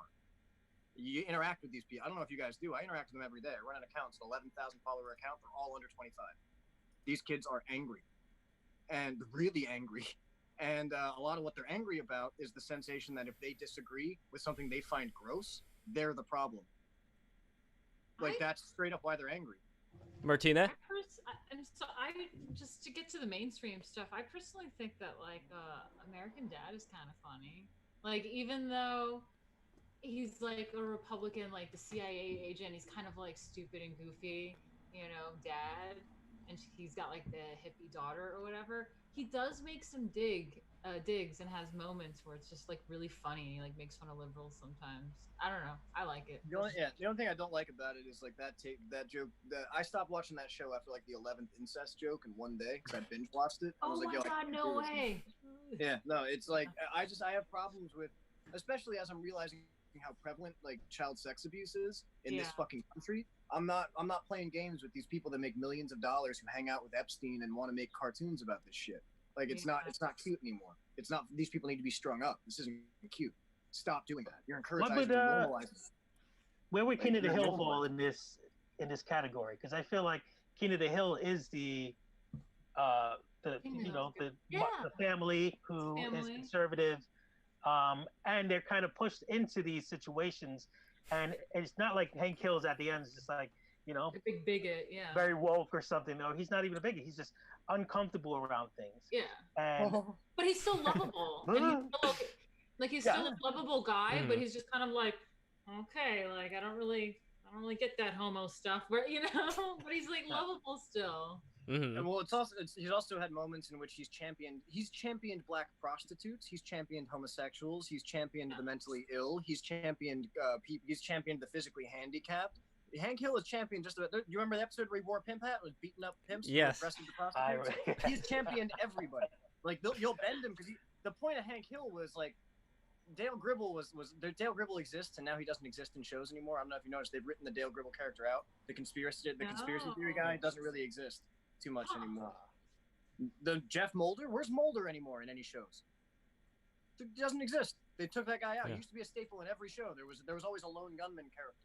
Not anymore. Alex Jones took all of their soul into himself, and now he's just become bigger than all of them. He is kind of like they can't make allusions to Alex Jones anymore because he exists, and everyone's like, "Hey, this is supposed to be AJ." They tried to make some episode about him on like The Good Doctor. That was supposed to be Alex Jones, even selling supplements in his radio show. And I remember listening to Alex talk about it. He was like, "Yo, I'm gonna have you guys know, no shit, I got 20,000 more viewers after that episode aired." Well, they also did him on. What was that episode? That series about that female CIA agent. I don't even remember the name of it anymore. It was the one with that redheaded guy. Homeland, yeah. So they had an Alex Jones-ish character on Homeland, and it was like he was inspiring extremism or something, like that old chestnut. So, these things are just going to keep going. But I know I wanted to get Emmett, your view on what Tim was talking about how if the family unit, as he stated, would be considered today to be kind of like too controversial. Even though there's not really, it's just a family, like. Controversial? I don't know. I mean, actually, it is actually rare now, and actually, I didn't realize that the conspiracy theorist, the Dale Gribble personality, wasn't prevalent anymore. I didn't know either. I'm actually very disappointed to hear that. I love those personalities, but that's an interesting point because. I don't know, for the longest time, there was the trend that if the show was about a family, the family had to be dysfunctional in some way. Otherwise, it would be like boring as hell. Like people with no problems just gliding through life. So honestly, if that were considered controversial, I mean, the most controversial thing right now that you also brought up as well, Tim, is people would be making a bigger deal over the fact that it's a white family, or where are the non-white characters, basically. That would be the thing that people would be complaining about. That's the thing that would make it controversial, is that it's not being inclusive. So well, there's the Asian neighbor, right, in King of the Hill. Vietnamese, yeah. Yeah. Oh no, Laotian. I think he's Laotian. Laotian, yeah. Well, I want to know what Emmett, what you are into. Like, what do you admire or think is like cool if you're into the animation stuff? Like, what do you think is cool?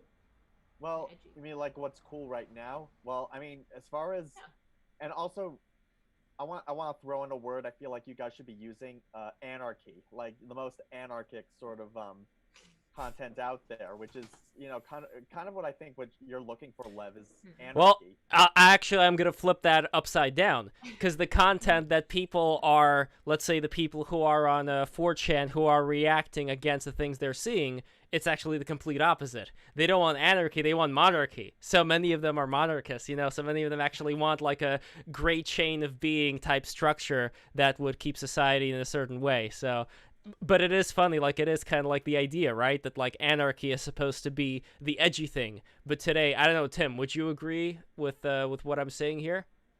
Yeah, I hear. It's not so much that we're saying anarchy would be ideal. The polar opposite, a world in which order exists and makes perfect sense, and you can have, normalcy without some. All right, let me try to get a good analogy. I love analogies and metaphors. All right. People have become addicted to eating sugar, and we used to be satisfied with vegetables. And now we've gotten to the point where if the show doesn't have a huge sugar burst, we lose interest. Whereas that shouldn't be. Like I was bringing up before, watching To Kill a Mockingbird used to be enough. You used to be able to understand this is a deep and engrossing story, and Citizen Kane used to be great. Try to get a kid to watch it now. Okay, well. To be fair, I don't think I could watch. Sorry, I didn't get a chance to answer Martina's question though. You were asking like, what's, Yeah, like, what do you like as a? I mean, this is your profession, right? Like you are. well, so So I just want to know. well, What you I mentioned one series that I really liked, which was the Kipo series. I loved BoJack Horseman. The whole that's- BoJack Horseman. That to me was a revolutionary series. Yeah, and I think that one's really interesting. I really like the intro, but it does also, okay, maybe it's not a normal like family and it's totally that like LA bullshit, which I hate. Hollywood shit. But that's what it is. It's making fun of it. Well, that's what you're supposed to think when you start watching it. Like it was supposed to be, oh, it's a show that makes fun of Hollywood culture, Hollywood nepotism.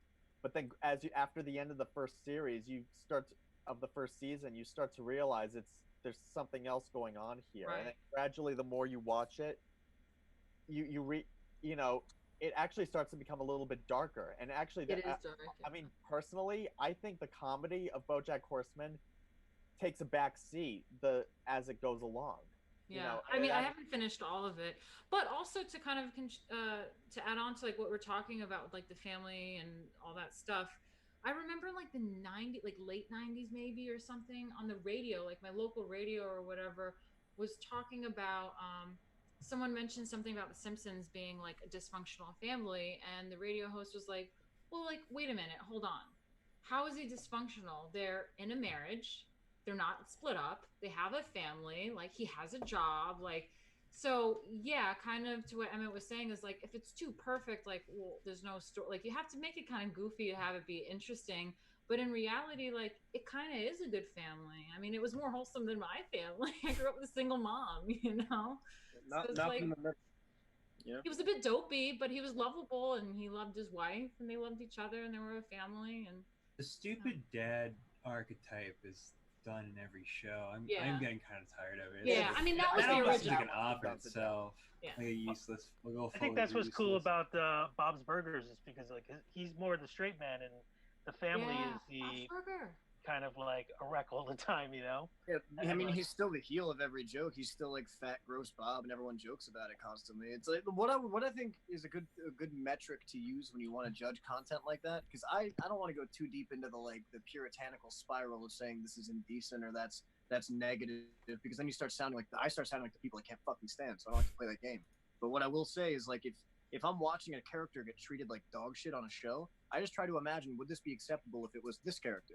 And more often than not, no, it would not be. You could not have a show in which, 6 white guys sat and made fun of the one person of color or the one gay person. But you can have a show in which the 6, spicy, accented, accentuated personalities that are definitely not European and Caucasian can completely ridicule and mock and it's what bugs me about it is I understand it's coming from a place where in the West we're supposed to be seen as the strong majority, so it's like you can ridicule us, but we're only 17% of the global population, and every country we live in is being filled with people who are making fun of us.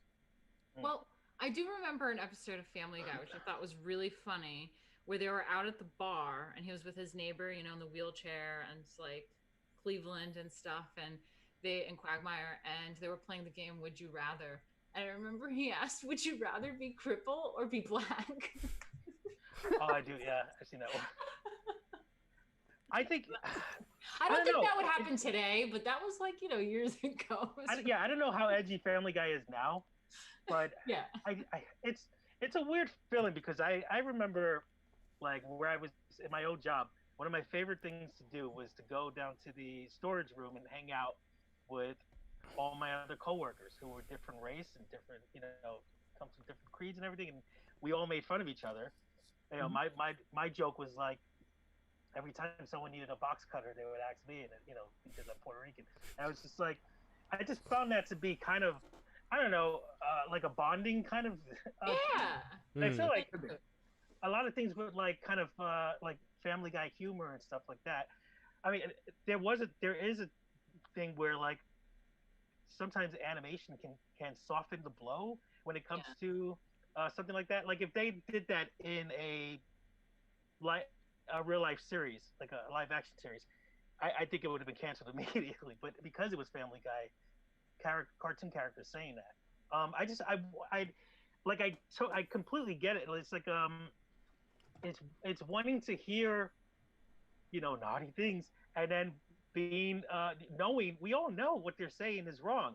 That's the thing. What's funny is like we have this thing, but then the Comedy Central roast comes out, and then there's not really a big backlash after it because it's just like it's almost like it's the Naughty Time show. You have this one little show every year where you can be inappropriate, and that's it. It's like why can't you take that and kind of have that all year round and have this understanding that being offensive or edgy or something like that, there is a knowledge that what we're seeing is wrong, and we understand that, but it's just funny because it's uncomfortable, I think it was the screens. I think the screens is what ruined it. Because if I'm hanging out with people in person and I start telling jokes, I don't hate you. I'm just trying to make you laugh. All I want is to make you laugh so I can laugh too. That's all I want.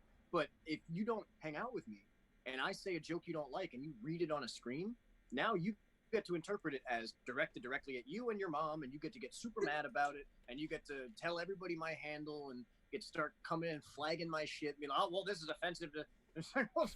Well, why? Who the fuck invited you to just be a dick?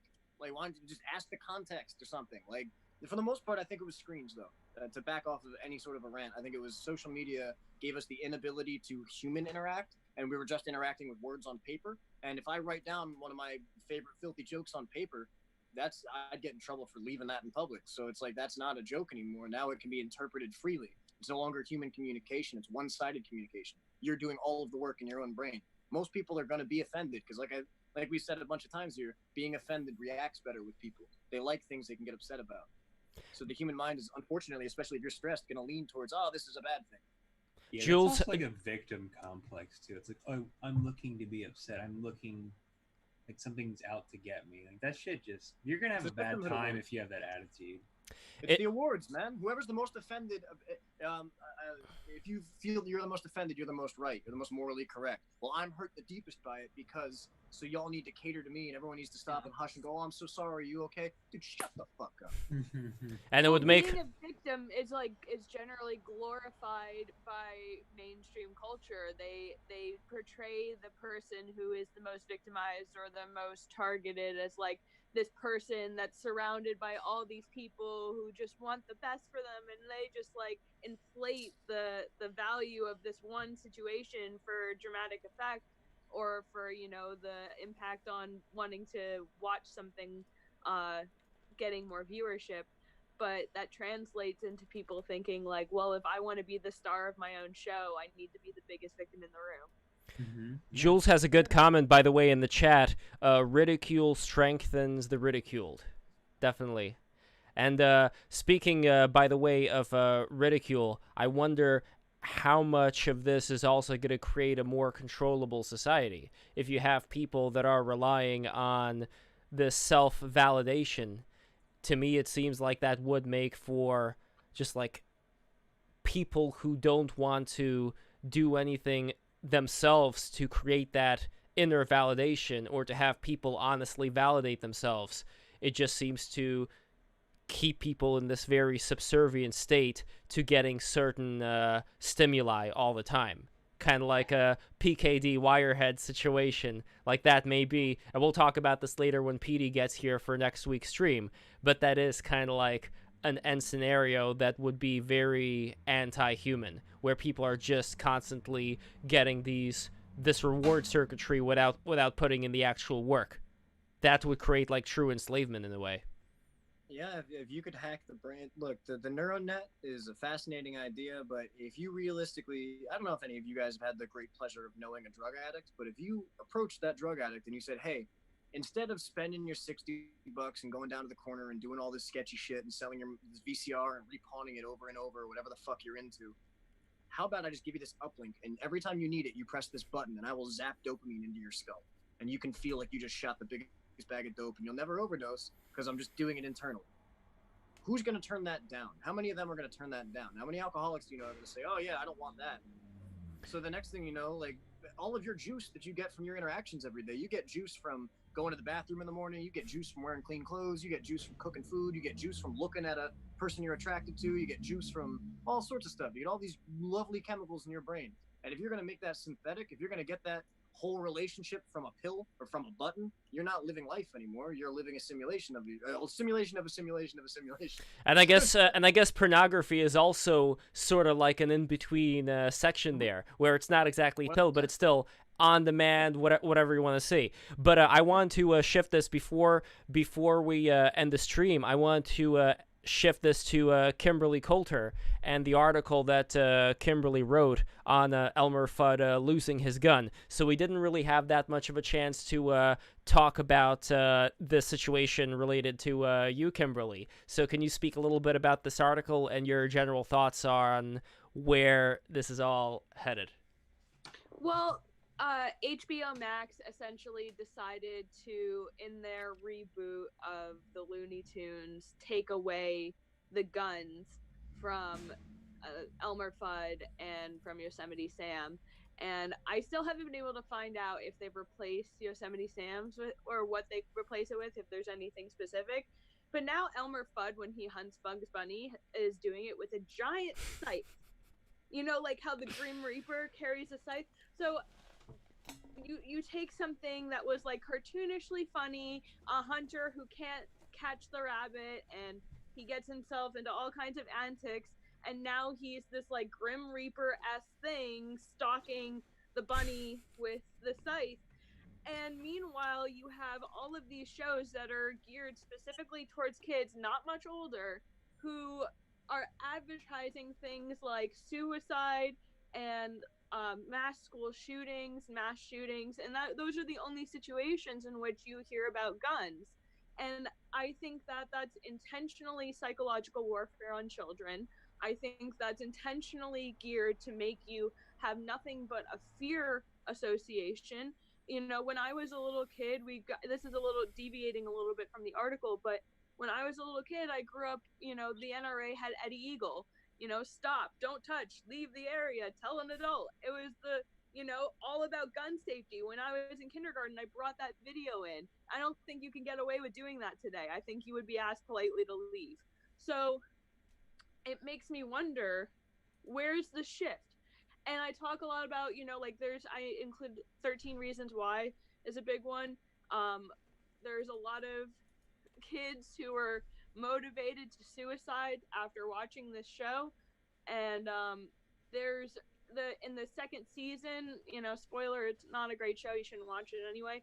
But in the second season, there's this like one of the disgruntled people in the background is like planning a mass shooting, and it gets thwarted, and the main character helps the guy escape from the cops, and it's emotionally traumatic for a young person to watch this. And then you hear nothing but these anti-gun lobbyists, and you talk about all of these mass shootings, which BTW, we're getting more and more studies every day that pharmaceutical SSRIs are the main contributor to a lot of these mass shootings. We're finding out if it's not accepted, and if you're not the body type to accept certain SSRIs, it causes homicidal and manic tendencies in people. And guess what? Like a bunch of these mass shooters were put on SSRIs not too shortly before, or for extended periods, depending on the person. And so you have this like glorification almost of this culture where guns only exist to kill yourself or to kill other people. And it has nothing to do with self-defense. It has nothing to do with being able to protect yourself. It has nothing to do with the love of the sport.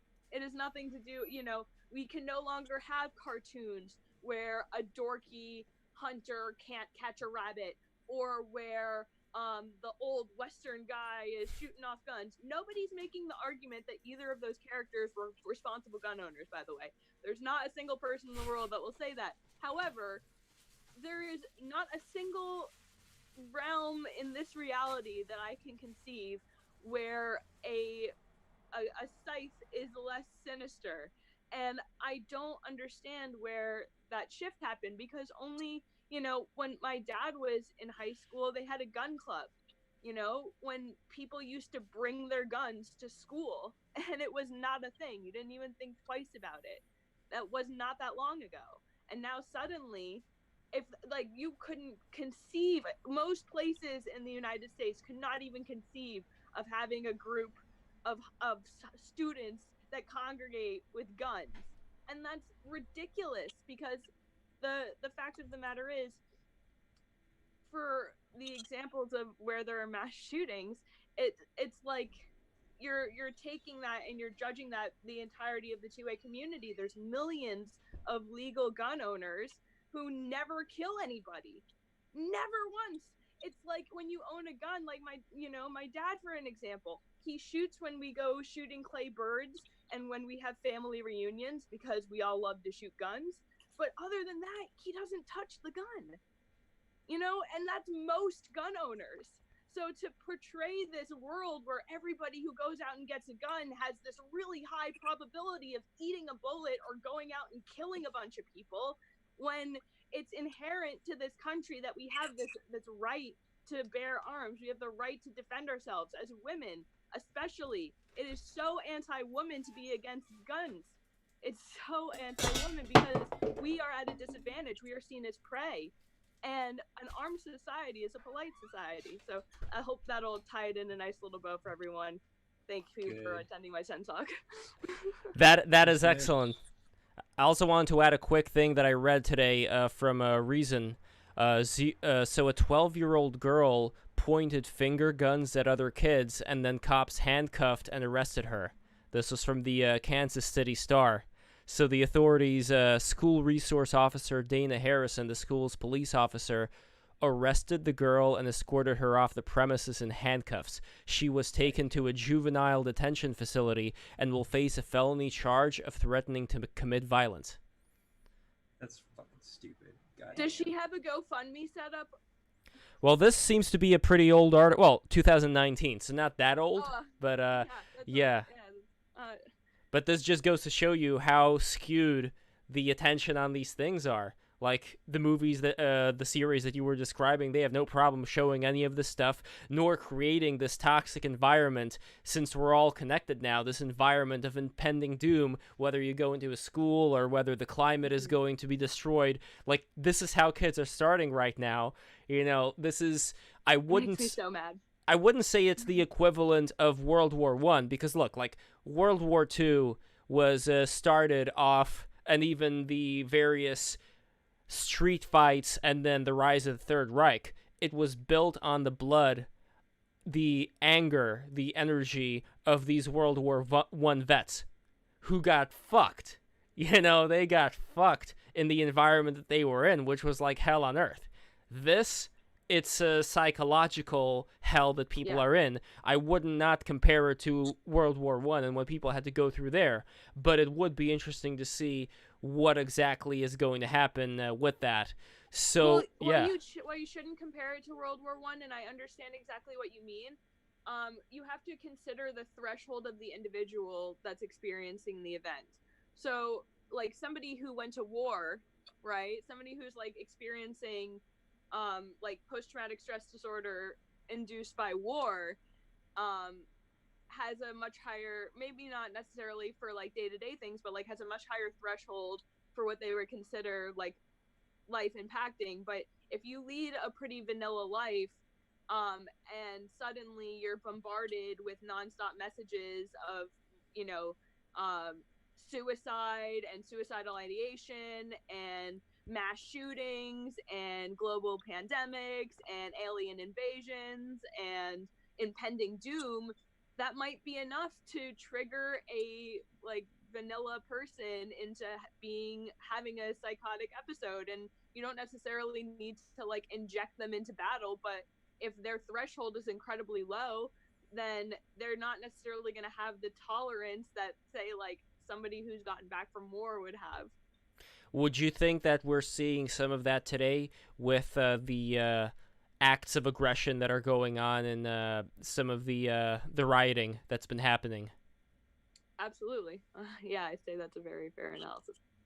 I mean, even in like the destruction of statues and all that, there just seems to be like this rage that these young Yeah. people have that they want to express. And I don't They know. want to direct it at something, at anything, and finally someone pointed the finger, and now they are just letting the floodgates go. And if you ask anyone in specific, it's kind of like at Occupy Wall Street. Like, not many of them, if you can pick them apart and try to interview them, will really have much to say. They don't really understand what they're fighting for. They all, even the ones who do sound articulate, are talk about the fact that they have all different purposes, and there's not really one single representation for what they want. So they're kind of just building their own society within this thing and pretending it's not a society like the one that they already existed in and are trying to reject. So it's very sad because they're so deep in this mentality of we need to fight. And if you try to explain to them, like, no, you have been tricked and you are not really fighting, you can't even really tell me what you're fighting for, their response to that isn't going to be, oh, that's like, tell me more, I want to know more about that. They're going to reject that with everything they have, because that's part of the programming, is to reject anything that says anything that's contrary to what you're being programmed to believe. And to not only reject it, but to inherently believe that anything that contradicts what you are set out to do, your life purpose, is inherently evil and not only must not be listened to, but needs to be destroyed. It's very heavy. And with that, I would want to get everybody's last word on today's discussion, starting from Rob UFO and just going around like that. So go for it, Rob. Well, it is a bummer that Elmer can't be Elmer. But by the way, real quick, you know what he should do though? They should kill Elmer. They should have killed Elmer off, like physically killed him, and then have him go back as the actual Grim Reaper. Then it would make sense for him to have the scythe. It's just a weird object. I'd rather have him like chase him with a pillow and like saying, "I'm gonna smother you to death" or something. The day of the pillow. But like, yeah, I mean, it is what it is. The cartoon itself, they still keep it fun and wacky. I do miss the more bitter Daffy Duck. You know, I think in the new series, he's the Bob Clampetty. Yeah, which is fine, but I kind of like that opposite side. I like bummer characters. Like, I like Charlie Brown. I like the fact that, you know, he never wins in the end. I feel like you can relate to something. Eeyore being defeated. Yeah, and I think a lot of that's my argument with stuff now. I feel like a lot of things is just like boosting up this confidence, and now we're all superstars. And I kind of miss being the you know, the sad story. I like sad is fun. Sad can be good, and sad makes you a stronger person. Definitely. Stronger thing. So it's okay to be sad, guys. Group hug, everyone. It's okay to feel sad. I couldn't agree more. Tyler. Cartoon gun rights. But I mean, I don't know what else is to be said. I think we said it all. Elemental Keep your Blazer. gun. Yeah. Elemental Blazer wrote, "Give Elmer a chainsaw." Yeah, that's way less sinister than a gun. And Emmett, go for it. Your take for the evening. If Elmer can't use a gun, then he shouldn't be wearing a hunter's outfit. And I don't know, Elmer Fudd didn't exclusively always wear the hunter's outfit. I mean, it's what he was most associated with. I mean, what I don't know, what else did he wear? There were times that he just dressed normally. Like he had his own story. Fat Elmer, or Noble once or twice. Yeah, or the gold digger Elmer when he was overweight, or even the operatic Elmer. You know, when are we gonna see that guy again? Well, what about the Big Chungus Elmer? What was he wearing there in the hiking episode? I don't remember. There was also like a fat Elmer, and there was an Elmer who was wearing green, like a whole green suit. I think that was like the original Elmer. That was like. Oh yeah. I know what you're talking. Yeah. Wouldn't it be funny if Elmer just became like if they made Elmer purposely really woke and just like I'm not about that life anymore. And it's just Bugs Bunny kind of provoking him. Like I'm against guns now. And Well, like, no, it's the reboot. So it's already this. It's not the new stuff. It's this. They're taking the old stuff and they're replacing all the guns. yeah. But it's just Looney Tunes is irreplaceable. You're never gonna be able to replace that. But they're doing the old thing that they used to do, which is basically take the characters and put them in any situation. And the ones that I've watched so far, like they've already taken Yosemite Sam and made him a supposedly he's from Russia, even though he doesn't speak with a Russian accent, or doesn't even speak Russian for that matter. He does refer to his country as Mother Russia. But like that, for example, he's not using a gun, but he does use this hook thing, which I guess is what you use to kill whatever animals help you're gonna wear something. Wait, what? It's one of the new Looney Tunes cartoons. I don't know. Okay, I don't know. he should use like a garrote. You know, like a garrote, just like just like that would be pretty funny. And by the way, Jay Wills says Elmer Fudd becomes a Hotep. What? Wait, it becomes a what? Okay, how do we define Hoteps? Does anybody want to go? Am I gonna be the one who's gonna have to explain what a Hotep is? You're gonna have to do it, brother. Oh no. Okay. Well then, let me look it up properly just so I could explain it, because I like Hotep Jesus. I listen to his show a lot. So let's see. Hotep. Okay. Well, it's an Egyptian word that roughly translates to, quote, to be at peace. But Hotep, it's a movement. It's like a Black Power movement, from what I understand. Let's see. It says over the blah blah blah blah blah. Okay, this is very hard to find exactly what they mean here. It's a Black empowerment movement. Yeah, that's there's like a specific name, but I couldn't tell you what it is. Yeah, I mean, I just can't get into the details of what exactly is involved there. Like, I'm sure there's like some ancient Egyptian You should look stuff. up like Urban Dictionary. That's what I did, but the first term did not work out as good for me. Let's see if the second one would. Hotep. There's no Bubba Hotep. Let's see. It's a good movie. This book, I'll look. See, all these definitions are weird. Like this one says, Christianity is a slave religion, and the imaginary figure Jesus is the master. Free yourself from the last bond of slavery. Hotep people shed light to the religious because the poisons that religion has produced are conquering and infiltrating all facets of consciousness. So again, they're not giving me the... Oh, here we go. Someone who has got a little carried away in their support of Afrocentrism and has taken on board a variety of conspiracy theories and pseudo-crypto history connected with it. So that is another definition, but again, it's like these are all definitions from different perspectives. There's not like one encompassing this is what a Hotep is, which is why I would love to do a sewing discourse with Hotep Jesus and Uncle Hotep. I think that would be an amazing show. I would love for you guys to show up in the second half. Then we're really going to find out what exactly is up with the Hotep movement. But let's see if Jay Wills... Okay, Jay Wills did not reply anything back here, so I don't know if he had anything further to say about the Hoteps. We will leave it as that. And let's go to Martina for your final say of the day. And guys, please subscribe. 16 people. I'm sure not every single one of you has subscribed yet. Subscribe right now, okay? Do it, and add a like while you're at it. Yeah, because if you don't do it, you're going to miss the next one. You don't want to miss these guys. Exactly. These are amazing. Yeah. Well, Jay should respond to Hotep because he's black. He's my friend, and so he probably knows about it. Jay says, "I have no other words." That's what Jay says. Okay. Yeah. No. Just like I said earlier, there's like two things that I think with all this stuff going on, as far as like reboots and redoing all these old classics, they've totally run out of ideas. They're totally boring. I don't know. They don't know what to do that's creative anymore. No one's creative.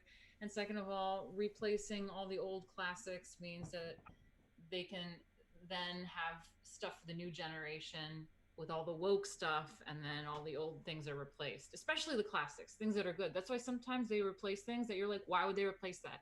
Why would they do another Kraft? You know, why would they do another Heathers or something? There's no need for it. The originals are great. Well, they do that so that they can replace the classics with the new stuff with an agenda.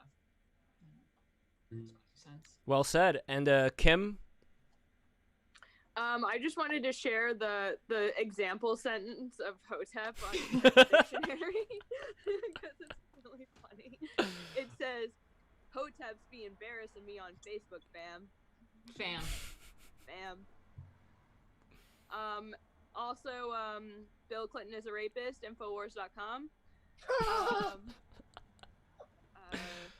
I wonder how the algorithm's gonna react to that. I mean, it should be fine. It should be fine. I think look. We had so many talks about like Pizzagate and stuff already on this thing, so we've gone through the trial by fire, and we're still getting We're on a subscribers. list now, I love dude. Look. I Oh, wouldn't. me too. Also, Tim, nice shirt. Oh yeah, it's great. I wonder where you can get those other Yeah, than you can catch through us every the Motivated 26. Armed Girls of America. Is that the shocker? No, it's not a shocker. It's even better. It's the finger pointing of the gun, just like that girl who got arrested. And we It's gotta. also the mark of benediction. Yeah, exactly. Interesting. Yeah, we got to stop this authoritarianism. And Tim, you have the final say of the night. Well, ladies and gentlemen, every generation says these are dark times and the end is nigh. And every generation has been a little closer to being right. And I sincerely hope that we are wrong when we say it this time. But what I will say is we have a choice to make. And the choice involves repeating the mistakes of our fathers, our dead fathers, and their dead fathers, or acting in a way that we are not expected to. Because we are expected to fail. We are expected to do exactly what they want us to do. We are supposed to grow old and weak. We're supposed to leave our goods to the state. We're supposed to pass it on, and the state will choose new citizens to carry on the legacy of America. I don't want that to happen, and you don't want that to happen. None of us really want that to happen, but we're all too afraid of calling it out because we become comfortable in whatever precarious positions perched on ledges we find ourselves existing in, and we don't want to fall off and break. Well, we're all going to break. There's not going to be a ledge. And if the whole purpose of our existence is to make it better for those that come after us, I'm assuming none of us are so selfish as to think that the buck stops here.